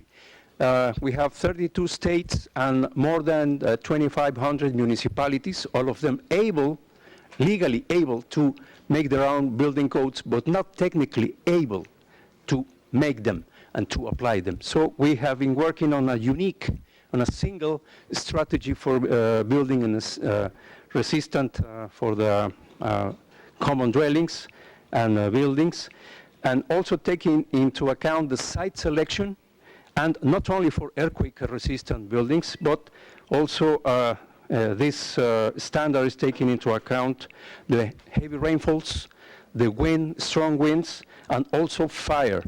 So we hope that in the near future this standard is accepted, and we consider it as a positive step in my country. Also, Adobe has been tested. Adobe is widely used in the countryside, and we have derived some recommendations for those owners in the countryside. Using cheap materials, but properly used, they can increase significantly the earthquake resistance. Like this, we are using wire mesh with anchors, and these are some details of the application of this technique. And this is a kind of pamphlet or a poster that we have been distributing during the last years, and it has been very well accepted in the countryside. As you can see, there are many drawings, not too many text, so it's very easy and very acceptable for the people, and they learn very fast how to apply this kind of of information. Also for retrofitting scheme for masonry structure like this one. This is before, this is after, and with good results in the countryside. And here, this is a kind of drawings that we use to disseminate this information. One basic strategy in Senapred is to involve the people. We used to tell to the communities and the local authorities that the prevention and mitigation is not just a matter of the government. We are sharing the responsibility. The teachers, the pupils, the community entirely, and also, of course, the government has to play a role in a certain moment about the prevention and mitigation.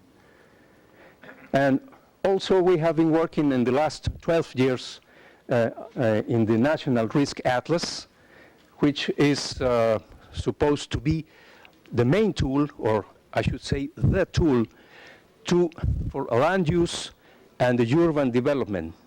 Okay.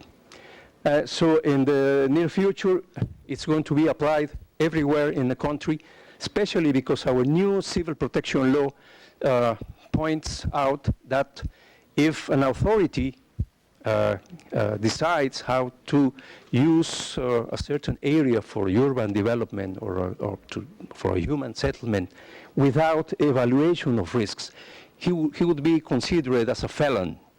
So now they will think twice, having easy opinions on how to use the land. Well, as a final, this is my last image. I will just mention simply that we have several financial instruments. One is to use after the emergency or the disaster. This is called FONDEN. This is a natural disaster fund which provides money to recovery and to correct, to recover to the normal life. But we have another financial instrument called FOPREDEN. This is a preventing fund. It provides money to the states, to the local universities, or whoever wants to develop a preventive project.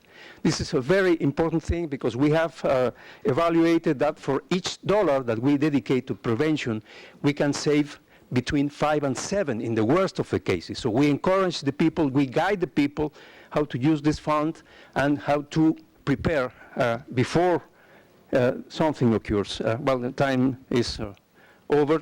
Thank you very much for your attention.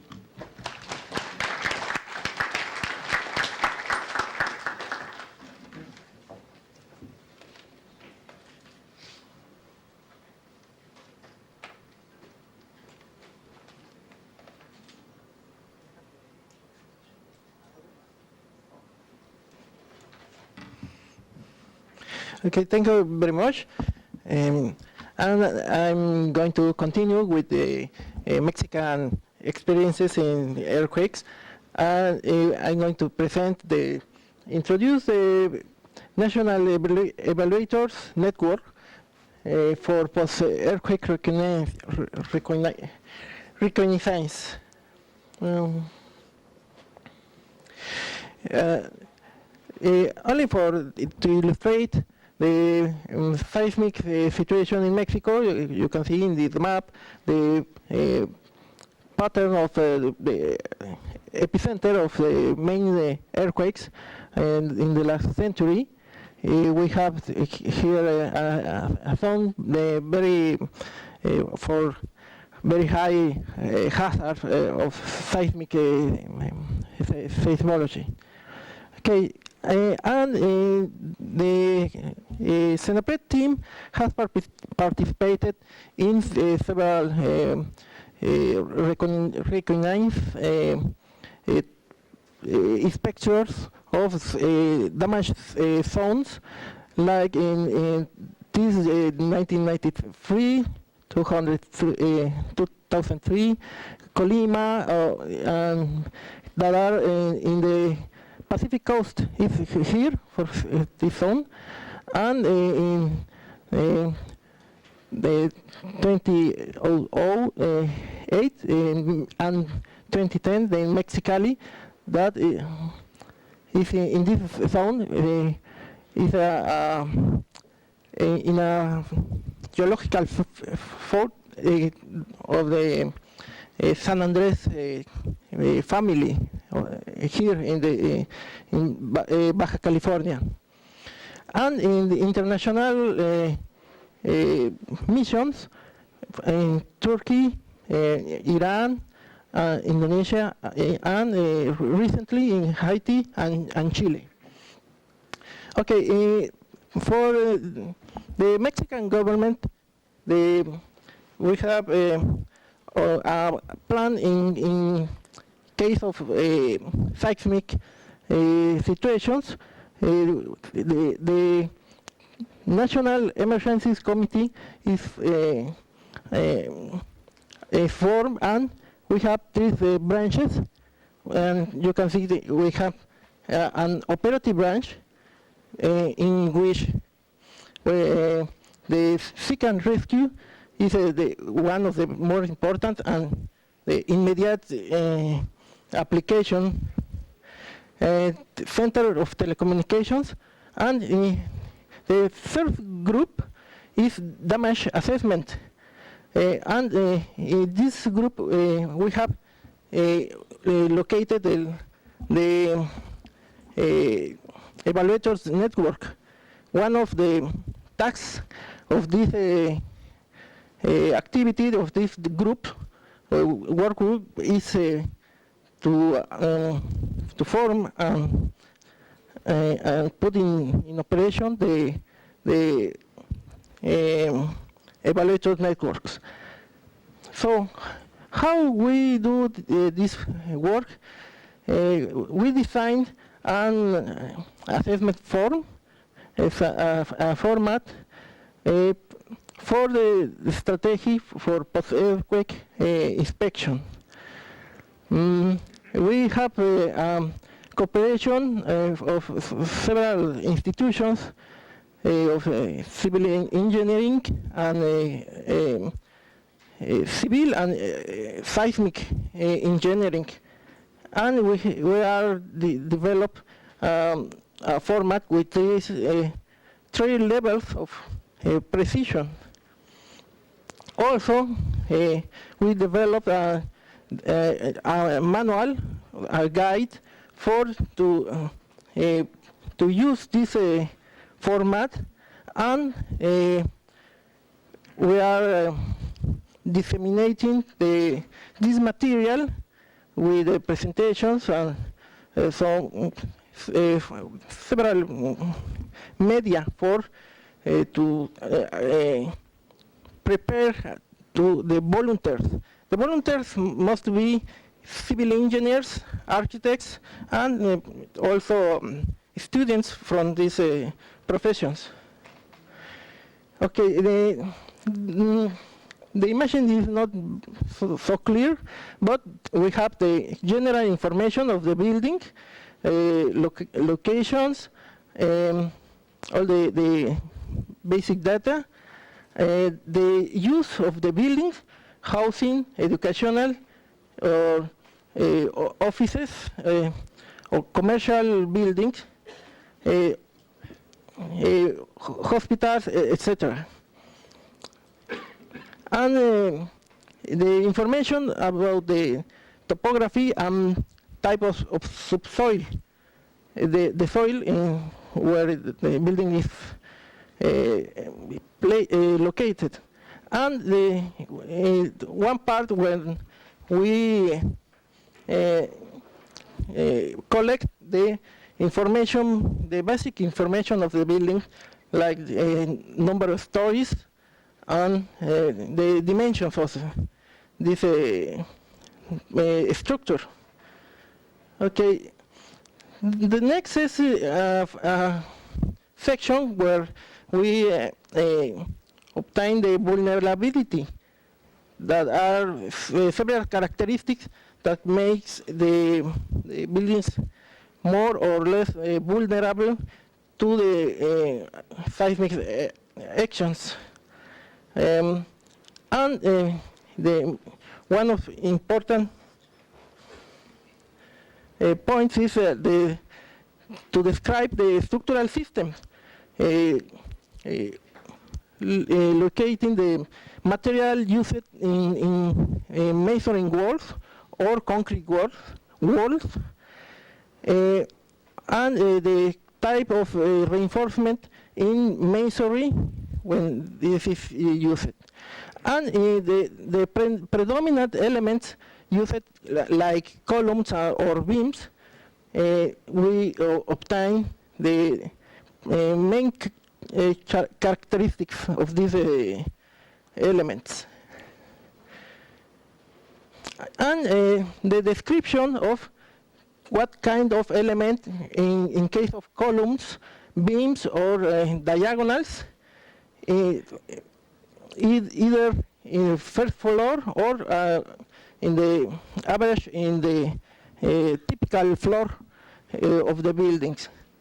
The distances and other dimensions. Also the type of floor systems. Okay, and one of the more important part is to collect the damage. So here we have a list of different type of damage that we can locate and ubicate in the columns, beams, or walls. Finally, the objective is to have a group of volunteers that can help to the government, to the authorities, to identify the vulnerability and with a mathematical model, let me see, with a mathematical model, the system is going to calculate the probability of the structure to have the capacity for the seismic demand, and to qualify the situation, the probable situation, with three colors: green, yellow, or red. Okay. As the conclusions, the uniform criteria and the coordinated cooperation is necessary between SENAPRED, academic and government teams for inspection after the seismic disaster. Mexican effort for the necessary technical resources is now developing in this material and training courses for the use of this format. And Mexico is committed to develop a global strategy for this situation. Okay, thank you very much.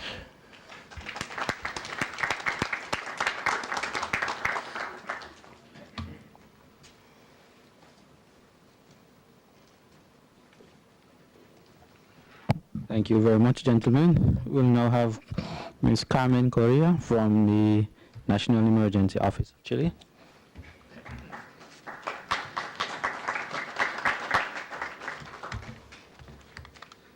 Good afternoon, everyone. I'm going to present my presentation is about the National Civil Protection System in Chile, specifically ONEMI, that is the National Emergency Office of the Interior Ministry of the country.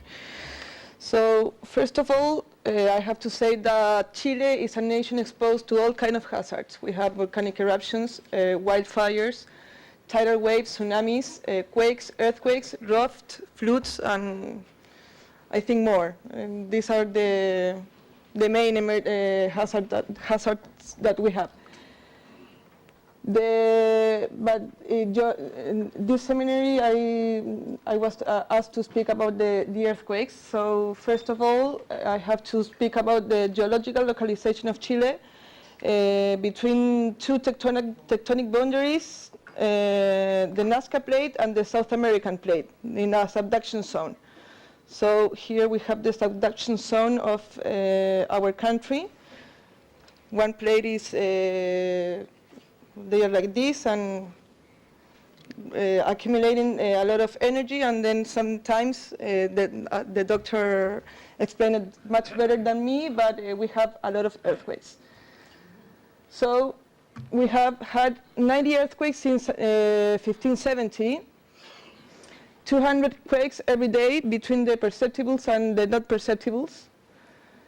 And the highest earthquake recorded in history, Valdivia earthquake with a magnitude of 9.5 in the Richter scale. Here we have a map of the earthquakes and tsunamis since 1570 in our country. Some of the earthquakes, this is the earthquake in Santiago in 1647. In Valparaiso, 1906. Since this earthquake, the Valparaiso earthquake in 1906, we started to create our building code. So it's, and every earthquake has taught us something. The 2010 earthquake taught us about the acceleration of the floors, of the soil, sorry. So every earthquake has taught us how to improve these codes. Well, this is in Spanish, so I cannot translate everything. This is the Chillán earthquake in 1939, the worst earthquake in the history of Chile. We had like a lot of, like 20,000 deaths. This is the earthquake of Valdivia, the biggest earthquake ever recorded. In 1960, May 22, 1960. Also with a tsunami. This is the earthquake in Santiago in 1985. And of course, the February 27th earthquake in 2010, the fifth earthquake ever recorded. And then Japan, and then we are the sixth now because Japan is the fifth.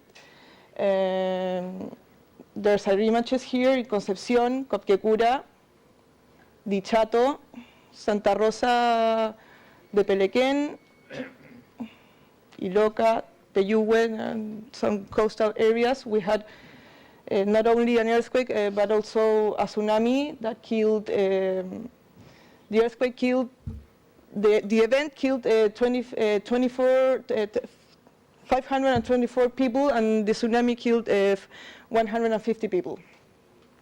Here you have Talcahuano, the main, this is the Ruta 5, which is the main highway in Chile, between a place we couldn't get from the, by the biggest highway of the country to the affected area. And so, from the international, what did we do after the event? We make a diagnosis and we ask ourselves why we failed, because the system failed. So we asked a lot of international and national consultations. So it was evidence that we have a series of vulnerabilities, limitations, and deficiencies in our monitoring capacities, in our early warning system, in response and prevention.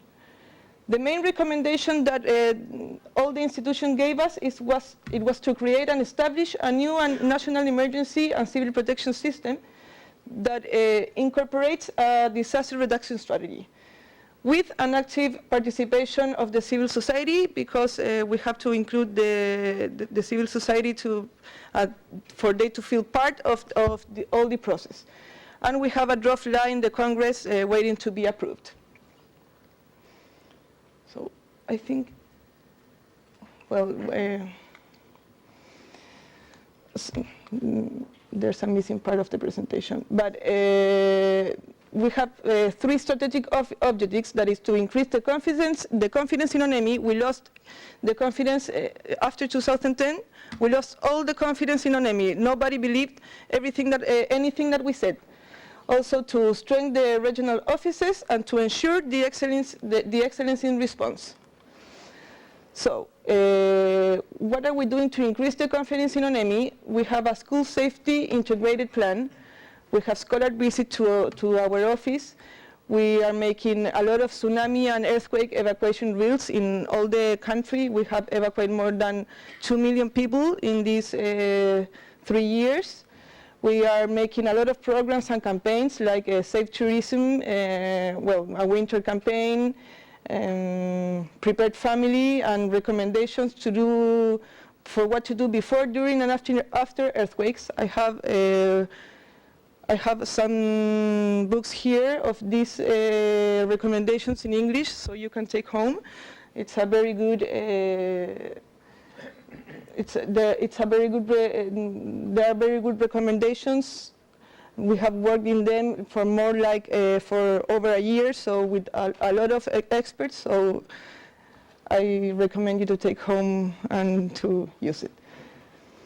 Also, with the communication with the citizens, we have created a lot of software, a lot of protocols with local radios, a new website.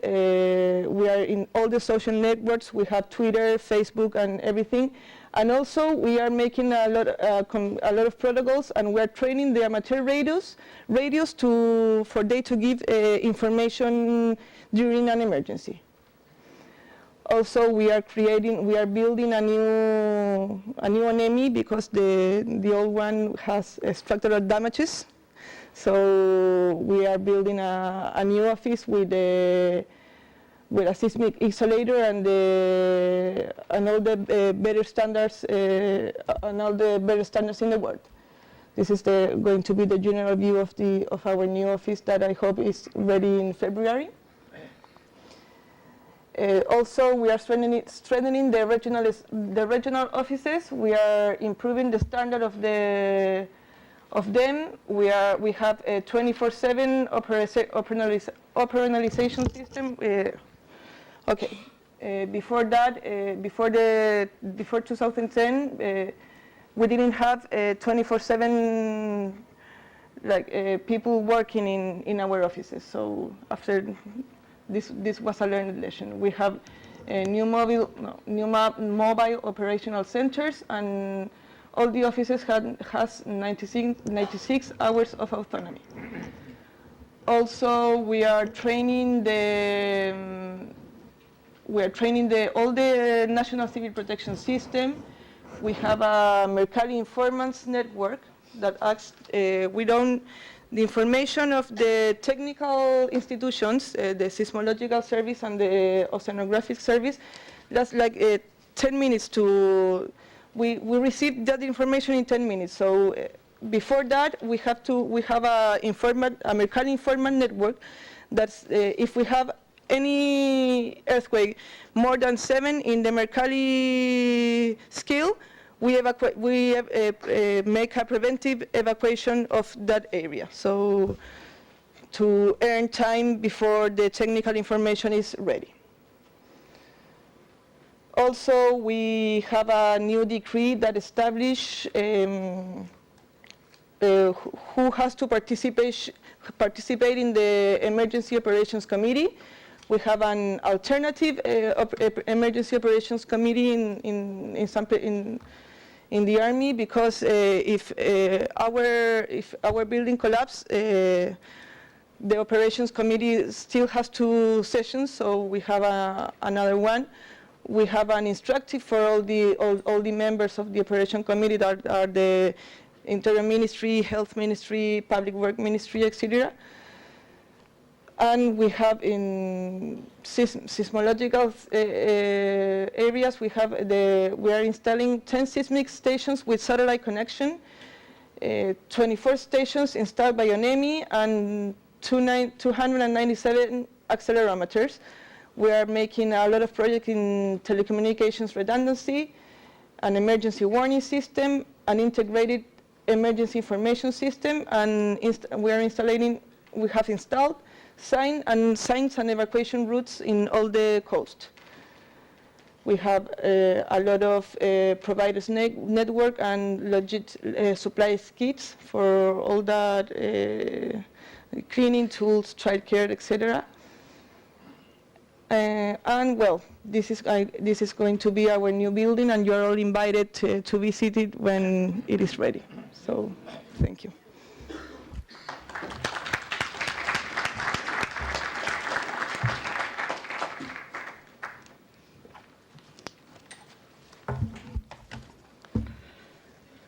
Thank you very much, Mrs. Correa. Okay, ladies and gentlemen, the floor is again open to you. We have two very good presentations from our friends from Mexico. Very interesting presentation on seismic prevention and retrofitting. And of course, pointing out to earlier questions about that was posed to Haiti, as well as the Dominican Republic on language and the ensuring that the language in the various tools that have been developed, the various studies, are simple enough to be understood at the local level, as well as the implementation of systems for enforcement. We also saw from their presentation steps being taken for post-earthquake assessment, and of course accompanying coordination and training systems that are underway. In our last presentation, we saw the well-documented information on seismic risk throughout the history of Chile, and of course continuous improvement to impact based on the impact of various events, and improve the programs and sub-programs for increased confidence within the disaster management agency, as well as for personal safety. And of course, closing with the actual institutionalization of the National Emergency Operations System, as well as training and early warning systems. So again, I open the floor. 5 minutes for any questions to our last two presenters. No questions, was well understood. Are we getting a little tired? Yes, sir, I recognize you at the back. Okay, thank you very much, sir. Christopher Liu, architect, Jamaican Institute of Architects. I think it's really Mr. Gutierrez Martinez. I think in your presentation you had mentioned that it was a brochure that you had produced, or had been produced, showing a housing type or typology. Is this a house that, is it an urban house or for any location? No, there was. He's not hearing. Will you speak louder, please? No, there was in your presentation you had a slide where you showed like a brochure of a housing solution, which I think you mentioned was really targeted to the average person. Was this housing solution for urban and rural areas, build on own lot? Well, this poster or the recommendations to strengthen or to retrofit are dedicated to low-educated people, not specifically for architects. We have another instrument, another documents for engineers or to architects. But in this case, it's people with, let's say, primary education in which they can easily understand how to apply these materials. So there are simple techniques dedicated for people with a small salary, let's say, and so they are able to apply this kind of materials. All right, so the situation is a sweat equity situation. The homeowner will be able to acquire these materials that are identified in the brochure, and through self-help by a group of neighbors, they can retrofit their dwellings. Well, in some cases, the owner is able to buy these materials. During an emergency, this financial instrument called Fonden provides money. They identify the necessities in the countryside, in the affected area, and they provide the materials or sometimes the money to have these materials.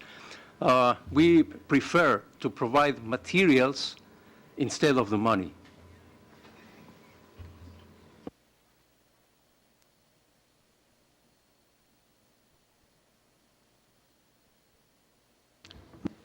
We've had several references to the dramatic success in Chile with a major earthquake and relatively low level of life loss.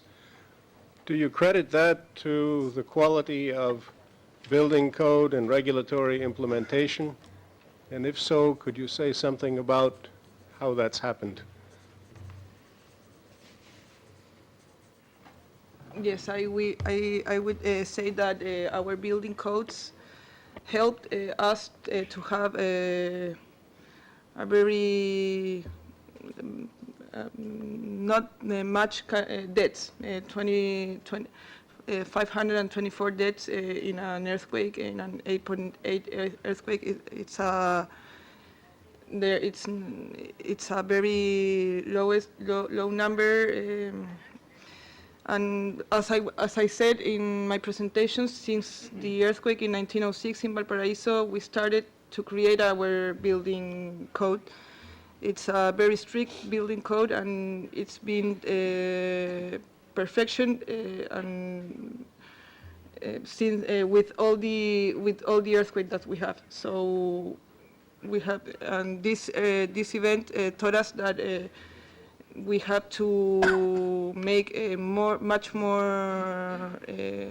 We have to make studies about the soil because of the acceleration of the soil, because we saw that some buildings and other public works were affected by the soils, the acceleration. So it was improved the building code, and now it's being applied with that new area of work, because before that we didn't we made another kind of studies. So, but and then the public works ministry started to construct with a code that proved not to be so much efficient. So they approved a new code to the public works, and we are always studying about how to improve our building and codes in the public and the private sector. So I think that's why we had that number of deaths.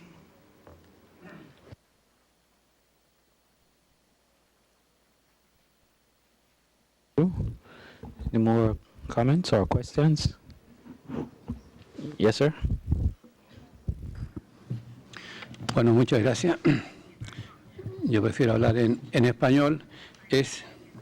En español. J'étais au Chile pour... I wanted to share this with you.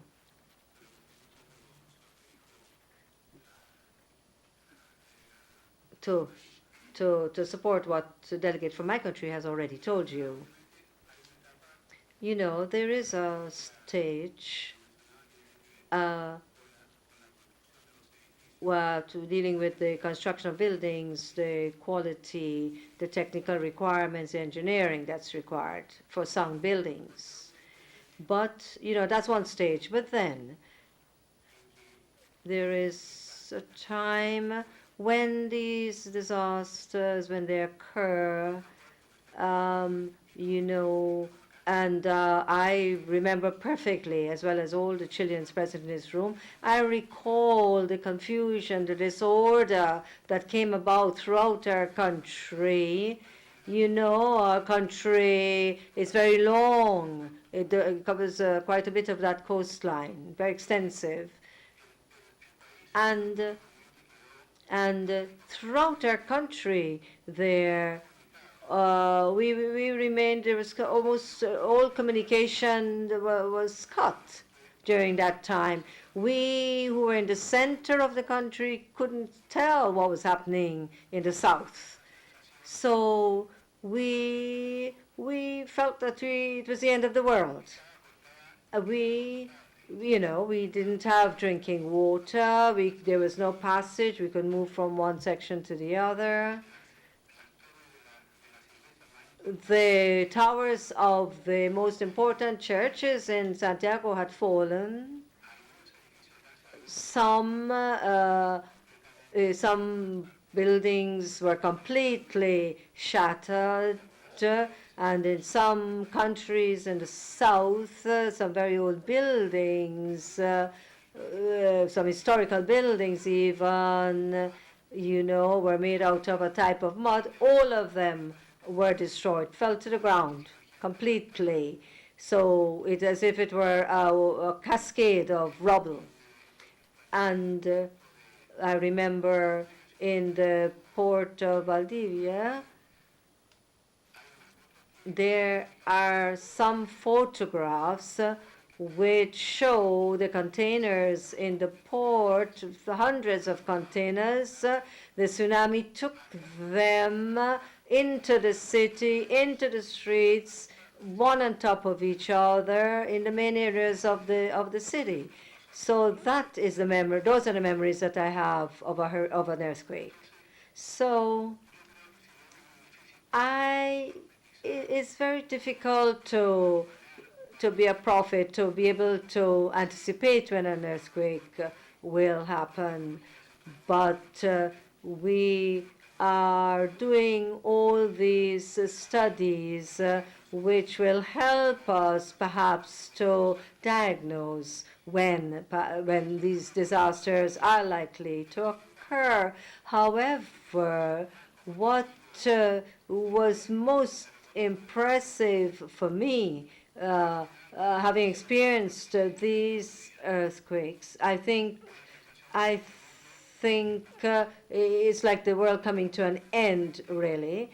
And one feels that when you face a disaster as bad as we have done, and also Haiti and other countries, unfortunately, there is no way in which really you can be so prepared so that folks cannot be traumatized to the degree that we have been. When all public services fall apart, there's no telephone service, for example, we can't communicate.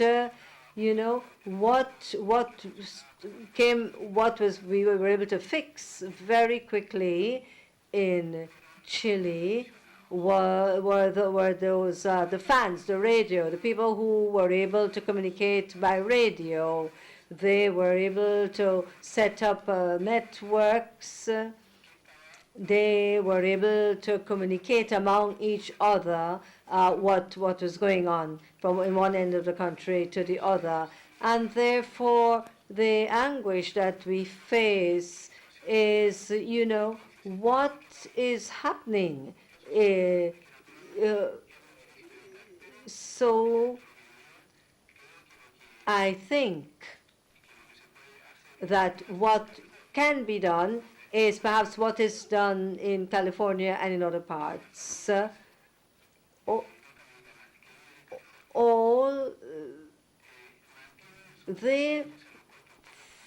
For example, it's like a story. They have closed houses. The houses are all closed up. They have their basement. They have their gardens. They bolt everything up. They have everything ready. They have bunkers. They set everything up where they can get news. They stock up with food, non-perishable items. They coordinate everything. They know exactly how they're getting from the offices to their homes. They have everything planned. And we didn't function that way. We wait until the last minute to know what is to be done. So, and if we did it that way, we would all feel better prepared. We will know, well, we have a plan. We know what are the basic steps to follow. We know what to do to get water and so on. So I think that it would be a good idea that we can follow the example of other places in the U.S., for example, California, I mentioned, to the degree of preparation, so we feel secure that we are ready to deal with the first steps of this emergency, and that there is a system in place that jointly we can fix things a bit better. I think that is very easy to do. Thank you. Thank you very much, sir. I'll take one last question. I recognize the lady at the back.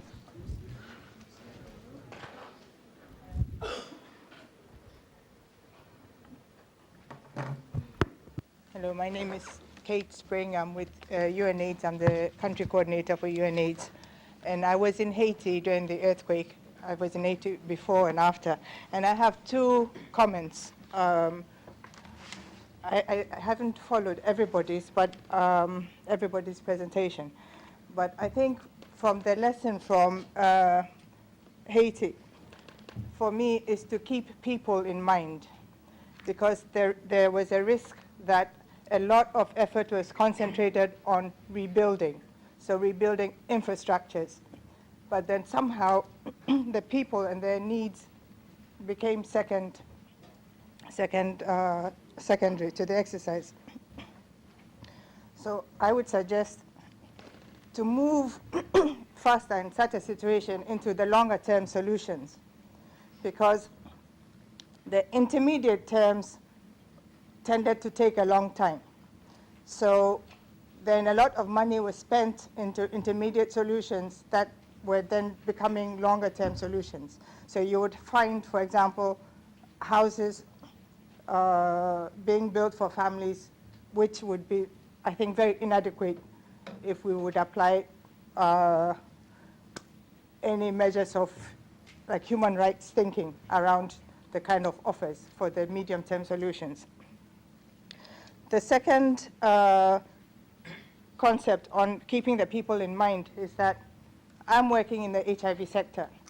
So we know that in situations of emergency is coming afterwards some kind of other crisis of HIV.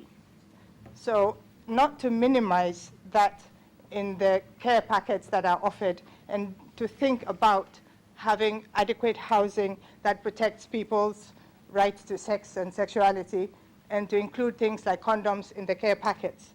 Because in the example of Haiti, we saw there was an increase in the HIV rate in those conditions where housing and lack of access to other services became the issue.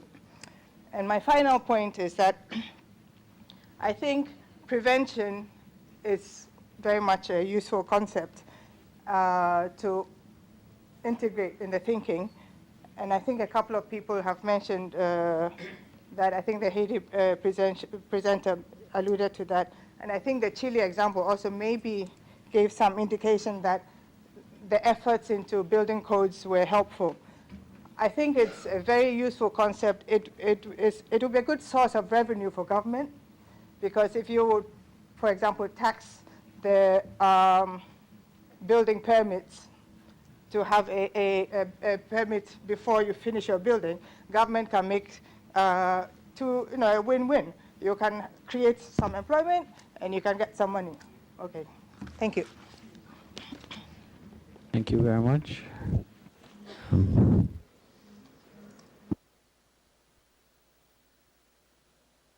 I think Dr. Pripitid echoed your sentiments in terms of the need for ensuring more longer term and medium to longer term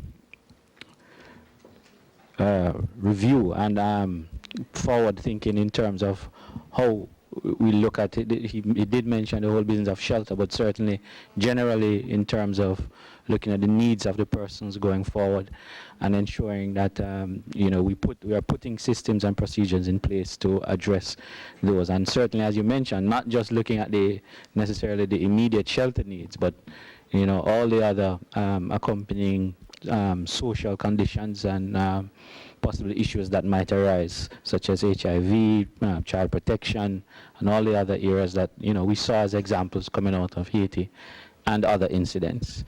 So thank you very much, ladies and gentlemen, for your patience, and let me thank our very distinguished panelists for your expertise and your wonderful presentations.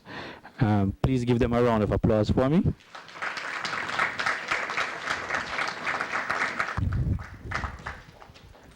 Yes, sir?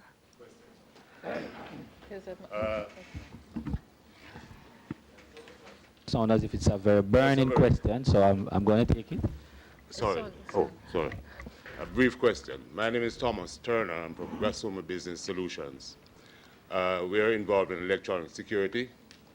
And question that I'm asking the representative from Haiti and Mexico. We have a similar situation in Jamaica where we have high crime problems. And research, I have found that a part of the general penitentiary was damaged in the 1907 earthquake, and this could happen again. How do you in Haiti and Mexico plan if you were to be struck again and the prisoners were to escape, as what happened in Haiti in the last time? How do we draw the line? Where do we draw the balance?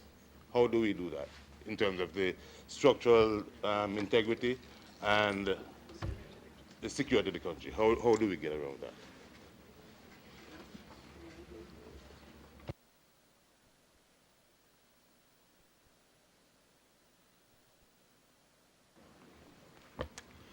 Yes, Dr. Perpetua.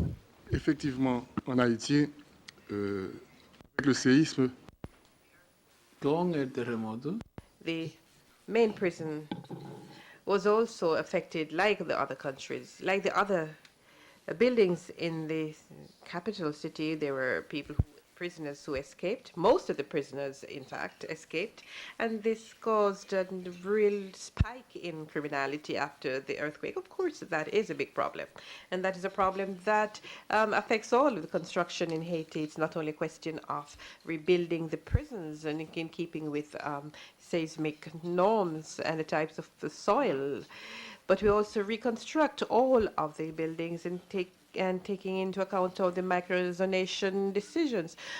Fortunately, we are solving the problem. The prisoners have been captured, were captured subsequently, but it's a problem that we have to bear in mind. We have to ensure that prisons are reinforced. If they're not reinforced, there will be another problem after the earthquake comes. Yes. Well, in the case of my country, that kind of buildings are in A-type. Ce type de bâtiment In an integral manner if an earthquake occurs. So we expect no big problems about that.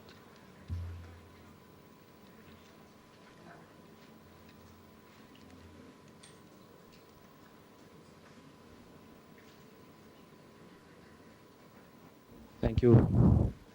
Thank you, Carlos. Okay, thank you again very much, ladies and gentlemen. Panelists, you are free to go. We will have a short break. Our organizers tells me that we're going to do our very best to get you out by 6. We recognize the energy in the room and that you are willing and ready to stay until 8, but we're going to ensure you leave by 6. And so 5 minutes, a quick water break whilst the other panelists get in place. And we will start promptly at 4:30.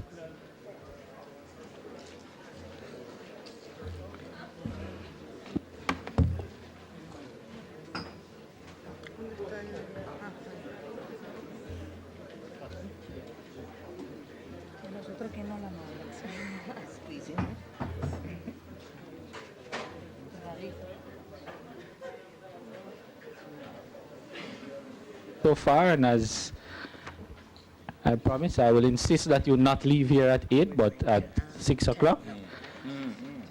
So we will get started quickly. Let me welcome to the podium the chair of the next session, Mrs. Eleanor Jones, Managing Director of Environmental Solutions Limited, longtime friend of the ODPEM and many of us here. Eleanor. Thank you very much. Give her a round of applause for me.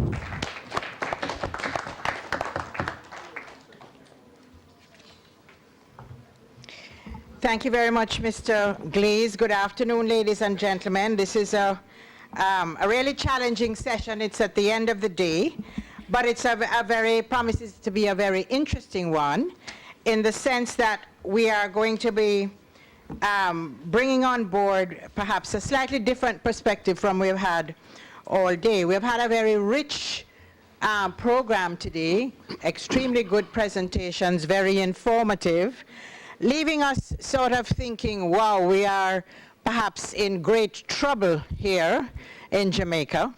And we heard from the last panel, we had lessons from several major events, and we heard what happened and why it happened. And I was particularly struck and rather liked the comment made by our Haitian colleague, which said that the disaster was really more a function of the inability to handle it. And those of us who have been involved with disaster risk management and the whole area of trying to reduce risk know that we define disasters as failed development because it is very often what we have failed to do as opposed to simply the hazard itself.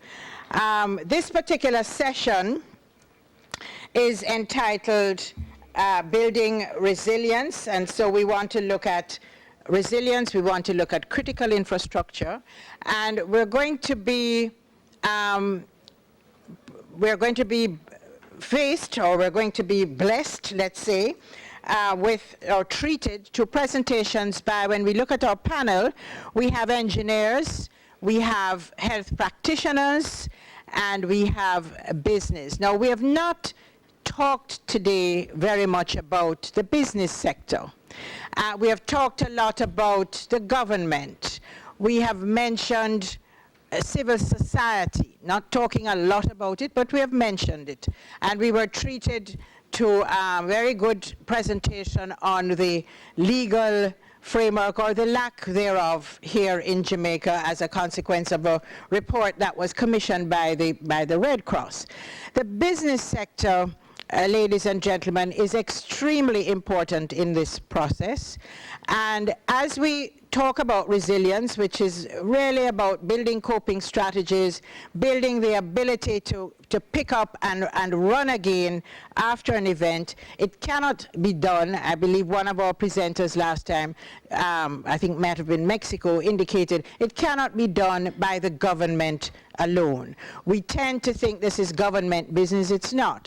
And if we are talking about reducing risk, if we're talking about economic development, which is what we really are, poverty reduction, then we must partner with all the critical sectors of our society, the business sector being very, very important, as well as, of course, civil society. Government sets the framework, they're responsible for the policy and so on, but really to make our systems go, we need to have all partners. So we're going to kick off with Professor Fred Krimgold, who is no stranger to Jamaica. And in fact, there are some of us who are very proud of the fact that we together, including Franklin MacDonald, participated in what was the very first mitigation conference held globally. It was held in 1984 in Ocho Rios, Jamaica. Fred was involved, Franklin was involved, I was involved, Keith Ford was involved in terms of the room here, and there are people like Ian Davis and other persons who were there, and we reflect on what has happened in the discipline since then. So we're very pleased to welcome Fred. He was here when we celebrated the 25th anniversary of that meeting a few years ago at the Caribbean Disaster Management Conference. Fred is director of the Disaster Risk Reduction Program at Virginia Tech and director of the Advanced Research Institute. He's an engineer by profession and has had, many roles. So I'm going to just introduce Fred to begin with, and then we move along as we go. Thank you very much. Help me welcome Professor Krimgold. Give me a poke at 10 minutes. Huh? Give me a poke at 10 minutes. Okay. Oops. Well, thank you very much. I'm very pleased to be here and to participate in this meeting, which really represents the exercise of uncommon foresight. Too many of the conferences that we participate are reviewing damage and reviewing failure. And here's a case where Jamaica and the government of Jamaica and the municipality of Kingston is anticipating and looking forward to reducing future loss. And this is exactly what I think all of those of us that Eleanor mentioned have dedicated our careers to. So I think this is an excellent and propitious event. I'm going to speak very briefly on the topic of critical infrastructure resilience. And I would say so far during the day today, we've been, I think, very thoroughly convinced of the threat of potential seismic activity affecting eastern Jamaica and the Kingston area. And we have not focused so much attention on the target at which that threat is directed. And there are really sort of two categories in the physical environment that we look at primarily. One is buildings, and the other is what's between the buildings, that is infrastructure. And particularly in urban areas, infrastructure is of critical importance. That is that it is the infrastructure that makes the buildings functional and allows us to carry out the purposes of those buildings. And so one of the things that has been relatively recent in gaining attention from the engineering community and from the urban planning community and the disaster community is the continuity of service provided by urban infrastructure systems.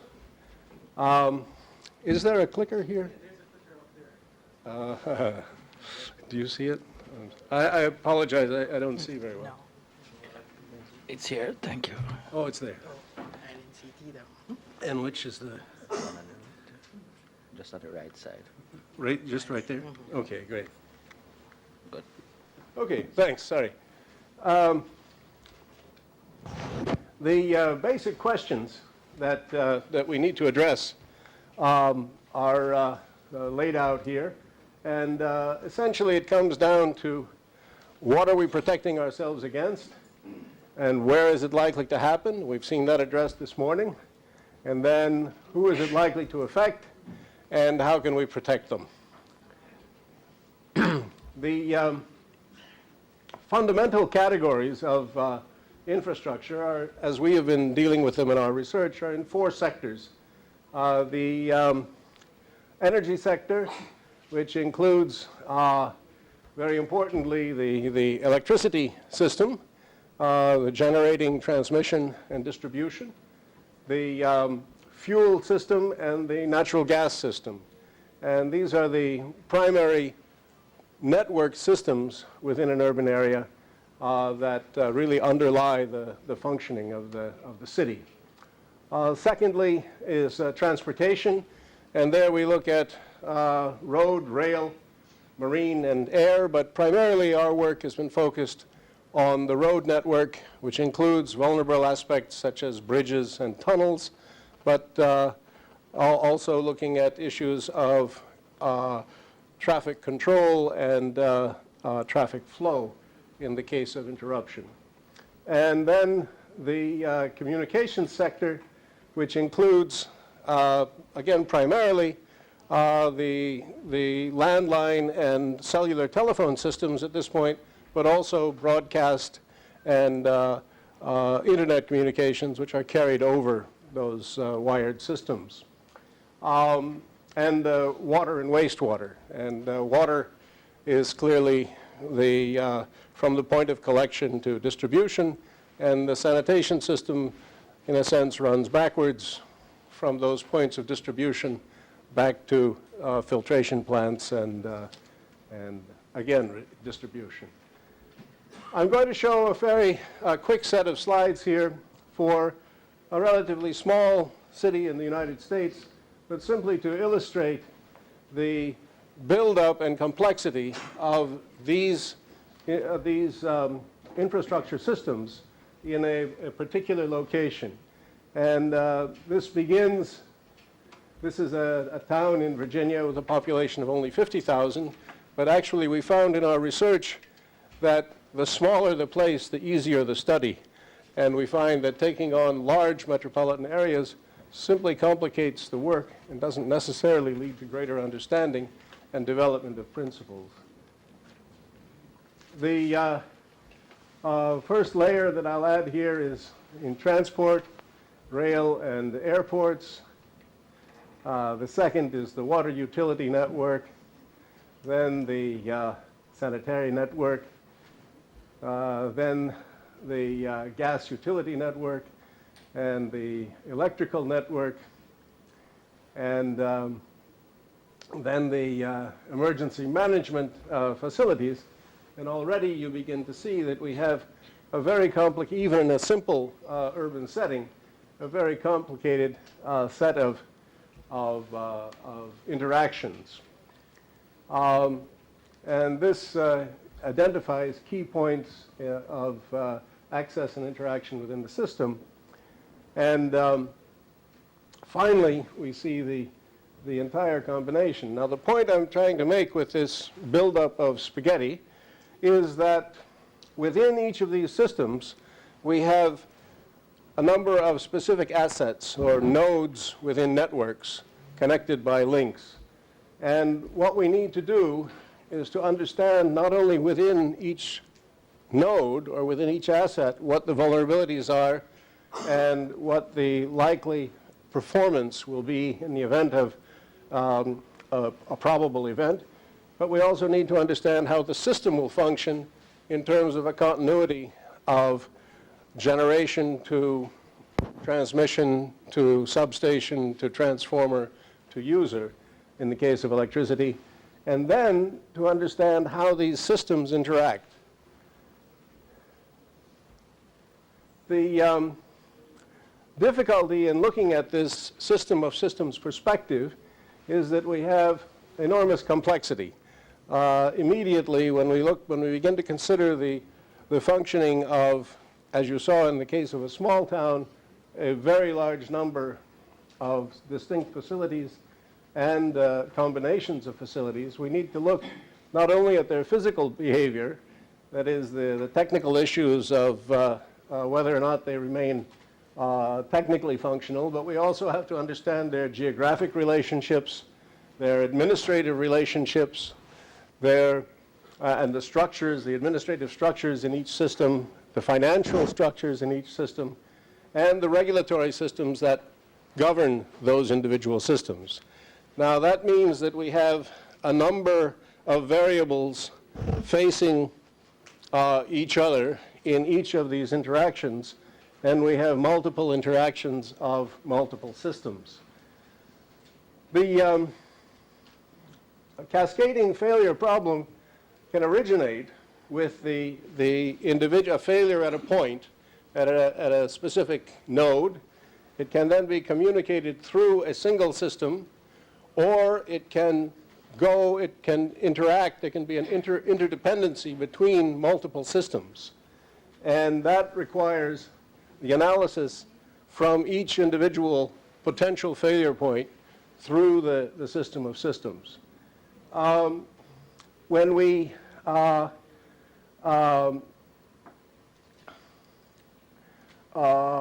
look at the interdependencies, we can see that, let's see, I think I have a slide that gives... Fire response. Fire response. Oh, yeah, the fires, thank you. an illustration of this interdependency in a fire response system.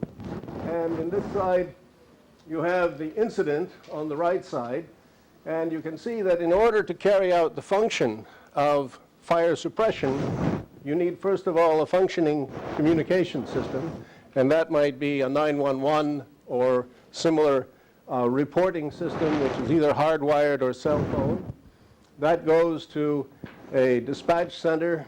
That needs to be communicated to the fire department. The fire department is then completely dependent on the transportation network in order to reach the destination. And once they reach the destination, they're entirely dependent on the water system in order to be able to fight the fire. So what we see here, this is just a simple illustration of the fact that a single function involves the interaction and interdependency of a number of these critical infrastructure systems. And I think this is the sort of analysis that we need to go through in understanding how a city like Kingston is likely to function in the event of an earthquake. That is, we need to understand in a thorough way. And I think there was a very good beginning in the study that was presented this morning, looking at specific points, generating plants, other major facilities, but we now have to go beyond that to understand what the systems and the system interactions are in order to, first of all, understand what kinds of failures we're likely to experience, and secondly, to see what kinds of actions can be taken to interrupt those dependencies. That is, where can we have emergency generation to replace or to support an emergency facility like a fire station or like a pump in the water system or like a cell tower in the communication system in the event of loss of power, and where can we make substitutions that will allow us to continue functioning in the emergency period. What have I got? Oh, sorry.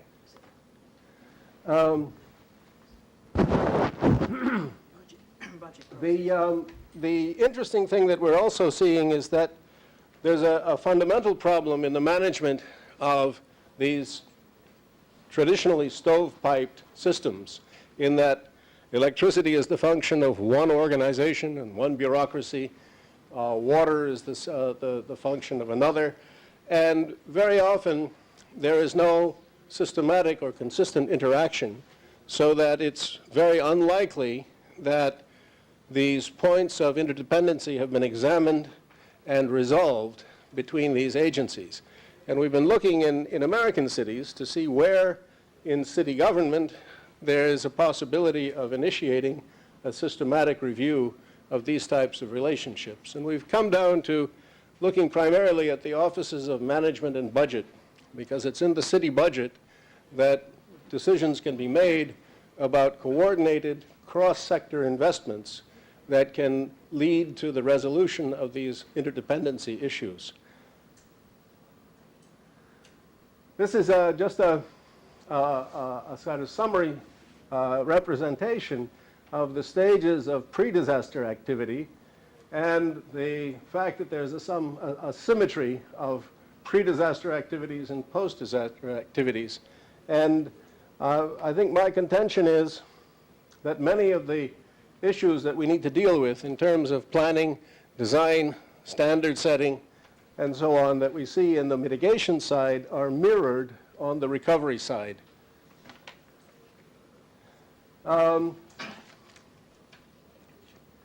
The conclusions that I'd like to draw are, I have to get a little closer to draw them, that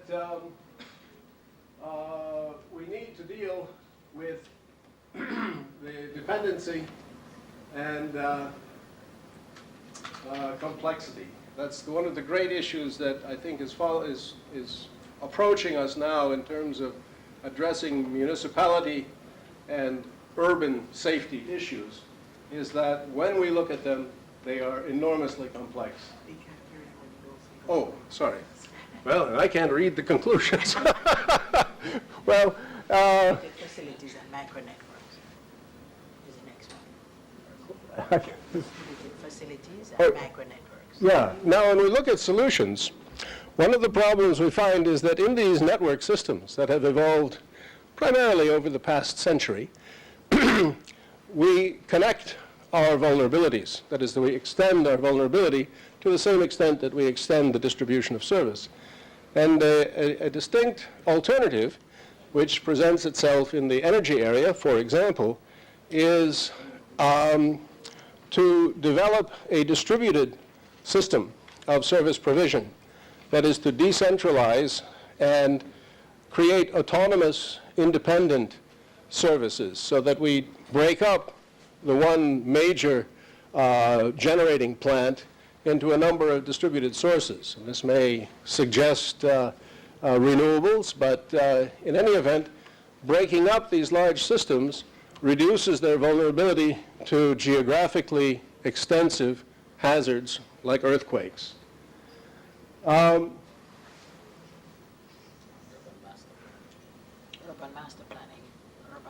The other critical factor here is that when we look at the urban growth process, the development of infrastructure drives the development of urban structure.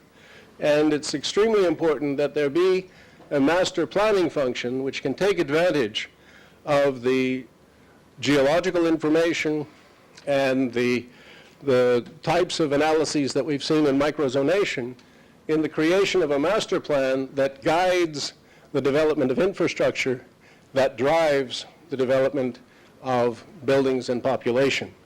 And so the role of master planning as a component of disaster mitigation is absolutely central.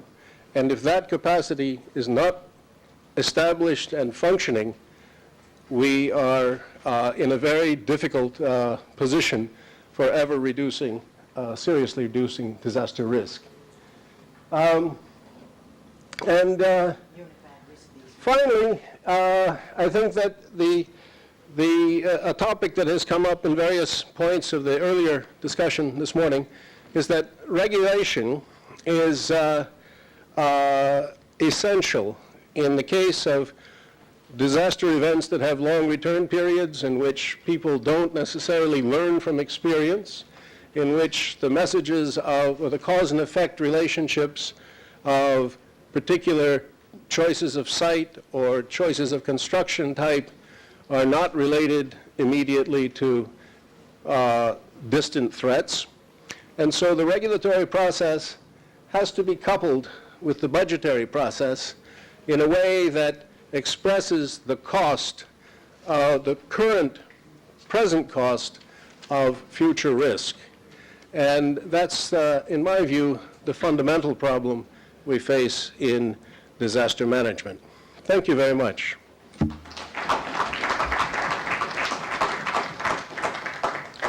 Thank you very much, Fred, introducing some really good food for thought there, some new perspectives.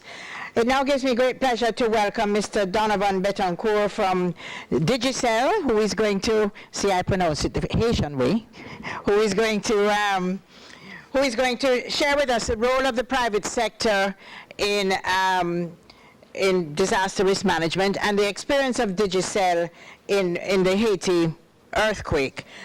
Donovan is head of facilities and technical operations at Digicel and has responsibility for asset management, business continuity planning also. We're going to hear more about that later on from Dr. Davidson.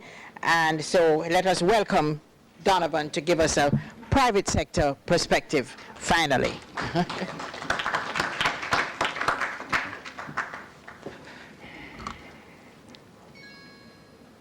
Good afternoon, ladies and gentlemen.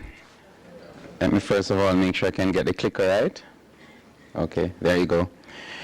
Okay, first of all, I want to pay homage to my good friend, Frank McDonald. Frank was actually the person who introduced me to disaster management.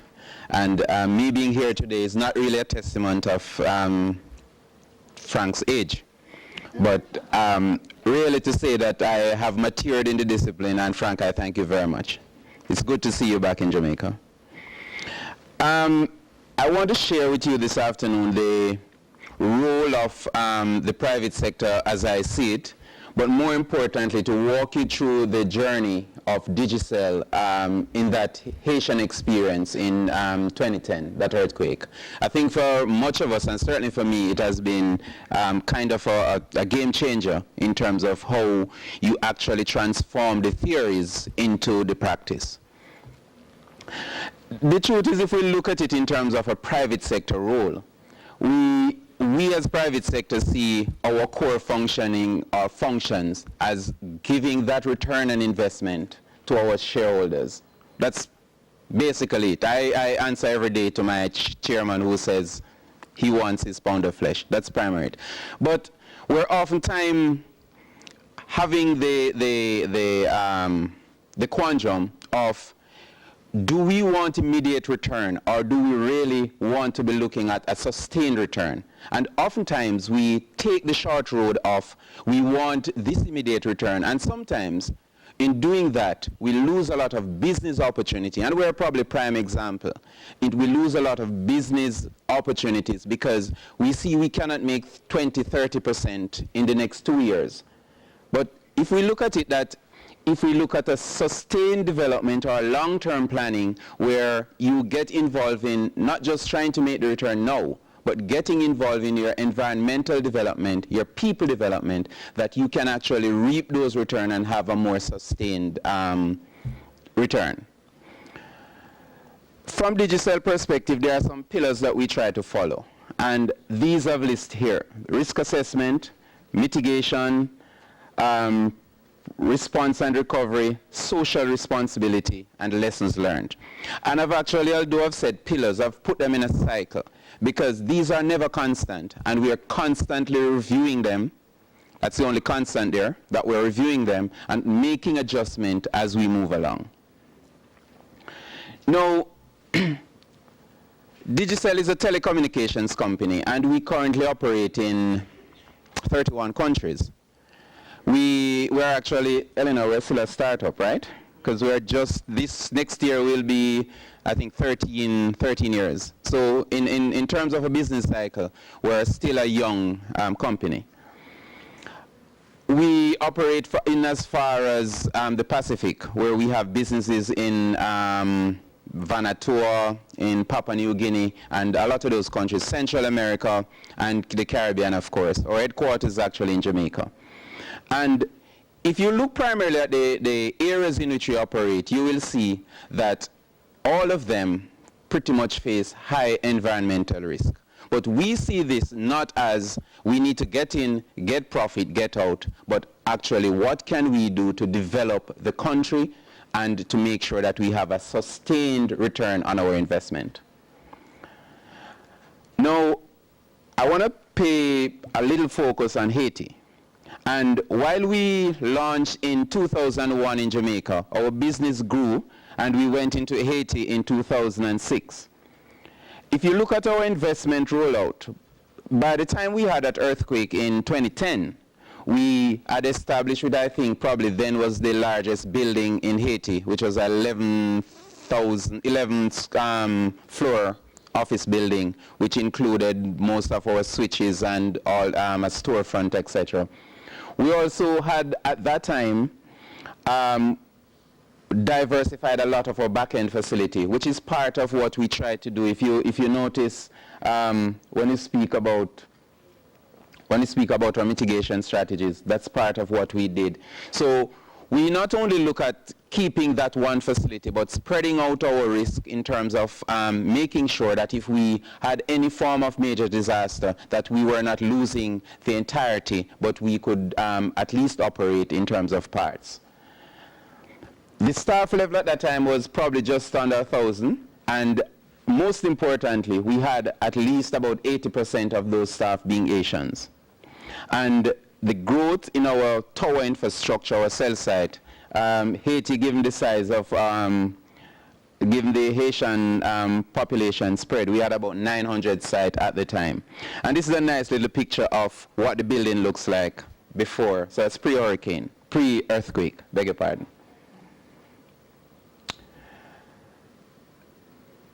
So if I take the first pillar and we look at how we approached it. So first of all, as a business, we looked at all the risk in Haiti. We looked at the political and the social risk at the time. And of course, all of us know just about when we got in there in 2006 was recovering from a lot of the coups and the social instability. As a matter of fact, we had some while we were there. We had security risks to staff and to properties, and we look at how do we protect these.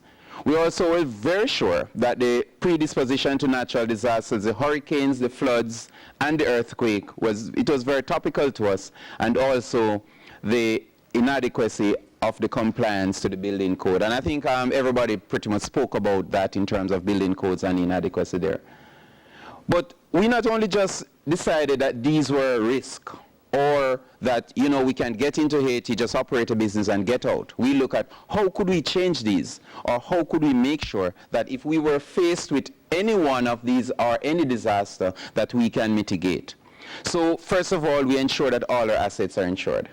And that's key in terms of operating any successful business, to ensure that you have your properties, your assets fully insured. We had security plans, and given the instability, we didn't take things for granted. So we ensure that where staff need to go home, we provided transportation. We ensure that where people felt that they were at risk from a security perspective, that we provided that kind of service. And also, where we required, for example, we know at the time there was not a lot of public electricity. So we had to use a lot of generators in the field. And we ensured that we built proper perimeter fencing. We had proper facilities to protect these infrastructure. But in terms of the codes, we ensure that all our facilities, buildings, towers, were built to international standard. But you know, one of the things that we say in terms of Haiti, that there's no building code, or there's no following of building code. They're actually building theirs with which were actually following the correct code. Because we had 3 buildings where we operated from. And post-earthquake, we had no serious damages to any of those buildings. We had one in the Hexagon, we had one in Assyri, and we had one in Turgeot. And all of them, while they had damages, because we would have taken the time to ensure that these buildings were built to international specification and could withstand those disasters. We ensure that our critical data, our subscriber information, and all our IT system were actually backed up and backed up off island. So if it is that we're going to be losing all of our services, then what is our recovery time? How soon can we get back up? And we of course ensure that we had our business continuity plan fully in place as Digicel Group. It was then, it is still now, and I think that is one of the things that for any successful private sector business you have to have. You know, for me, this was one of those moments. We're actually in a management meeting when we felt that tremor. And I think a couple minutes after, we thought it was probably somewhere off Jamaican coast. So we felt it, we moved on. We said, okay. About 40 minutes later, we realized that we're actually not getting our usual communications out of Haiti. And later on, we realized that, as it were, everything had happened. We spent that night, and as a corporate company, as a private sector company, this is our commitment. Our CEO was on that night. Our CTO, our CFO, we started planning immediately to ensure that come the next day, we had a plan. We had a plan that we're rolling out. And so we spent, and as a matter of fact, our chairman was on the phone asking, what are we doing? We have to give regular updates, etc. The next day, Digicel was actually part of that first response team in Haiti. We had several technical people on the ground doing the assessment and trying to understand what it is that we need to do. Now, when you compare the damages that were experienced in Haiti versus what we experience as a company, it is sometimes mind-boggling. So if you look at it, for example, we had 5 deaths in the entire staff of direct staffing of about 1,000. We had 5 deaths, which is, if you use the 250,000 numbers that is being used, then that ratio is about 1 in 50,000 for 5, yeah, 5, yeah. Of that number, remember the earthquake happened, I think, just about 5 o'clock when people were getting ready to leave office. So you would have had probably everybody at the office or just about getting out of the office. Of those 5 persons who died, actually only 2 died at the office on the premises. The other 3 died in their own private sphere. But they were staff members, and so we have actually counted them as part of our casualties. And the 2 persons who died at the office died when a perimeter wall, which we had constructed prior to starting our building. So we had a local contractor build this perimeter wall. The perimeter wall caved in, and 2 guys. So in total, for the business, we lost 2 people directly. In terms of the building itself, the building, and if you look at the end of the slide, that's the building after the earthquake. It's still there. It suffered cracks and a lot of twist and turn, but basically it was there and we were operating there the very next day. We lost 1 of our switches of 3, and the 1 switch that we lost, incidentally, it's not that the switch was lost due to poor construction or the building failed. It was actually due to improper installation of the equipment. So basically, we had all of these racks, and the racks were not tied, so basically the racks toppled when the building swayed, and everything went down. So you pretty much lost that switch. But the fact of the matter is, that was 33% of our capacity. We had 66% of our capacity on which to operate. So for us, it meant it was almost, and I'm saying almost, business as usual. From our cell sites, of the 850 or 900 cell sites that we had, we lost 40. And we lost none of our greenfield infrastructure. And greenfield infrastructures, these are the ones that we build actually anchored into the earth. The ones that we lost were pretty much those built on rooftops and existing infrastructure. And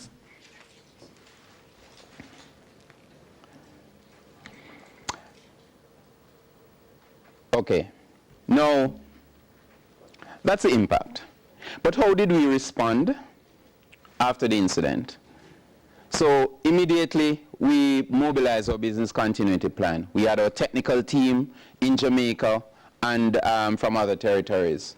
We had a reconnaissance team led by myself. I was there in Haiti the next afternoon, leading a team to make sure we understand what were the needs, and not just the needs of the business per se, but the needs of our staff, which is very, very important and cognizant in our mind. We sourced material, activate our insurance plan, and also one of the things that we did was we created, for the duration of that restoration, a permanent committee that managed everything that happened in Haiti.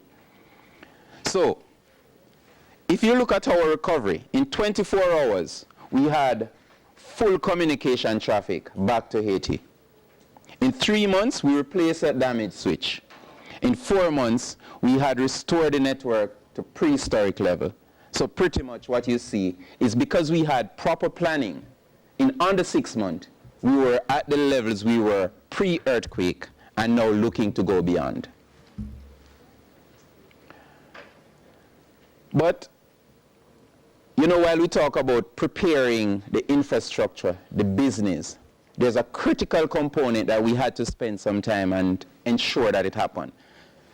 We had to make sure that we look after the staff. And that's very important as a business. Don't take it for granted. We had to make sure that our partners, our NGOs and our government officials were able to be in a position where they could manage. We took a lot of, or supported a lot of the organization that came out of Jamaica, ODPEM, we had the Jamaica Defense Force, we provided communication equipment, satellite phones, etc. to make sure. And the list, we have listed it here. You may look at it in terms of, this is a lot of money, but it's not. It was a lot of need.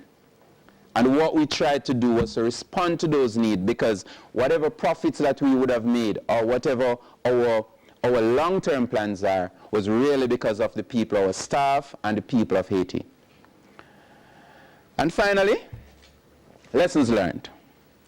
The importance of complying to standards. So right after that earthquake, I was mandated to ensure that all of our buildings, at the time we didn't have 31 markets, I think we had about 20 plus markets, but all of our buildings were tested and ensured that they were meeting the seismic code.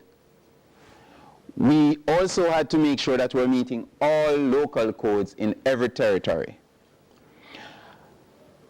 We learned that it was important to forge relationships with the government, and we have done a lot of it in Haiti, with the Haitian government, with the Bill Clinton Foundation, and we have done a lot in terms of building back the markets and ensuring that people can actually get back to their normal lives. And also, the importance of a proper business continuity plan. That cannot be overemphasized, because at the end of the day, if you do not have resilience, if you do not have redundancy, your business will not continue. Thank you very much.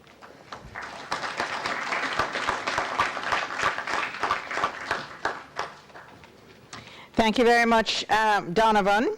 We want to move right on to our next presenter. You have had the case presentation of Digicel, but this is more the general. How quickly your company gets back to business after an earthquake, fire, or flood often depends on the emergency planning you do today. And of course, when we're talking about emergency planning, we must understand that this emergency planning process involves not only the government, but the private sector, and the agencies, but also it involves the community. And that is where wearing the hat of public health, right, this is where I think that this is the bottom line as far as I'm concerned. If the community is not involved, I don't care how good you are, you're not going to be sustainable as a company, right? And this is where I think the bottom line is. Though each situation is unique, any organization can be better prepared if it plans carefully, puts emergency procedures in place, and practices for all kinds of emergencies. And the cost of that is not all that difficult. Sorry. The first thing that every business has to do is to make a plan. In other words, create a planning team and must include co-workers from all levels in planning and as active members of the emergency management team. And of course, you have to focus on the leadership of that team, that is those with expertise vital to daily business functions. You cannot leave out the gardener. He might just be the one who knows where that particular turn-off tap is for your gas. You cannot leave him out. You can't leave out the person who is cleaning out the bathroom. He might just be the one to tell you exactly where the drain leads to, right? And so the planning has to involve every single member, but of course with different kinds of what we call training, right? Now, disaster planning must account for both man-made and natural disasters. Most often than not, we have disasters in companies, right? And of course, when I'm talking about man-made, I'm talking about occupational health and safety. The Ministry of Health had to abandon the building. For years, people were being sick in the building because of sick building syndrome. PAHO was in that building, and I think it got out early. I'm not sure if it got out early enough, but it's now hosted at the university. The fact is that these, some disasters are not explosive. Some disasters are gradual. And if we look at the pattern of some diseases, especially cancer, we see its epidemiology, were taking place over years before it manifests itself. Just look at smoking, for example, and the disaster that it has caused in relation to its impact on health and disease in human populations. And so therefore don't look at a disaster. We, from the standpoint of public health, don't look at a disaster purely in terms of just an explosive event taking place. We also look at secular trends, we look at trends over time, and we, in fact, determine exactly, based on our research, where this is going. The Bureau of Standards must take these into consideration.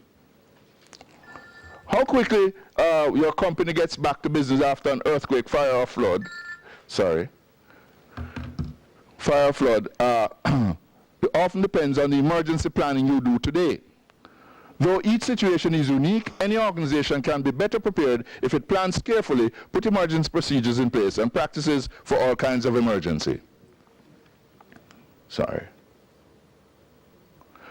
Now, this slide here, it's not being projected properly, but basically what it looks at the different levels of disaster, right? Negligible, somebody's trying to get me, but as a doctor, I sometimes have to turn off my phones. Yes, I think it's off. Negligible, and these have to, it's defined here, and this is just basic information that every business must have for business planning, right? Showing, for example, the different types of disasters, and of course, what you would refer to as catastrophic, which you refer to as critical, which you refer to as limited, and which you refer to as negligible. But I want to mention one particular disaster that Jamaica, in fact, is at risk. And that has to do with the whole question of the epidemic of cholera that's taking place in Haiti, and which has affected Dominican Republic and also Cuba. Why I say this is because for 31 years Jamaica was completely free of malaria. We never had any homegrown cases of malaria. Yet in 2006 or 2004, somewhere around there, I have the data, we developed an epidemic of malaria. We didn't even know that we had the Anopheles mosquito in the inner city there. But there was a contraband relationship between Haiti and Jamaica. And we developed 154 cases of malaria, P. falciparum malaria from Haiti. Our public health team on the ground were able to curtail that epidemic, put it under control in record time, and be able to deal with it, both from the vector control standpoint, entomological control, etc., etc. And so therefore we have an early warning system as far as the management. And if you look at all the disasters that Jamaica has had over the past 30, 40 years, and you look at the aftermath of these disasters, however badly they may be, you will see that you do not get the kind of communicable diseases like an outbreak of gastrointestinal disease, fevers, etc., or the consequences as a result of this, because we have on the ground teams that have experienced public health nurses, experienced public health inspectors, and of course a system that is distributed both with private and public sector through every single district and community in this country.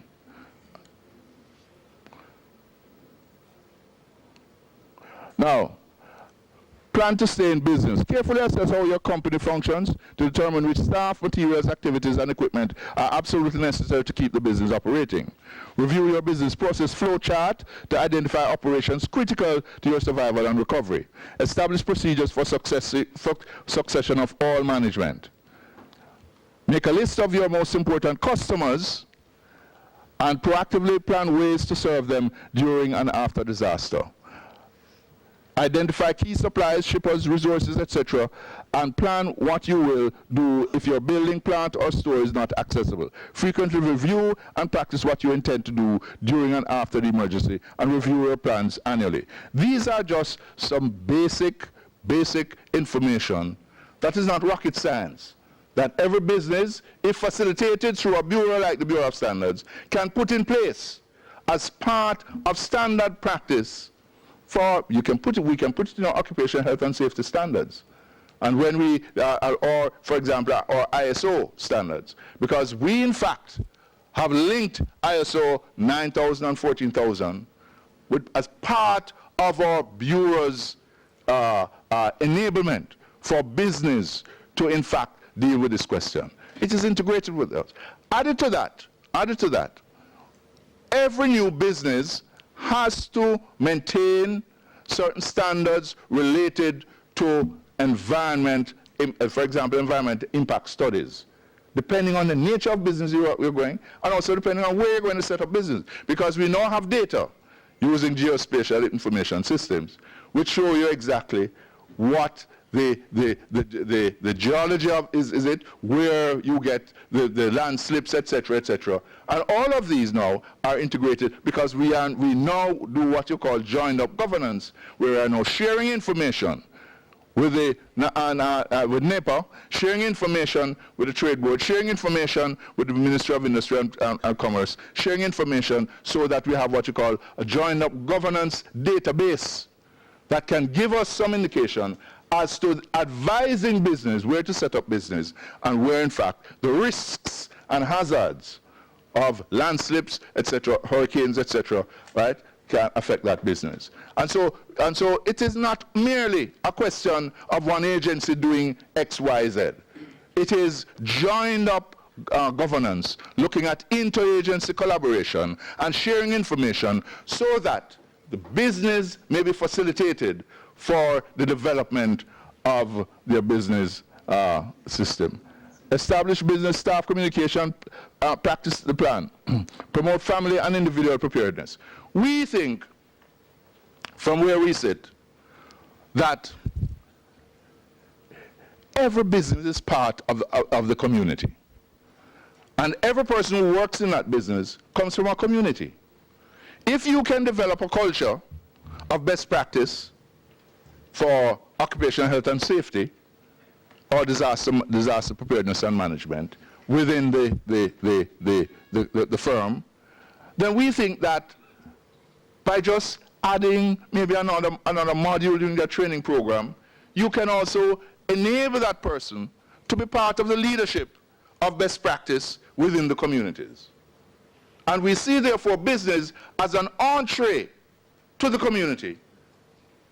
And this dynamic relationship between community and business is always related to your investment in that labor force that you have in the business.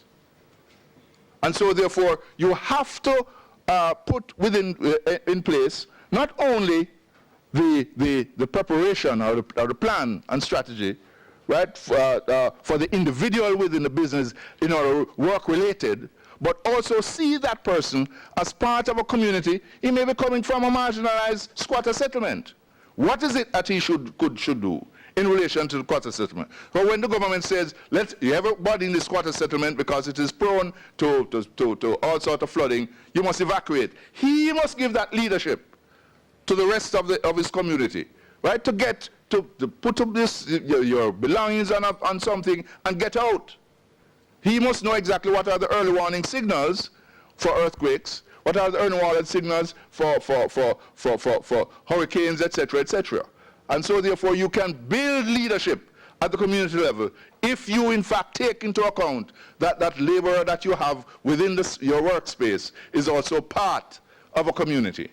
And that responsibility, I think, is more important to me than giving a handout after the disaster, your corporate person than giving a handout after the disaster has taken place. Right? So the link between the community and where the people live, where they come from, and the business, to my mind, is a very important preventive measure for the disaster question. Promote employee health after the disaster. That creates confidence of between the relationship. Now, protect your investment, of course. We see Digicel doing that. Reviewing insurance coverage, prepare for utility disruption, secure your facilities, secure your equipment, improve cybersecurity. And finally, basic emergency preparedness. You can train all your staff, right, to deal with the question of emergency preparedness. First aid, damage assessment, shelter management. Most of these persons and their families will be in shelters. And so therefore, it is also good to train them in shelter management as part of your thing. Finally, community emergency response. Now, one of the good things about Digicel and ICT is the CUG. Right? That is the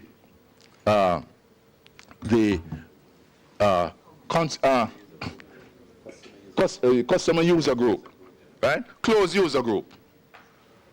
This, to my mind, is a very important part of the ICT technology. When you have, right? Because usually after the disaster, your communication system like Digicel, they find a way to put it up on, because their competitors are going to put it up anyway, right? And once you have your business and you have a closed user group, where you can find your person, your key person, right, somewhere, and you can communicate. This, to my mind, is what modern technology has given to this whole question of disaster preparedness, which is a critical infrastructure. Because that communication network is what now can tell you, can create the conditions as to how quickly you get back to a sense of normalcy. Thank you very much.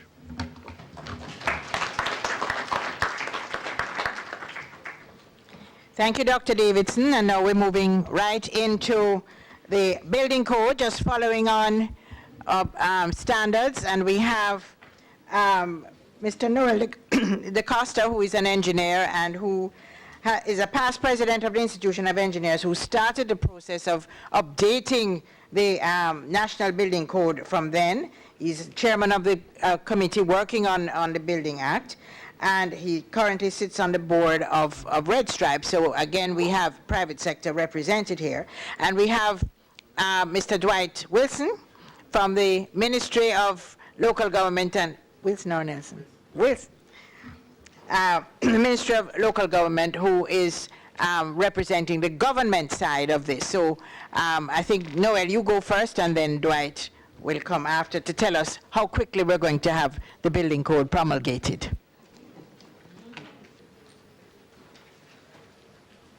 Thank you, Madam Chair.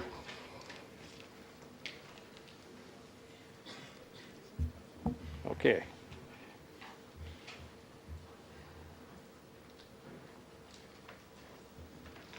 Okay, you've heard all morning about the building code and how useful they are. First line of defense against damage from natural hazards and help to safeguard public safety. And they embody the knowledge, accumulated knowledge of scientists, engineers, etc. They are provisions that must be observed in construction and design maintenance of buildings so that lives are protected, physical damages is limited, and structures such as prisons, as we had heard earlier, hospitals, as we have also heard, remain not only standing but operational. You can draw your own conclusions from that slide.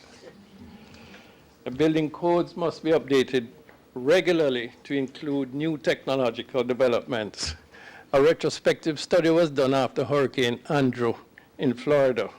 And the study revealed, because the new edition of the code came out just at the time of the hurricane, it revealed that if the new code was available prior to the hurricane, 60% of the damage could have been avoided.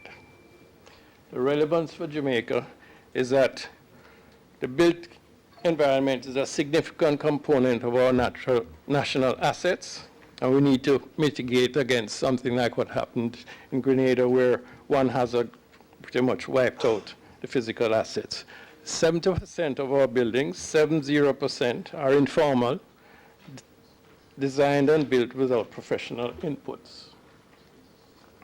And 40 to 70% of the buildings we estimate in Kingston are expected to collapse under a major seismic event. Now, why is this relevant for us? The current legal building code is 106 years old, and so it's sort of outdated. In 2003, the Jamaica Institution of Engineers led a team that decided to adopt the International Building Code as a base document and to develop appropriate application documents. Now, application documents will specify environmental and other conditions peculiar and relevant to Jamaica and incorporate local hazards, and also construction practices that are peculiar to Jamaica and include energy efficiency features. Why adopt the IBC, the International Building Code? It's easier to stay current. It's best return from limited resources because it's been developed by others. The IBC is the International Building Code of the International Codes Council of the United States, and their codes are used in several countries.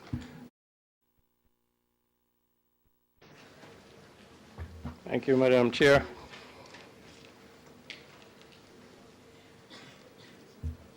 Okay.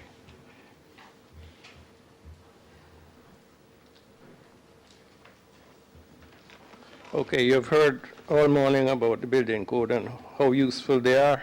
First line of defense against damage from natural hazards and help to safeguard public safety. And they embody the knowledge, accumulated knowledge of scientists, engineers, etc.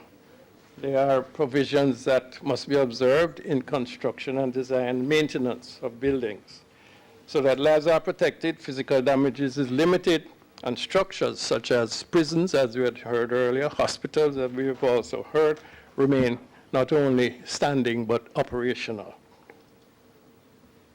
You can draw your own conclusions from that slide. The building codes must be updated regularly to include new technological developments. A retrospective study was done after Hurricane Andrew in Florida, and the study revealed, because the new edition of the code came out just at the time of the hurricane, it revealed that if the new code was available prior to the hurricane, 60% of the damage could have been avoided. The relevance for Jamaica is that the built environment is a significant component of our national assets, and we need to mitigate against something like what happened in Grenada, where one hazard pretty much wiped out the physical assets. 70% of our buildings, 70%, are informal, designed and built without professional inputs. And 40 to 70% of the buildings we estimate in Kingston are expected to collapse under a major seismic event. Now, why is this relevant for us? The current legal building code is 106 years old, and so it's sort of outdated. In 2003, the Jamaica Institution of Engineers led a team that decided to adopt the International Building Code as a base document and to develop appropriate application documents. Now, application documents will specify environmental and other conditions peculiar and relevant to Jamaica and incorporate local hazards, and also construction practices that are peculiar to Jamaica and include energy efficiency features. Why adopt the IBC, the International Building Code? It's easier to stay current. It's best return from limited resources because it's been developed by others. The IBC is the International Building Code of the International Codes Council of the United States, and their codes are used in several countries. And why did we pick that to be the, am I going the wrong way? Why did we pick that to be the model? Because it covers all of the natural disasters that affect Jamaica: hurricanes, earthquakes, floods, landslides, storm surges, etc. Now, our building code has not been updated since 1908, and other useful codes have been used, but most of them are past their useful life, like the cubic, which is the Caribbean Unified Building Code, and others have not been updated since the 1980s. So adopting the IBC means benefiting from the triennial updating of that code. And I made sure I looked up that word, not triannual. Triennial means it's updated every 3 years. The commercial benefits is that with an acceptance that our buildings meet international standards, reinsurers will treat us no less favorably than other risks within the region. Tour operators are now requiring that resorts are built using accepted international codes. In 2009, the JIE handed over 11 application documents to the government. Now the IBC, the International Building Code, plus the application documents constitute Jamaica's building code. And there are currently voluntary standards which are held by the Jamaica Bureau of Standards that Professor Davidson alluded to earlier. But they are voluntary standards. So we need a National Building Act to make the use of the code mandatory. In 2010, the JIE and the Bureau of Standards initiated activities to develop a new Building Act and regulations. And we brought several stakeholders together, government, the NGO community, private sector, and we brainstormed what the act should look like. The regulations for the act are still work in progress. Now, the purpose of the act, as I said earlier, is to make mandatory the use of the National Building Code. So the building code, the updated building code exists. It is a voluntary standard. It resides at the Bureau of Standards, but it needs the act to make it mandatory. It will also define the jurisdiction of the local building authorities and facilitate the accreditation of building products, construction methods, components, and systems. Also, the purpose of the act, provide effective and efficient systems for issuing building permits, regulate training standards, certification and licensing, and establish an appeals process. The act foresees the establishment of a building practitioners board, and their role will be to provide guidelines for licensing systems, review the performance of building practitioners, and apply sanctions where appropriate, make recommendations for licensing qualifications and other issues. And the establishment also of a building advisory council to advise the government on the administration of the act and any regulations made, recommend policies, strategies, plans, and programs for the building industry, and ad hoc committees to undertake specific tasks. So what will be different? Code-compliant designs and construction should be carried out only by legally registered or licensed professionals. And the building approval process could be much quicker if contract drawings, documents, and so on are sealed and accepted by registered professionals. All inspectors, regulators, building practitioners, and officials should be ICC, that's International Code Council certified. Local building authorities need not have all the compliance expertise in-house, as they could contract this. The law would allow them to contract this where practicable. What else will be different? A one-stop shop approval at the local authority. Right now, anybody requiring approvals for building have to make a trek to several different agencies. This act will try and bring all that together.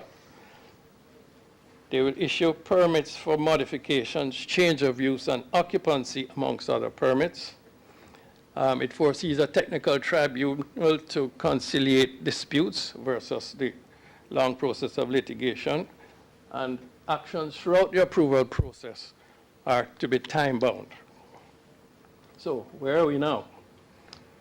The working group has reviewed several drafts of the proposed Building Act, and we have some outstanding concerns, which include the ambiguity between the role of the building practitioner, who is the implementer, and the building professional, who is the designer. Right now, the Act really doesn't differentiate between the two, except that it requires the designer, who are the engineers, to be registered under a different Act. We want local authorities should be able to contract certified professionals as code officials. And the issues of monitoring building use and change of use and mandatory inspection of certain buildings, these are some issues to be sorted out. Address the adequacy of fines for breaching stop notices, and there's still some confusion between various certificates of compliance. So, the next steps. Our concerns have been communicated to the Chief Parliamentary Council, who will hopefully make the appropriate amendments and pass the bill on to the Legislative Committee of Cabinet, who will then take the bill to Parliament, where it may be examined by a joint select committee. And the bottom line, the target for passing and promulgating the bill is March of 2014, which is next March coming. Thank you.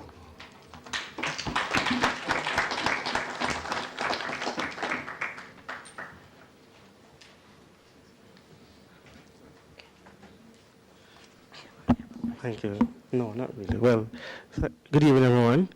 And, well, just to say that Mr. Da Costa has essentially covered just about everything that I had intended to say, for which I'm very grateful at this very late hour.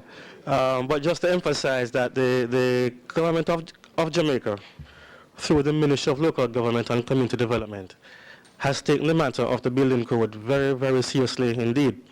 And we, after several years of trying to get the act passed, we feel that we are now at the stage where we are on what we would call the final lap. And as pointed out, we are gearing and pressing full speed ahead to have the act passed by the end of this financial year, which would be March 31, 2014. It is now at a stage where all the drafting instructions have been issued. The Chief Parliamentary Council has reviewed it, the Attorney General has reviewed it, and it will now go to Cabinet for review by a committee, after which it will then go to Parliament for full debate. Obviously, because it has to go through those debates, there's not much that we can say with respect to the details of it. But except that the Act is designed to ensure, first and foremost, safety of users, and also it will emphasize performance of the buildings that we construct. One of the things not mentioned in the previous presentation is that it will also give some more importance to access for the physically challenged in terms of our designs and our construction techniques. It will also seek to embrace new construction materials and techniques. It will encourage that sort of thinking. So the appeal process, again, is something that is going to be embedded in the Act. It's going to have an appeals tribunal, and it will have provisions for a fair hearing of anybody who has a gross arising from any action of any of the building practitioners or professionals. We're also going to be emphasizing green technology, or encouraging the use of energy efficient processes and systems as we seek to get in line with the 21st century way of doing things. With respect to seismic provisions, the IBC, the building code, was developed internationally, and our role through the Bureau of Standards was to adapt those international documents to suit the Jamaican condition.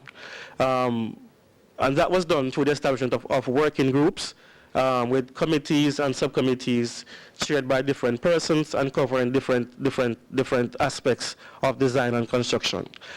I think, though, that the actual seismic input, while it existed, is not fully reflective in the code we have now.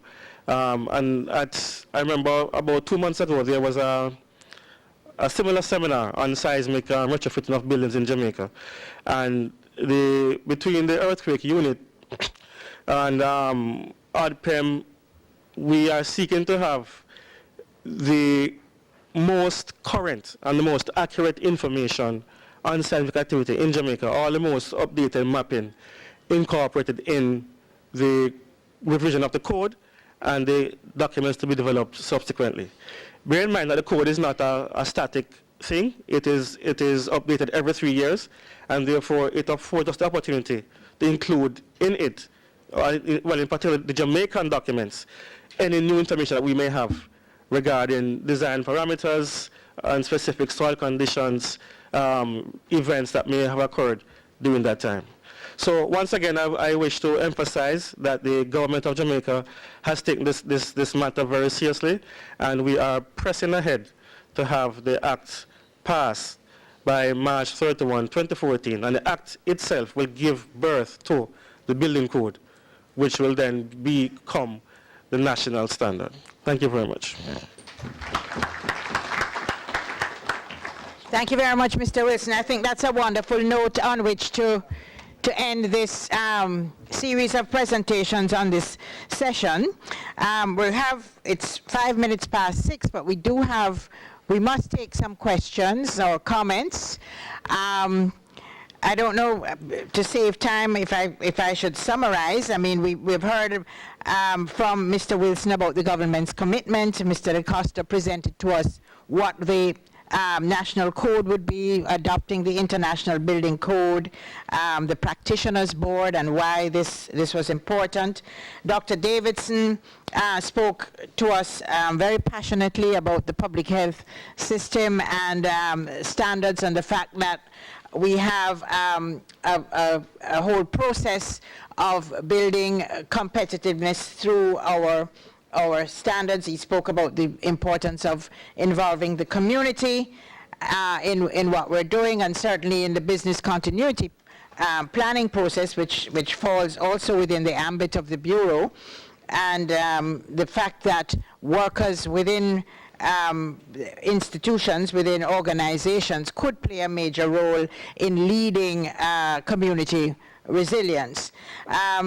Shalini, Ms. Jagnarayan, spoke about the Safe Hospitals program, and one important point that I thought we needed to take away was that while we talk about the importance of the structural soundness of buildings, the functional operation is very important. So if your building is standing and your hospital is standing, your health center is standing, but it cannot function, then it really is useless.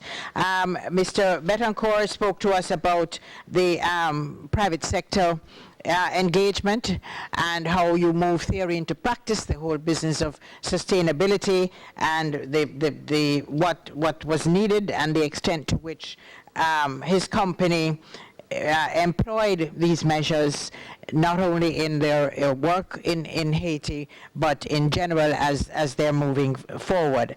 And then our first presenter, Professor Krimgold, talked about urban infrastructure, the importance for continuity of service, the different categories, and also looked at the interventions that are necessary to handle the disruption of the system, the interdependence being very important, and the fact that we needed to combine our regulatory and financial considerations as we move towards really effective building effective disaster risk mitigation or disaster risk reduction.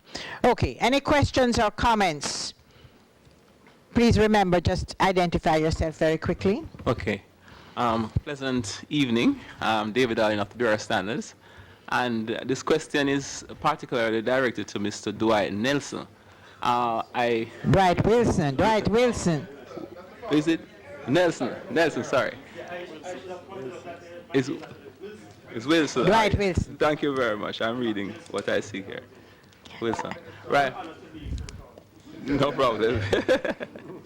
Right. I know that Mr. Da Costa gave us an update on the state of the building code, but I think, if I'm hearing clearly, there is a even further development that you mentioned, and I think it's worthy of special note, because it seems you are hearing something that is extremely current. You mentioned that the building code has gone to through the Chief Parliamentary Council. They have reviewed it, and that it has gone to the Attorney General for review, and that beyond that it is now going to the joint select to Cabinet, a joint select committee.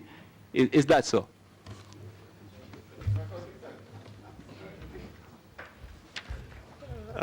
Yes, in fact, the AG's comments have already been obtained. That's the Attorney General. Those comments have already been obtained. And so it is now from the CPC onto what is called LEGCO, which is a committee of Cabinet that does a further review, and then it will go to Parliament for tabled in Parliament, and then the debates will ensue. Right. Thank you very much. That is exciting news. Yes, it is. And again, for the records, my name is actually Wilson. Yes, Mr. Wilson. Thank you very much. Any other? Christopher Liu, architect, Institute of Architects. Following up on that question, having reached Parliament, it will be then a white paper. Will the white paper be posted on the Parliament website for viewing by the public? It would follow the established process, which would include what you have just said. So yes, the answer would be yes. Wilson, are you going to be here for the working group tomorrow? Yeah, well, I plan to be here for the group that is dealing with the building code. Yeah, right. Yes. Yeah, okay, yes, good. Now we'll have more substantive discussions then. Yes.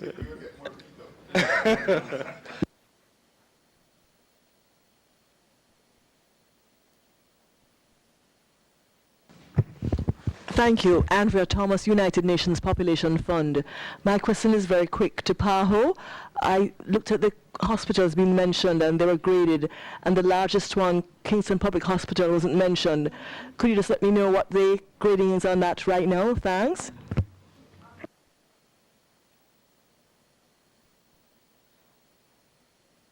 I don't actually have the results here, but I do have a copy of the report. So if you'd like, I can take your contact information and send it to you, if that's okay. Yeah, okay.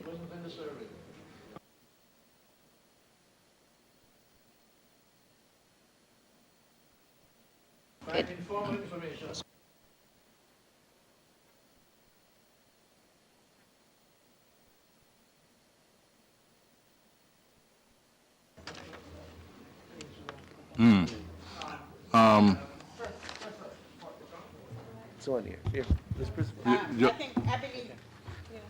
Okay.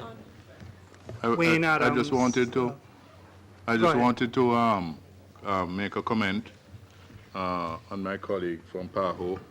First of all, I must thank PAHO for participating in this particular process. It's a process that I have been trying to see advocated over the past, I'd say, 40 years. I mean, 40 years to a number of you might seem like a lifetime, but in health, 40 years is just a short period. And I'll tell you why. The Cornwall Regional Hospital is the second largest hospital in the country, and it was financed by the World Bank. And when it was financed by the World Bank, they use international standards. These international standards were essentially standards from Europe. If you look at all the hospitals prior to the Cornwall Regional Hospital in Jamaica, most of our hospitals were barrack type, low maintenance, easily maintained, and also had what you call ambient air passing through them. Now, Cornwall Regional Hospital, through the World Bank, they took a hospital design from Europe and put it right into on Jamaica shores, and they tore down the other hospital, which was a barrack type. Now, this was a 4-story hospital. Now, guess what they did? When the hospital was commissioned, they had to abandon the casualty department. And the reason is that they put the boiler under the casualty department to heat it up during the winter. So during the summer, it was so hot that it had to be abandoned. The second thing is that they use the European standards for water quality. Now, they have soft water. Ours water is hard with a lot of calcium carbonate in it. So after about 9 months, all the pipes in the hospital just started to blow, right? Because they became completely filled with calcium carbonate. And we had to literally tear out all of that. Added to that, if you look in Corner Regional, you see a massive corridor space with a lot of air conditioning. Do you know that at the end of all of that, prior to Corner Regional, we had 29 hospitals. When at the end of that, we had to close 6 hospitals. You know why? Because it took 60% of the maintenance budget of the country for hospitals. And we couldn't maintain Isaac Barrett, St. Mary, right? And so one of the things that I'm very, very clear about as the chairman of Bureau of Standards and all of these standards is to look very carefully at some of these standards that we are going to adopt, but we also have to adapt them. And this is where the whole question comes in. And so even the using particular indices of evaluation, there are some indices that you have, right, that really don't apply, right? And I'm tired of talking at this as part of the academic community, but I must say that we have much more flexibility with PAHO now rather than a lot of rigidity, right? And so I thank PAHO, and I hope that the international community understands that one shoe does not fit all.